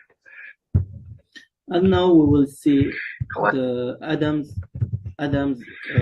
learn outcome. Hello everyone, and this is the video outcome of critical thinking in classes. So this year I learned that the grades and assessments rate and flow. Academic writing gives structure. The blueprints. I learned how to build a clear thesis and support it with evidence. Critical thinking gave material. It taught me to question everything. Me, own ideas first. In our team, we didn't just share opinions. We tested them. We asked, is this logic sound or is this source valid? That group discussion was messy, but it was necessary. It turned a simple idea into a strong, resilient, and that could handle real scrutiny. My biggest personal lesson, my first idea is rarely my biggest idea. I learned the value of having my thinking challenged. It's not about being right, it's about finding what. Thank you so much, and hope to see you next time. And thank you so much, Adam. And now we will move to Lunta personal learning outcome. Hello, I'm Lunta Lovemore, and this is my takeaways for the academic writing and the critical thinking course, and basically what I've learned throughout this period of about 1 year from this course. First of all, academic writing really equipped me with the skills to be able to express my ideas on how to improve things, to write a thesis, to write a resume, and all that, which are really important skills on a day-to-day basis. And then once we got into critical thinking, we had now the ability to analyze these ideas that we have and come up with ways to implement them and, to plan through, for example, the innovative project that we had to work on as a team. Speaking of a team, also, it has really assisted us to figure out how to work together, because in the real world, you're always going to have people around you, and it's very important that you're able to collaborate to build something bigger and better. Yeah, thank you. And thank you, Lunta. And now we will move to Amani's personal learning outcome. Hello Amani from Group 7, and this is my output about the critical thinking. In this course, I learned that critical thinking is about thinking before judging. Instead of accepting things right away, I learned to ask questions, look for reasons, and understand different points of view. One important thing I learned is to analyze ideas and arguments. I can now tell the difference between facts and opinion, and I try to think more clearly before making decisions. This helped me not only in my class, but also in my daily life. Working as a team member taught me how to listen to others, share my thoughts, and respect different opinions. I realized that discussing ideas with my team helped me understand things better and improve my thinking. I become more confident, expressing my ideas and thinking more deeply. It helped me grow as a student and as a person. The critical thinking course was a valuable experience in my life as a student, and it will really be helpful to me in the future. Thank you. From this point, the slides summarize key sections of our final written report. This includes market analysis and identification of art critique gap, feasibility studies covering technical, financial, and market viability, pistol and SWOT analyses, system architecture and implementation logic, pre-launch survey design and analysis, risk assessment and mitigation strategies. Rather than reading these slides in detail, we want to emphasize that the report demonstrates this project is not just conceptual, but implementable using existing technologies, with clear constraints around ethics, privacy, and non-generative design. Finally, to close this presentation, we'll reflect on the case studies from this course that form the foundation of our innovative thinking.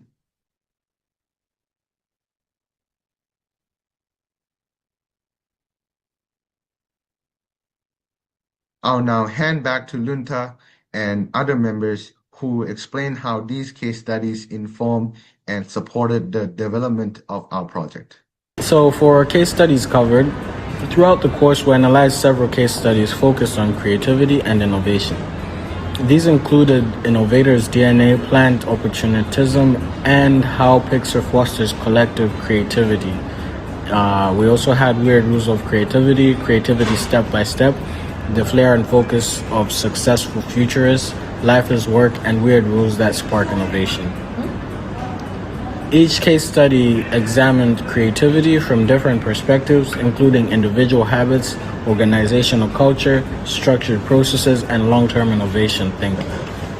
Now, from this slide, we're seeing learning from 3 case studies. From these case studies, the 3 key learnings stood out were: first, the Pixar's case study showed that creativity improves through structured, constructive feedback and collaboration rather than individual genius. Second, Creativity Step by Step emphasized that creativity is a skill developed through practice, discipline, iterative improvement, not sudden inspiration.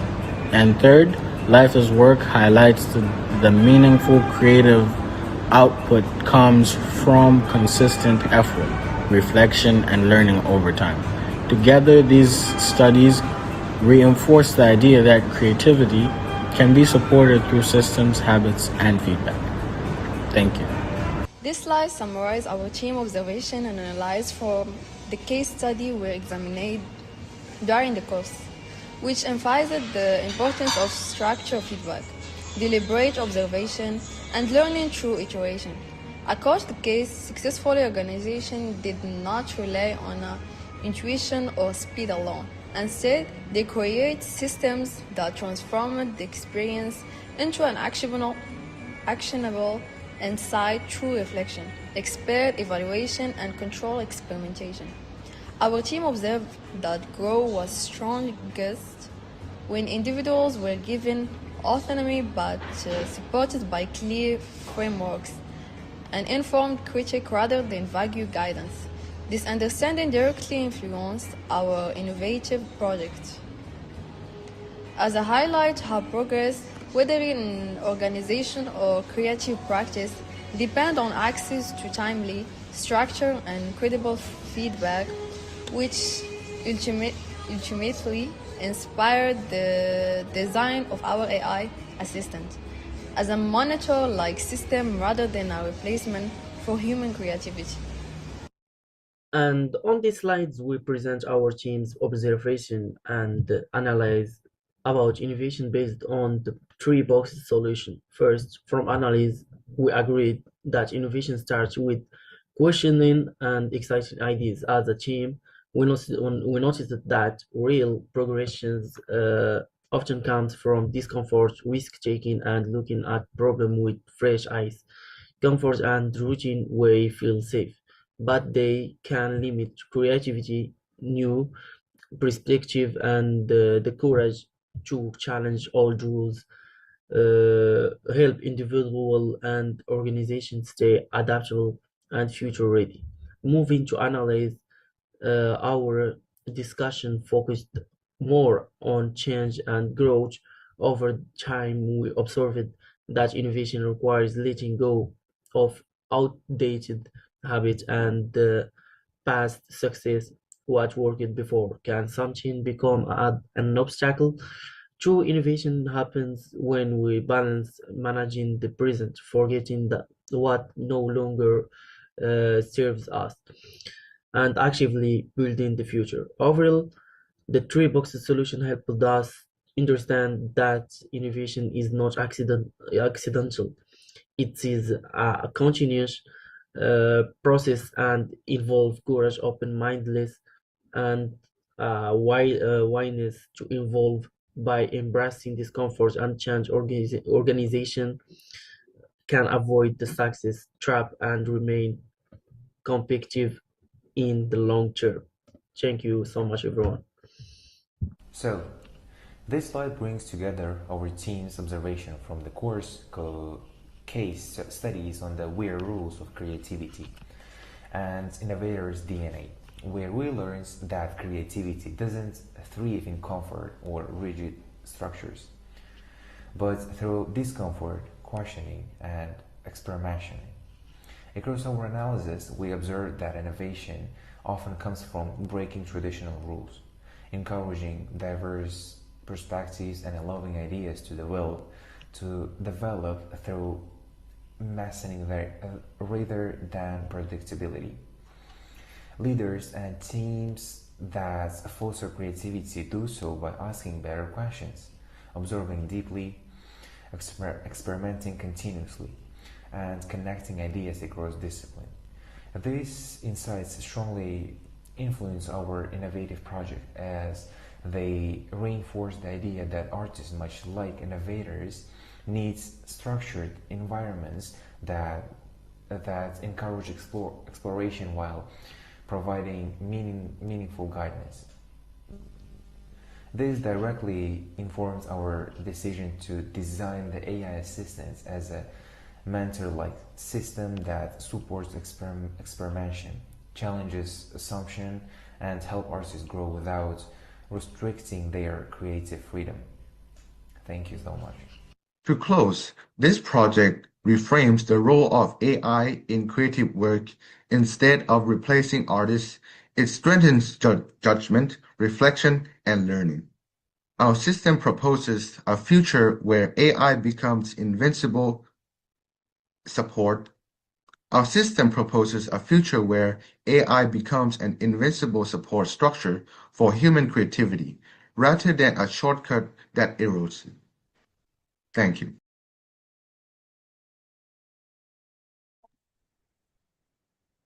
Thank you, Group 7. Your innovation highlights the intersection of technology and creative expression. It demonstrates how practical design can merge with artistic creativity to deliver solutions that are both functional and inspiring, and broaden their imaginations, ideas, and creativity. It's an awesome, innovative tool for the artistic world. All artists will love your theme and your great innovation. Dear audience, if you like their project, please vote for them. The voting is open. Now, we welcome Group 8 with Smart Backpack Wearable Health Technology. This project integrates wearable health sensors into a backpack to monitor posture, load, and health indicators. As you listen, consider how wearable technology can improve daily comfort and long term health, especially for students. Please welcome Group 8.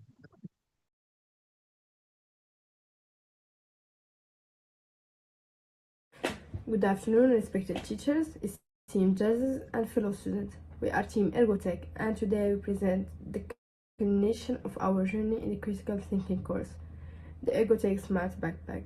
This is not just a product, it is a system for proactive well-being. Over this semester, we have learned that innovation requires more than creativity. It demands structured thinking, evidence-based validation, and deep collaboration. Our Smart Backpack embodies this process, designed to transform how students interact with an everyday essential through integrated health and security intelligence. We are 6 dedicated members, each bringing distinct strength to this project. I'm Hiba, the team leader, responsible for project vision, synthesis of idea, and guiding our critical thinking process. Khawla is our research and strategy lead. She conducted market analysis, user surveys, and competitive research to ensure our solution addresses real and validated needs.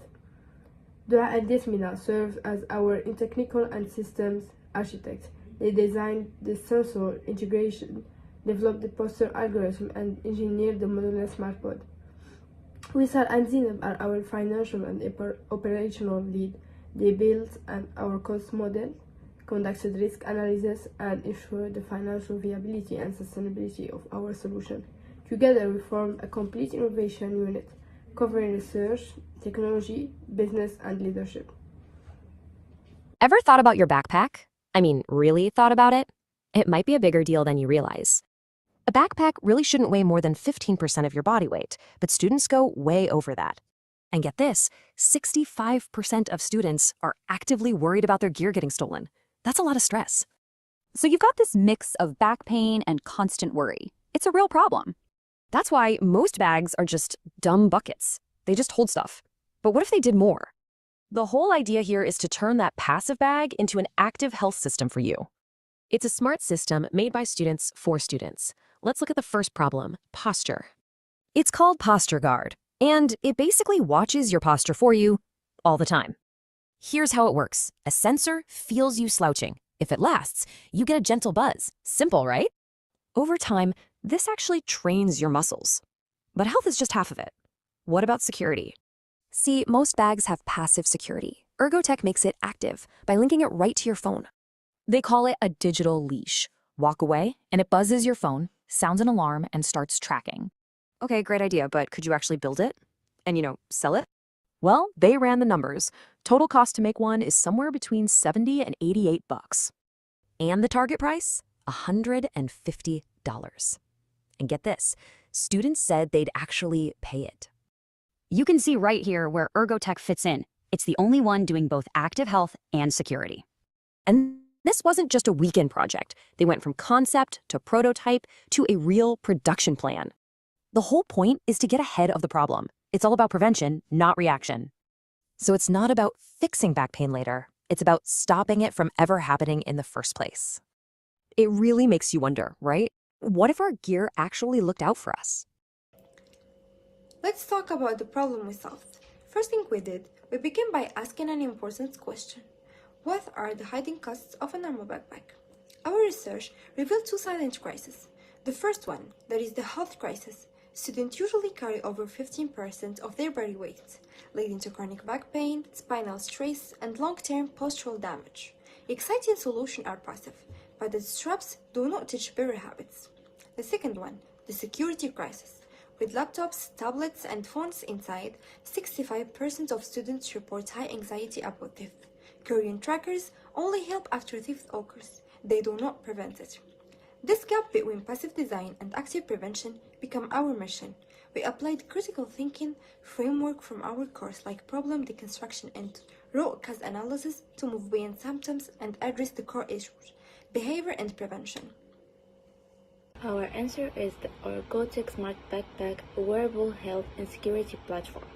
It integrates posture guard, real-time haptic feedback to train proper posture, safe zone, independent LTE GPS tracking to prevent cheat, a solar sink, a 6-watt flexible solar panel for sustainable power, modular smart board, removable electronics for washing, repair, and upgrades. This is not a necessary, it's an active health companion by merging sensor fusion, low connectivity, ergonomic design. We shift from reactive to proactive care. Hello everyone! Posture Guard is built on intelligent sensor fusion. We use a 9-axis IMU placed near the shoulders. Raw data is processed through a custom algorithm that applies 2 filters. 1. Angle threshold. Posture deviation must exceed 20 degrees. 2nd. Time delay. The deviation must persist for more than 5 seconds.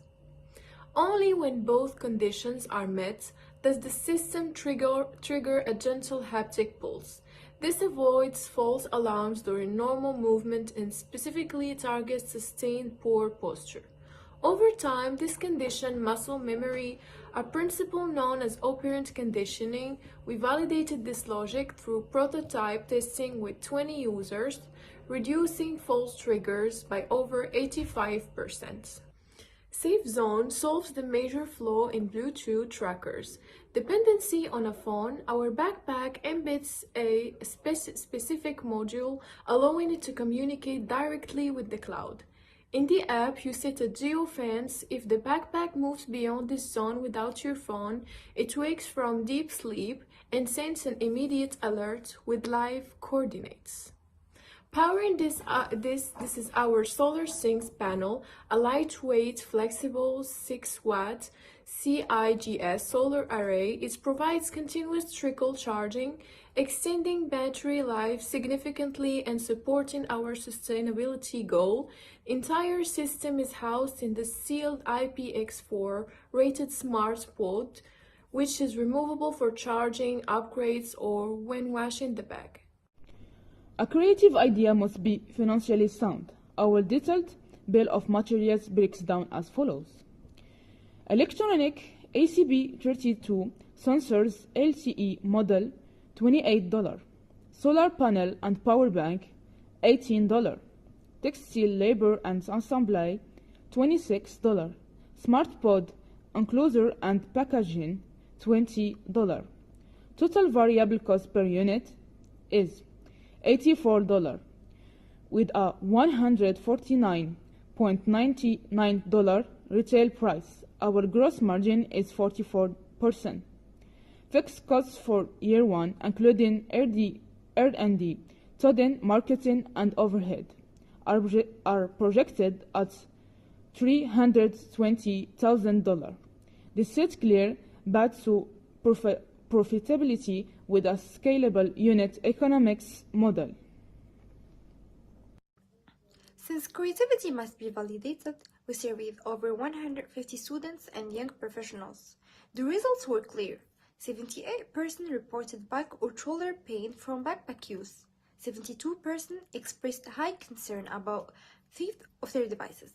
When shown our features, 68% were willing to pay between $120 and $160. This allowed us to set a target retail price of $149.99. Competitors either offer basic ergonomic designs or separate tracking tags. None provide an integrated proactive system. Our unique position lies in this dual intervention, health and security in one platform. Hi, my name is Yasmin and I'm going to talk about privacy and security by data. This smart backpack is designed with privacy and security in mind. It used AES end-to-end 256 encryption to protect posture and location data.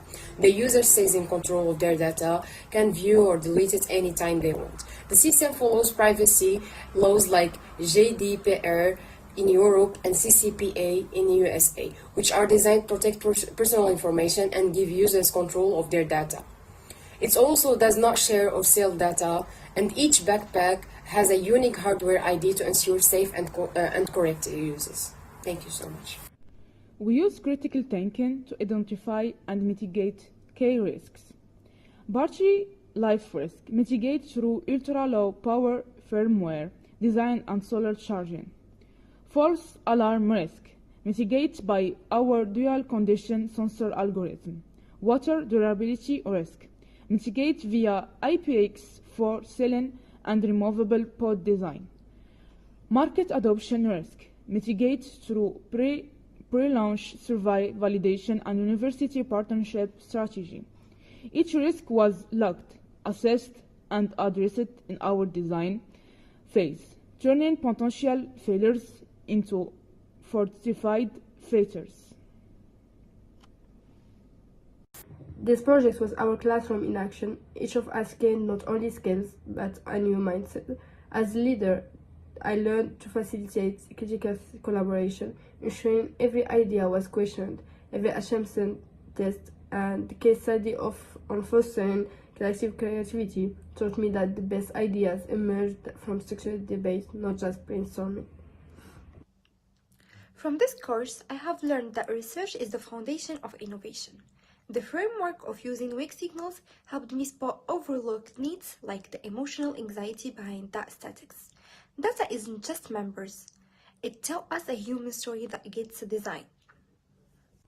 For me, innovation meant solving real constraints. The case study Creativity Step by Step showed that breakthrough ideas come through iteration. We didn't just prototype once. We tested, failed, and refined, proving that engineering is creative problem solving under limits. I learned that feasibility is creative too.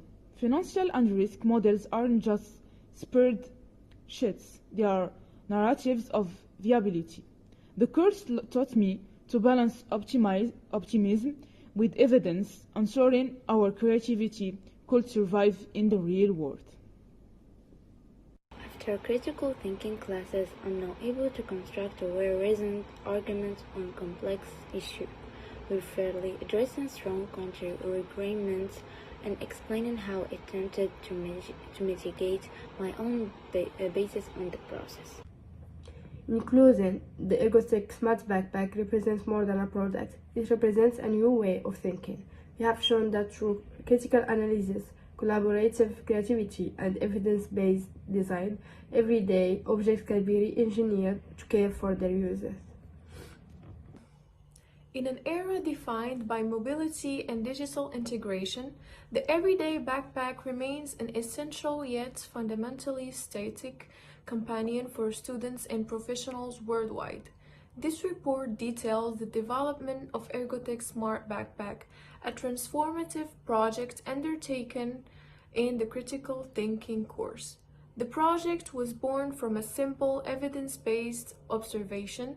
Students are carrying heavier loads than ever before, leading to a silent epidemic of posture-related injuries, while simultaneously facing significant anxiety over the theft of their high-value electronics. Current market solutions address these issues in isolation, if at all. Our mission was to synthesize these two pressing concerns into a single intelligent system that moves beyond passive storage to proactive health and security management. How we applied it. These studies taught us that innovation isn't a separate activity. It's a woven into diligent, everyday effort. We embraced the strong rule that useful cause and diverse perspective fuel breakthrough. This directly shaped our team culture. We scheduled regular structured brainstorming where conflicting ideas were encouraged, ensuring no single viewpoint dominated. This led to our core innovation, the removable smart pod, which came from a debate between prioritizing washability with tech integration. How we applied it. We learned that creativity is a disciplined, iterative process, but often starts with a weird idea. Our initial weird idea was a backpack that teaches posture. Using the step-by-step framework, we didn't jump straight to building. We broke it down. Research, biomechanics, question how to give feedback without being annoying. Experiment, prototype with tilt sensors, and refine, adding the 5-second delay filter. This methodical approach turned a novel concept into the viable posture guard system. Getting the best in managing the present, how we apply it. This case study on how great innovator balanced tradition and change was crucial. We forget the past by rejecting the assumption that a backpack is just a bag. However, we manage the present by using familiar proven technologies like reliable LTE models and haptic motors. To build our new vision, this balance allowed us to be ambitious without being impractical, ensuring our solution felt innovative yet reliable. The focus of successful futurists and fostering collective creativity. How we applied it. These studies emphasized long-term vision and team psychology. As futurists, we focused on the macro trends of proactive healthcare and blood integration. To foster collective creativity, our team leader Hiba acted as a facilitator, not a director, ensuring psychological safety. The rat and whistle's technical debates were protected and channeled, leading to better system architecture. This created the environment where our safe zone security concept evolved from simple tracking to active thief deterrence. How we applied it. This was central to our research phase. The weak signals were the overlooked complaints, students complaining of back aches, not just heavy backs, and anxiety about their beyond just losing items. Khawla surveys were designed to detect the signals. We then practiced planned opportunism by allocating project resources to develop solutions for the specific validated pains, directly leading to our dual focused value propositions. How we applied it. This case studies principles, questioning, observing, networking, experimenting became our weekly checklist. Questioning, we constantly asked why and what if.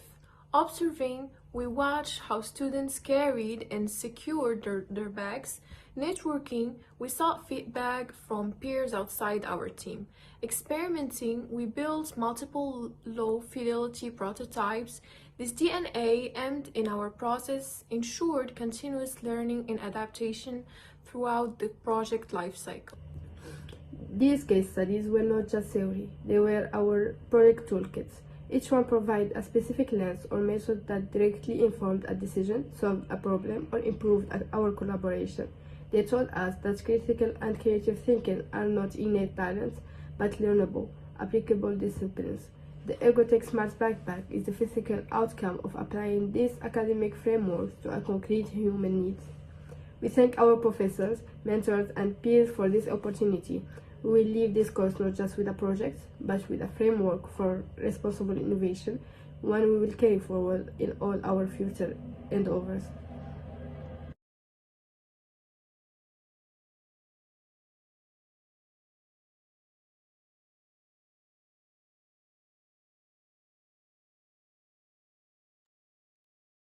Your Group 8, your project demonstrates how everyday accessories can become smart health tools. Your innovative multifunctional product will help children and Generation Z in a big way, especially with backpackers. Awesome project. Their audience, if you like their project, please vote for them. Voting is open. Finally, we welcome Group 9, presenting Swarm Flight, decentralized UAV traffic management for urban air mobility. This project focuses on safely and efficiently managing drone traffic in urban environments. About how decentralized system can support the future of smart cities and aerial transportation. Please welcome Group 9.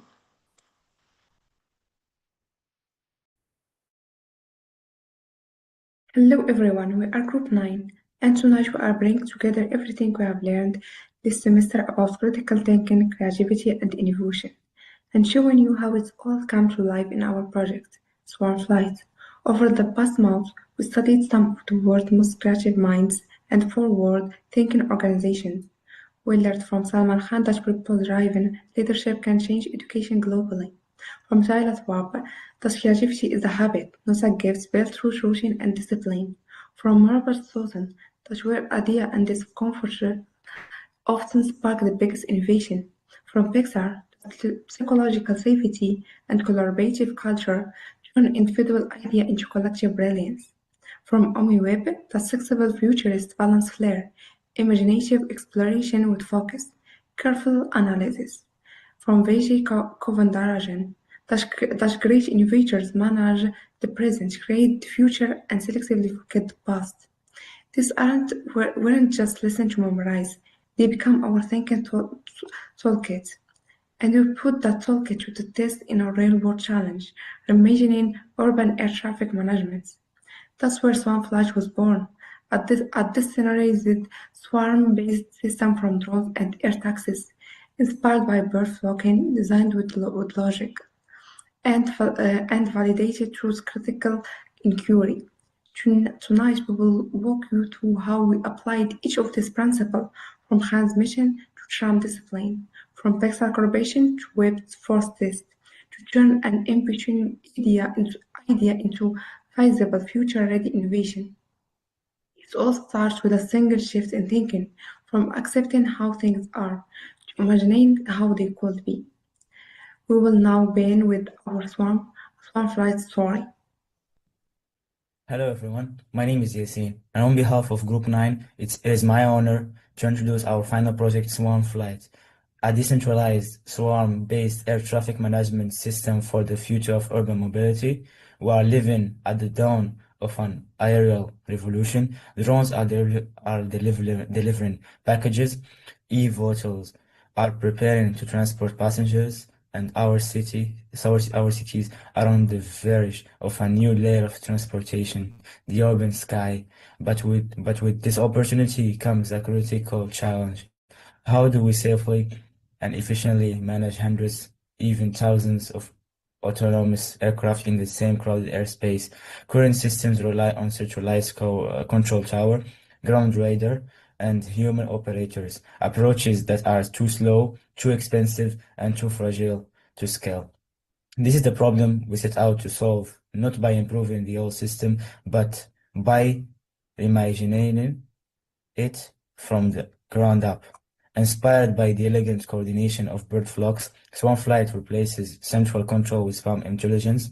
Each drone becomes a thinking node in a resilient mesh network, communicating directly with others using simple bio-inspired rules, separation to avoid collisions, alignment to move in harmony, and cohesion to stay together as a group.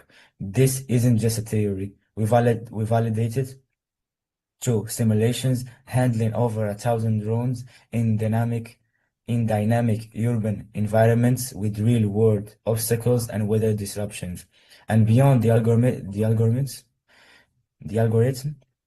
we built a full-stack solution from edge AI hardware and hybrid 5G mesh communications to live a web dashboard for operators and automated compliance tools for regulators. But technology alone does not guarantee impact. That's why we anchored our work in research and critical thinking.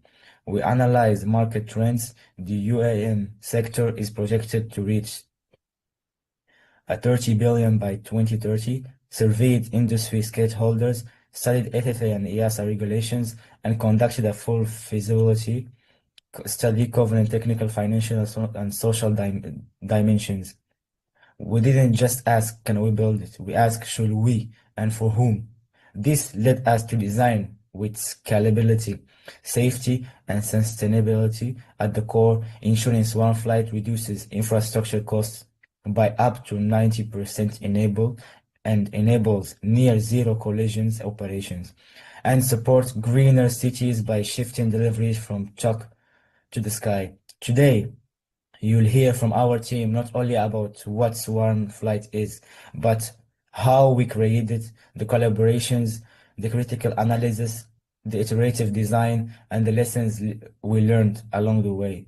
This project is more than a proposal. It's a case study in how structured thinking, creativity, and teamwork can turn a bold idea into a viable blueprint for the future.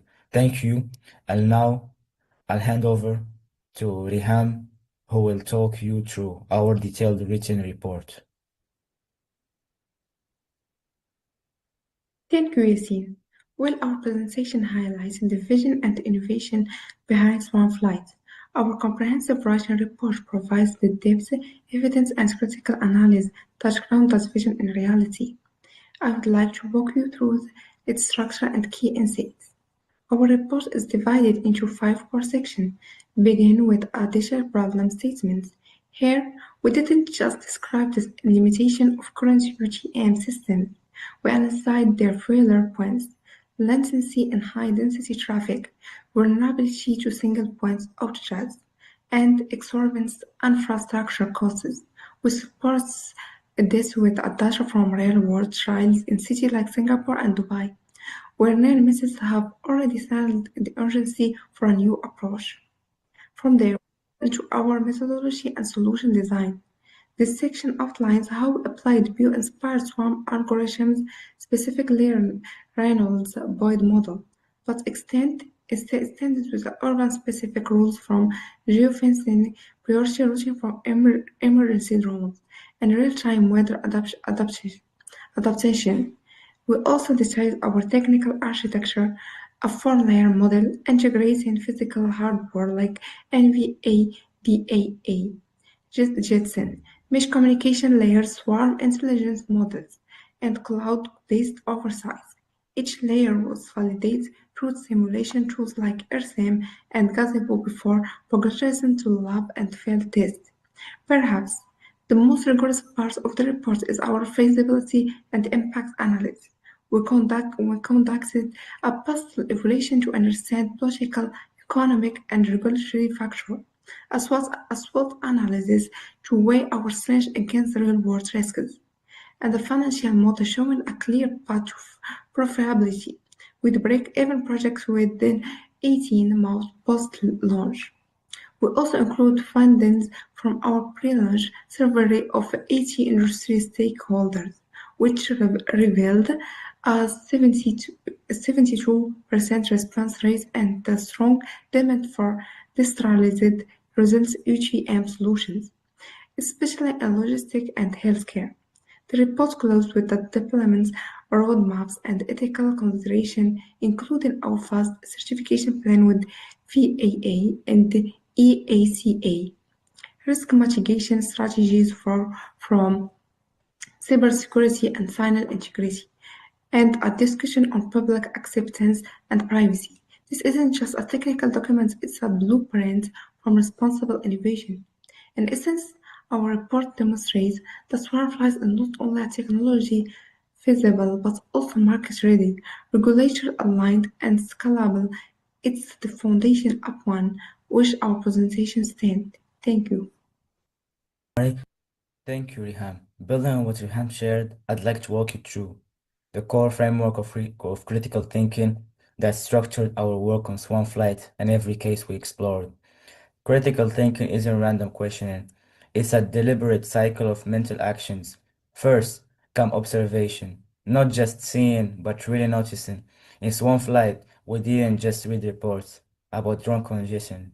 We looked at flight data from cities like Singapore and Dubai, noticing patterns of near misses in high density zones. Then, analysis, breaking complex systems into parts. We separated the problem into communication, coordination, safety, and regulation, tackling each before connecting them again. This mirrors what we learned from Twilight Sharp. Creativity is built step by step, through preparation and structure, not sudden inspiration. Next is evaluation, judging the credibility of information. We didn't just trust market forecasts. We surveyed 80 industry professionals and found 85% adopted current centralized systems could scale. That data became the bedrock of our proposal. Then, inference. Drawing evidence-based conclusions from our research, we inferred that decentralized, bio-inspired coordination wasn't just possible, it was urgently needed. And finally, reflection, questioning our own biases. We constantly ask, are we too in love with our own idea? Are we ignoring privacy or ethical risks? This kind of humility is what Salman Khan showed when he left finance to start Khan Academy. He reflected on his purpose, not just his skills. This framework didn't just guide Swanflight, it shaped how we analyzed every case study, from Pixar creative culture to Vijay Govindaranjan three-box solution. It turns thinking from a feeling into a repeatable, reliable process. Now, I'll pass it to Jaj, who will show how we balance imagination and logic in our design.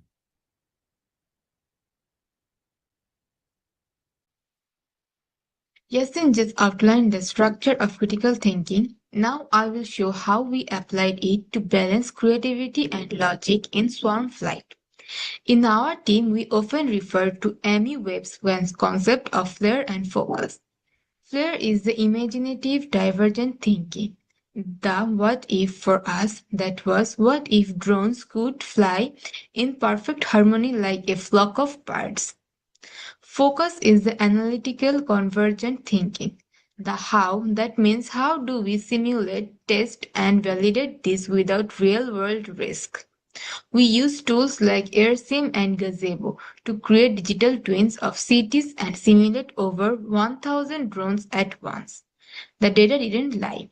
It showed us where our algorithms succeeded and where they failed.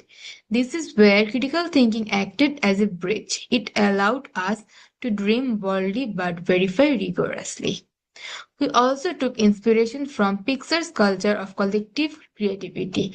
At Pixar, early and unfinished work is shared openly in brain trust session. Feedback is honest but kind, focused on improving the idea, not the person. In our team, we adopted this. We regularly presented half-formed concepts, invited critique and learned to separate our egos from our ideas. This approach prevented groupthink and encouraged what Robert Sutton calls weird ideas. Those unconventional, uncomfortable thoughts that often lead to breakthroughs. For example, when we consider drone failures, instead of avoiding the topic, we designed a LoRa mesh fallback system. A simple but resilient backup that came from thinking differently. Ultimately, critical thinking taught us that innovation lives at the intersection of imagination and evidence. Now, Reda will explain how we use critical thinking to anticipate and mitigate risk. Thank you, Tej. While Tej focused on the creative side, I would like to highlight how critical thinking helped us anticipate risk and turn obstacles into opportunities. In some fights, we identified major risks early: regulated delays, cybersecurity tiers, signal offense, and public skepticism. But instead of farm them, we analyze them systemically. We use tools like SWOT and PISTL to structure our thinking. Politically, how would FAA and ESAA regulation evolve? Economically, was the market ready to pay for our solution? Socially, would people accept drones flying over their cities? Technologically, were 5G and Edge AI mature enough? And legally, what certification would we need? Environmentally, would we reduce carbon footprint? That wasn't just an academic exercise, it directly shaped our design. For example, knowing regulative and system was a top concept was built complex into system with automated login and geography. We also applied visual governance three-box framework. Box 1 manage the present, focus on core teach development. Box 2 forget the past, let's go to update assessment about central control. Box 3 create the future experience with AI driven routine and protein system for emergency drone. and we embraced what robot solution calls constructive discomfort. We invite outsiders to contribute our plan, run adult assessments, workshop, and even role-played at hackers to test our cybersecurity. This process risk awareness just makes Swarm fight stronger. It prepared us for real-world development. Now, Noor Jahan will share how critical thinking strengthens our teamwork and collaboration. Thank you, Reda. While Reda focused on external risks, I want to highlight how critical thinking transforms our internal team dynamics. Critical thinking thrives in an environment of physiological safety. Our team members feel safe to question, suggest, and even fail without fear.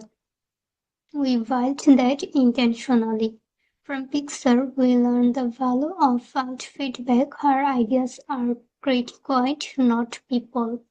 In our meetings, we used phrases like "I wonder if" instead of "that won't work," which keep dialogue open and respectful.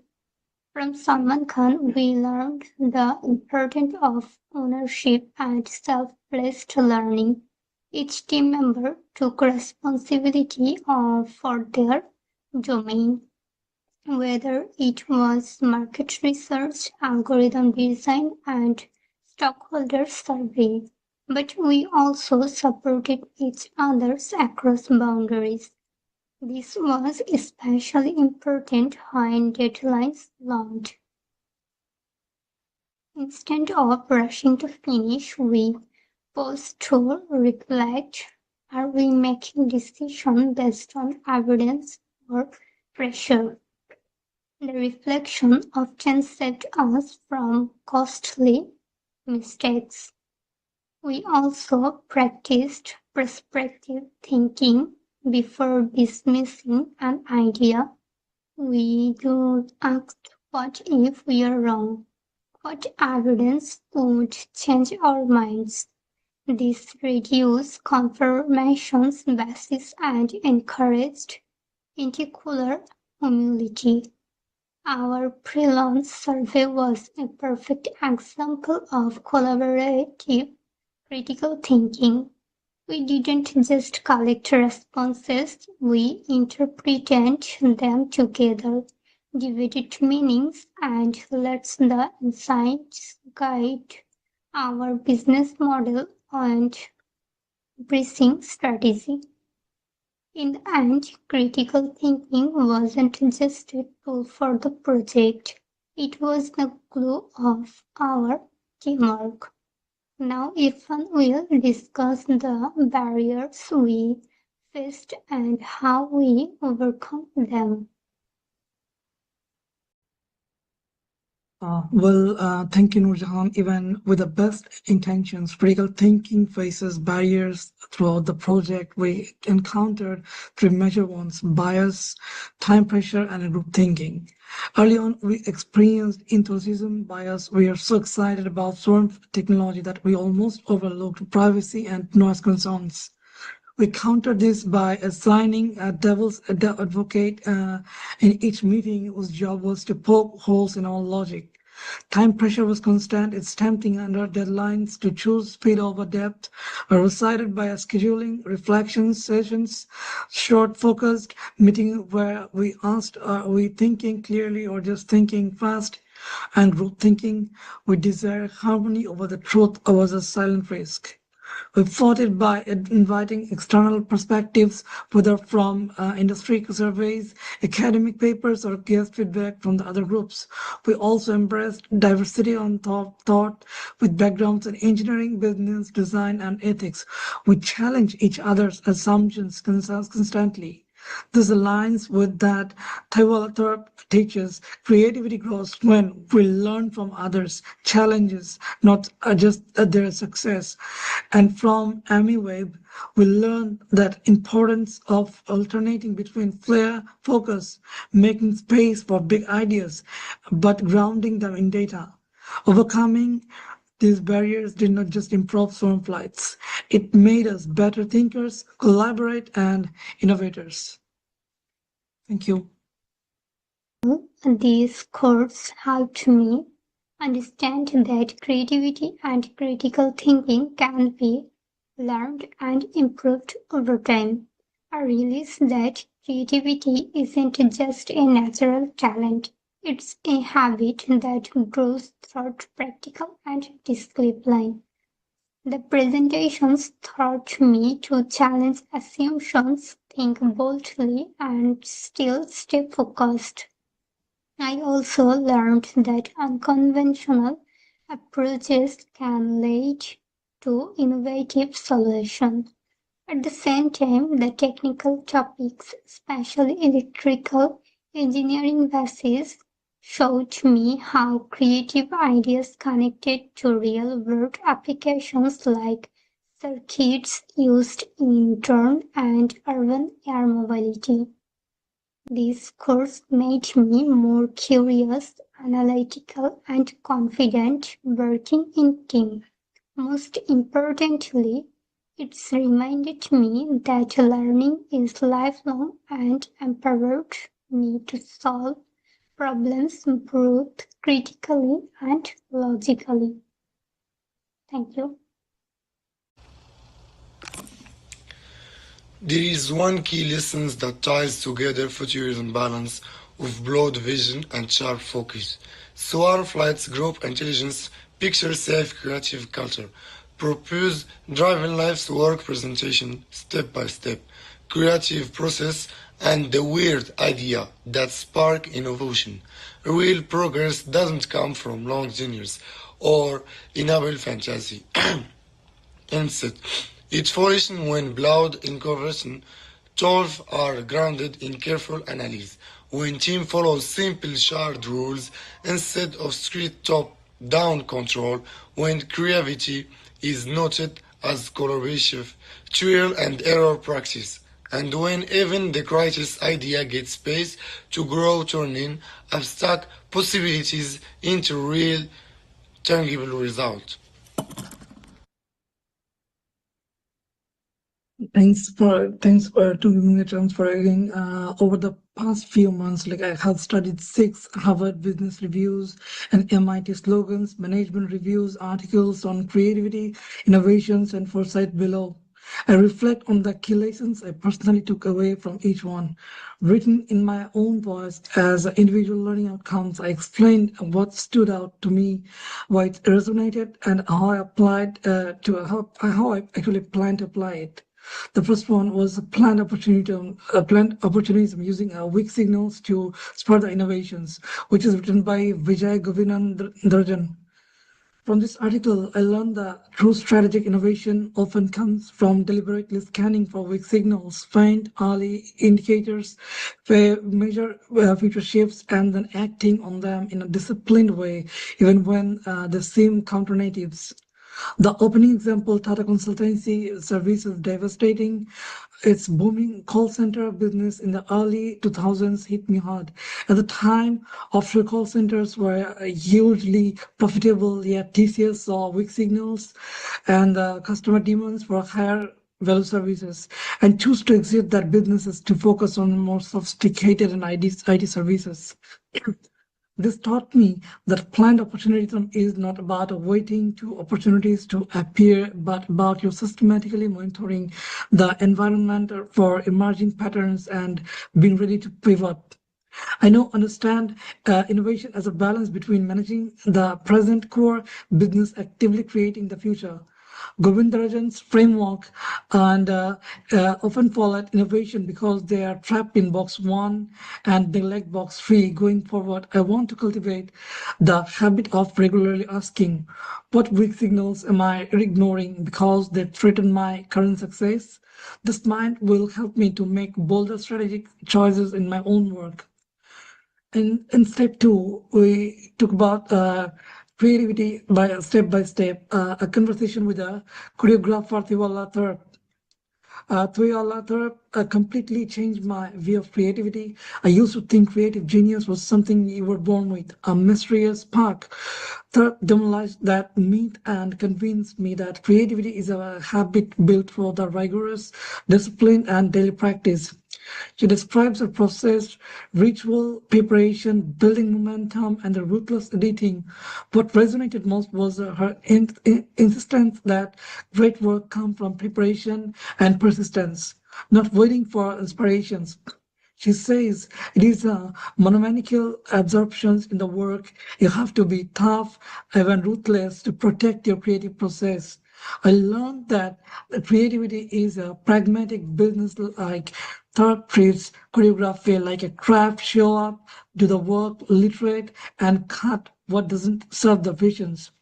The demonstrate creativity for me. I now plan to build my own creative rituals, a dedicated morning routine for idea generations, and stop excusing lack of output by saying I'm not inspired. Creativity is a muscle I can train. And the next one was like the flair and focus of successful futurists from Amy Webb. Amy Webb taught me a practical framework for forecasting the future successfully. Futurists constantly alternate between flair and focus. She introduced the Schiffer model, spotting early trends look like contradictions, inflections, practices, hacks, extreme, and rarities. Instead of focusing on mainstream data, start at the edges where hackers, academics, and outliers are experimenting. Most signals will be noise, but a few will become real trends. I realized had been too narrow in my thinking about the future, relying on obvious sources. Now I understand the plausible forecasting is a learning skill that requires both creative offense and logical rigor. I plan to apply this by regularly referring sources and mapping signals using Cipher. This will make me better at anticipating changes rather than reacting to it. The fourth one was The Weird Rules of Creativity, written by Robert A. Sutton. Certain weird rules flipped many of the assumptions about managing creative teams. Conventional management wisdoms actually kills the creativity. Here, the rule stuck with me is hire slow, fire fast, which is especially underperformance or poison culture.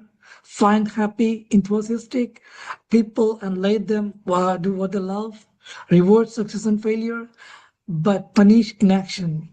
Encourage fighting and productive conflict, but stop it when it turns personal.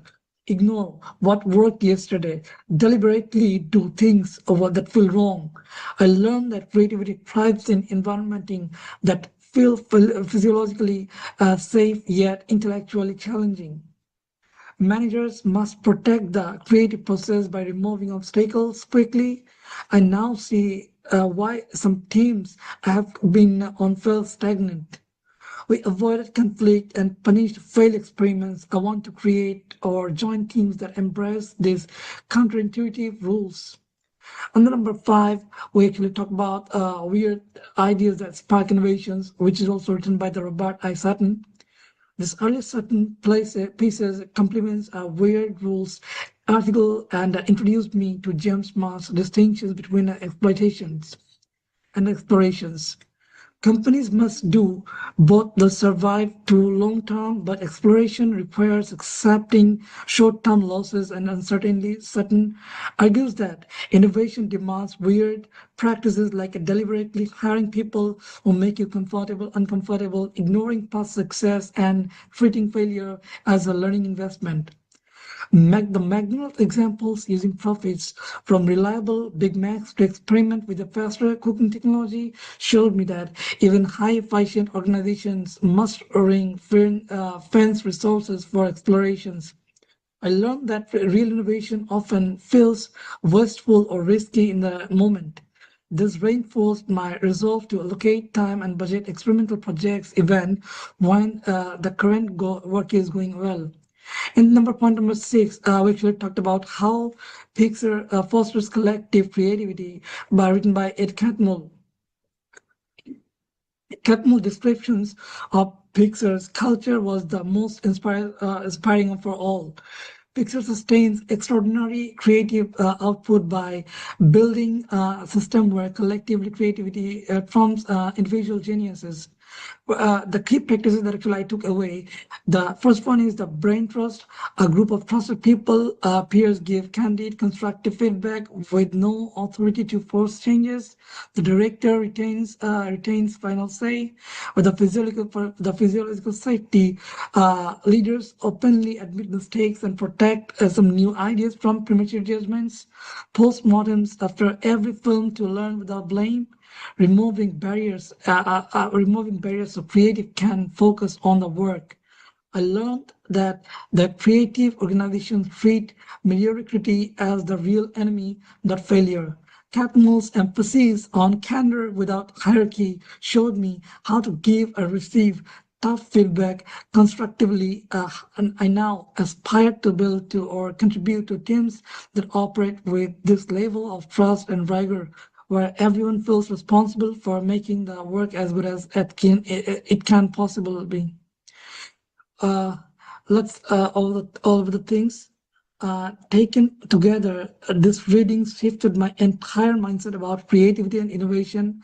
I now see them not as rare talents or random events, but as disciplined process that can cultivate through habits, systems, foresight, and counterintuitive management practices. These recurring themes, embracing discomfort, protecting experimentations, scanning the fringe, building creative habits, and fostering candid cultures, give me a practical toolkit I can apply on all these things. Thank you. Over this course, I haven't just learned about critical thinking. I've learned how to live it.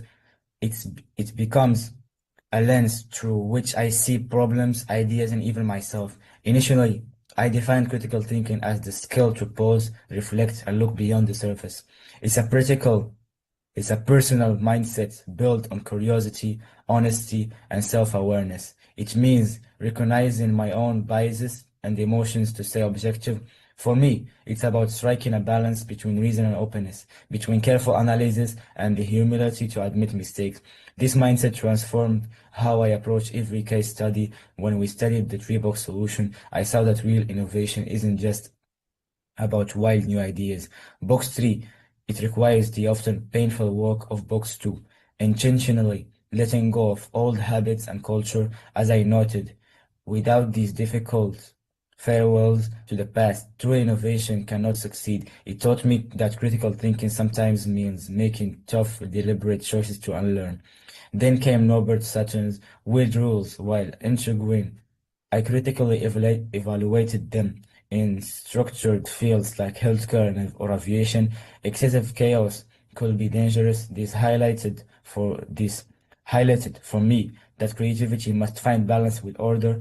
True critical thinking isn't about blindly adopting a theory, but questioning its context and applicability. This connected powerfully to Twilight Sharp's view of creativity as a disciplined habit, not a random spark. It reinforced that groundbreaking ideas come from routine, perseverance, and showing up every day, a process built on logical, consistent effort, not just waiting for inspiration. This all crystallized with the flare and focus concept is the perfect metaphor for applied critical thinking. Flare is that open-minded, imaginative exploration, asking what if. Focus is the logical evidence-based analysis, asking how and why. One without the other is incomplete. This framework showed me how to structure my thinking, turning forecasting from guesswork into a clear, repeatable process. Finally, Ed Catmull's approach at Pixar showed me the environment needed for this thinking to thrive. Creativity and critical analysis flourish in conditions of psychological safety, open critique, and collaboration. It's about building a culture where people feel safe to challenge norms and learn from failures. This isn't just for animation studios. It's a blueprint for any team that wants to think deeply and innovate fearlessly. All these lessons converged in our study of Salman Khan's life's work. Here was a person using critical thinking on a grand scale. He questioned the traditional education model, analyzed its flaws, and used technology logically to create a personalized, accessible solution. His mission shows that when passion is guided by clear, fair, and reflective thinking, work becomes a lifelong mission for positive change. It embodies the very purpose of critical thinking to understand the world better in order to improve it. So, what is my individual learning? Critical thinking is more than a toolbox of skills. It is the disciplined practice of balancing imagination with analysis, courage with humility, and innovation with responsibility. It is about creating the mental and cultural space where truth can be sought, assumptions challenged, and better future built not by chance but by habit. It's the most powerful habit that I'm taking from this course, and I intend to keep exercising it every single day. Thank you. If I may bring us back together, what we have shared tonight is more than a project presentation. It's a case study in applied critical thinking. From questioning to the status quo urban air mobility, to balancing gravity and logic, to an anticipating, risking and strengthening teamwork. Critical thinking was our compass. It guided us through swarmflies and through every case study we explored this term, from Salman Khan mission to Pixar culture, from flare and focus for forecasting to the three-box solution. The lesson is clear: the future doesn't belong to those who have all the answers. It belongs to those who ask the right question, think clearly, and collaborate boldly. Before we close, I'd like to share a final personal reflection. For me, this journey through Swarmfly, through every case study, through every late night meeting, taught me more than how to manage roles or analyze innovators. It taught me how to think. I learned from Syed Tark that creativity is built, not born. From Salman Khan that people face resistance. From Pixar that the best idea come from trust, not hierarchy. And from Amy Webb that the future belongs to those who balance imagination with evidence. As a leader, I learned to listen more than spoke, to create space for every voice in the room. I learned that a good idea isn't threatened by question, it's threatened by them. This class gave me more than a grade or a project. It gave me a new lens to see challenge as system, idea as a prototype, and teamwork as a trust from innovation. Thank you for listening us share just what we built, but what we become in the process. Thank you, Group 9. Your project offers valuable insight into the future of urban air mobility. By harnessing swarm intelligence and decentralized networks, your swarm flight shows how drones and eVTOLs can safely, efficiently, and sustainably coexist in crowded urban skies, reshaping the future of city mobility and providing safety and smart mobility. Creating innovation, Elon Musk will love you. Dear audience, if you like their project, please vote for them. Voting is open. Bring us to the end of today's project presentations. We sincerely thank all the groups for their dedication, creativity, and innovative thinking. Congratulations to all presenters, and thank you to our audience for your attention and support. We hope today's session showcased how student innovation can contribute meaningfully to real-world solutions. With that, we conclude the first day of this prestigious competition and thank all our jury members, the audience, and our fellow mates and peers. Good evening. Look forward to seeing you tomorrow at the same time and same Zoom ID and YouTube channel. Kindly note that before you go on YouTube, you must subscribe to the channel to see the vote counts. Thank you, and have a great day ahead. We are signing off.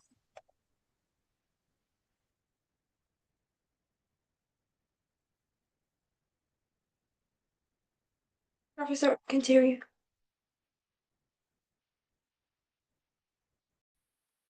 thank you, host, for your hard work.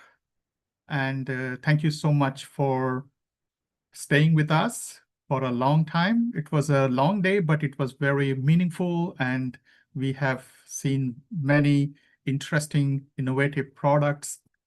And I'm sure that will inspire a lot of us today, and we continue for tomorrow. Thank you so much and have a good evening. Bye-bye. Thank you, everyone. Thank you so much.